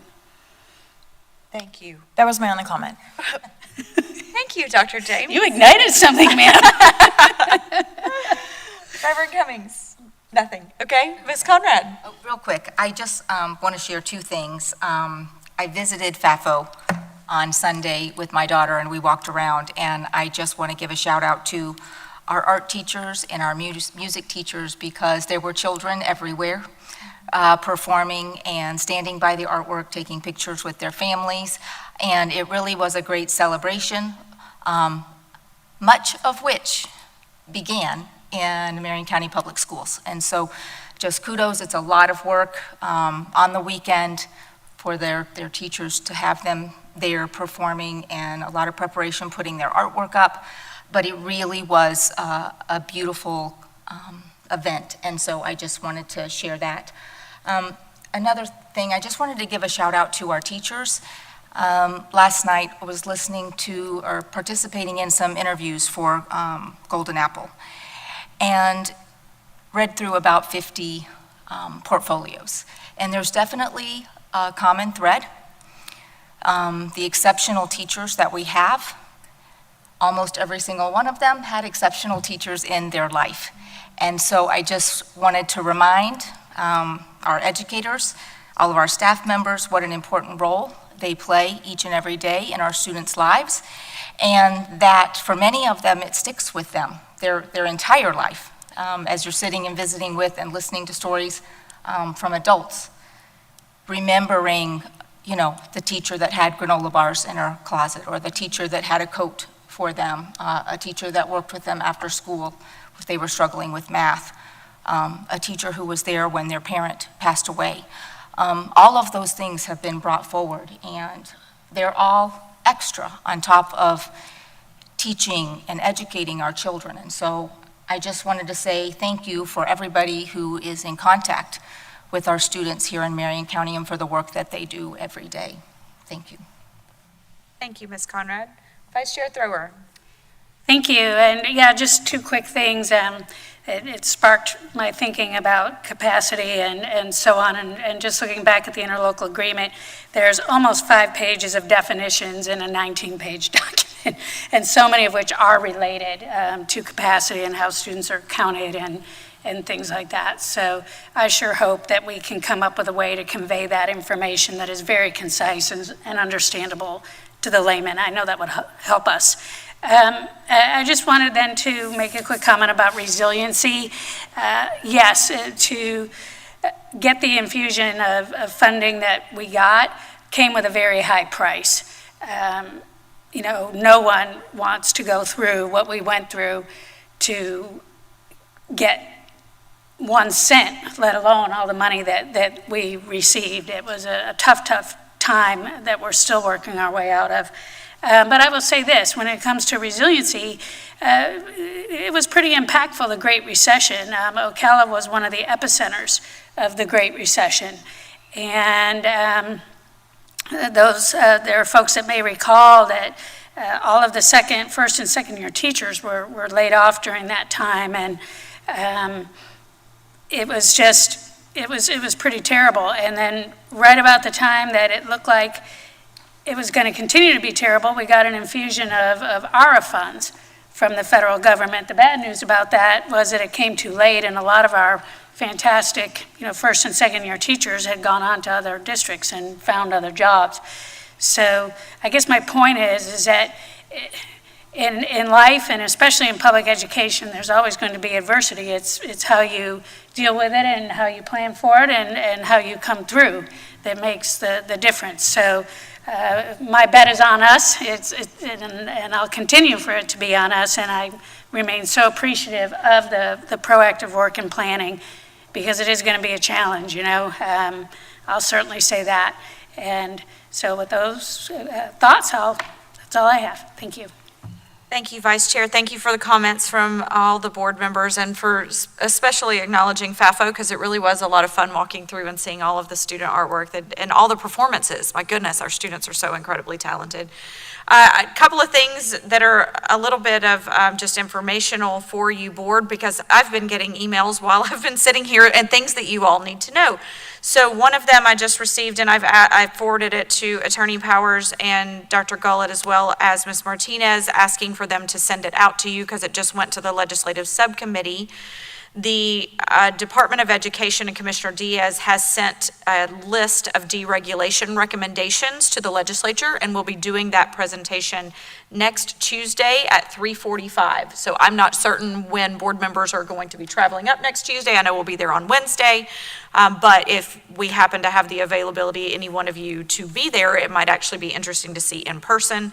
There is a recommendation to watch it if you're unable to, but I wanted to make quick note of at least two things that I saw right on the first page or so. One would be that we wouldn't have to publish the budget information in the newspaper anymore, or actually to post, school districts posting notices on fixing millage rate in the newspaper, that we would just do it on the website and other means that the public could. Anyway, so that's one of the recommendations. Again, this all would have to go through deregulation with the legislature. But another one is specific to revising section 668.50 to remove the requirement that requires districts to consult with the Division of Management Services as it relates to electronic signatures. Thank you, Attorney Powers. So that the recommendation from Attorney Powers in Marion County Public Schools has now made it to the DOE's deregulation document, and hopefully the legislature will take that on and will be able, and there are several others, board, but those were the first two on the first 2 pages that I noted. And so several things that Florida School Board Association worked on made this list, and just because the FSBA information did not make this list does not mean that it will not ultimately still make legislative changes. Also, while I've been sitting here, I received information from the city of Ocala, as I mentioned last week, about proclamation and or resolution in support of the nation of Israel. I have both the proclamation that the mayor will be doing as well as the resolution that city council will be doing. And with consensus among the board, if we are comfortable having staff work on how it would look, because some of these say specific city of Ocala recognizes this and city of Ocala recognizes that. If we are comfortable having staff work on something from us to do a joint resolution, each city council member will be voting on this and potentially signing it on November 7th. The mayor will also be doing a proclamation. So the resolution's from the city council, the proclamation is from the mayor. But if we're comfortable with that and having staff potentially work on that for us to add it to our November 14th board meeting, do we want to talk through that? Do we want to are we good with that, or no, we're not good with that? Okay? I'm personally, I'm not. Okay.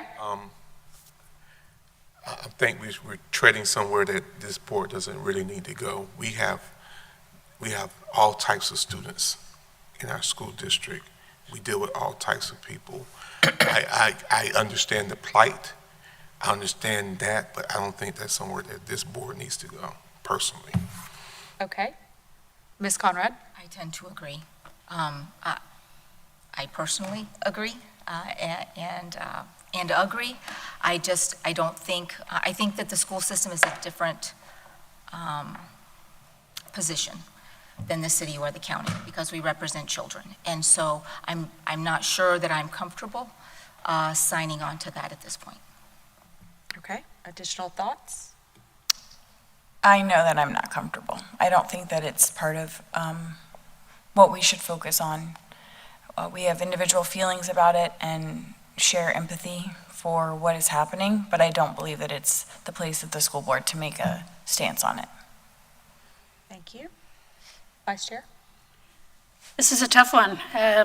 And so, having grown up in a predominantly Jewish neighborhood,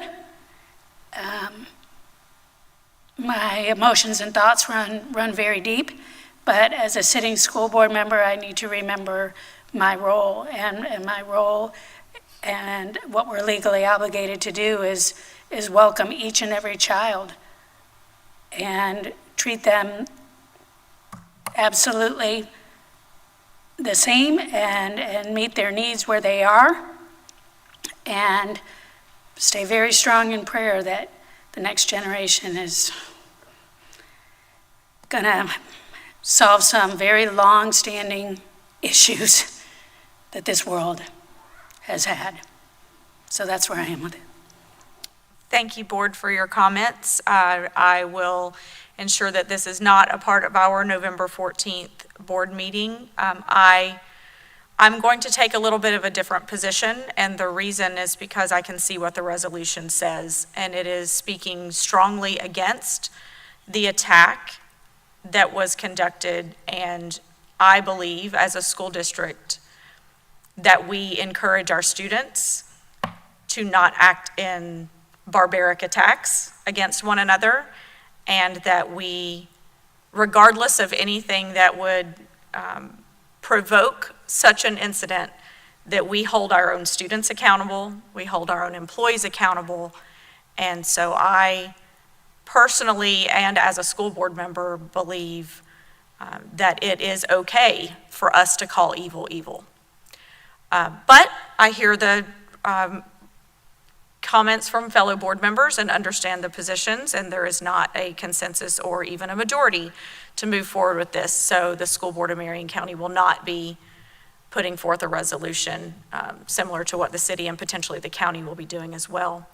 The last comment that I have is because the next time this board, I believe all of us are traveling to Tallahassee next week, so we will be meeting with our legislative delegation to talk about our legislative priorities, and I'm excited again that some of these have made it onto even the Department of Education's priorities. We'll be talking about hopefully an appropriation request that we're putting forth, and that we'll have our sponsors that will be from the Senate and the House that will be signing off on that next week. So we are meeting them ahead of the deadline to get that information in.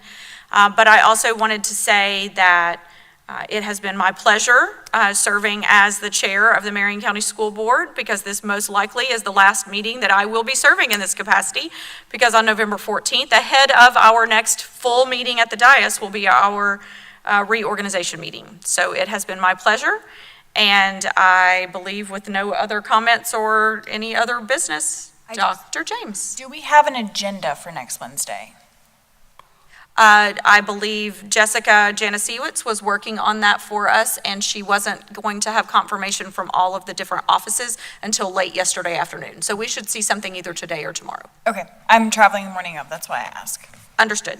So yes, we will have that. I know Jessica was speaking with Lauren and me yesterday about that, and so as soon as we have it, they're having special session.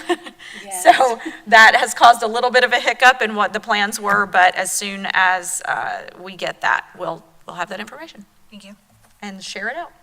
Okay, perfect. With that, no further business. We will adjourn our work session or be out of here at 1:27 p.m. Thank you so much.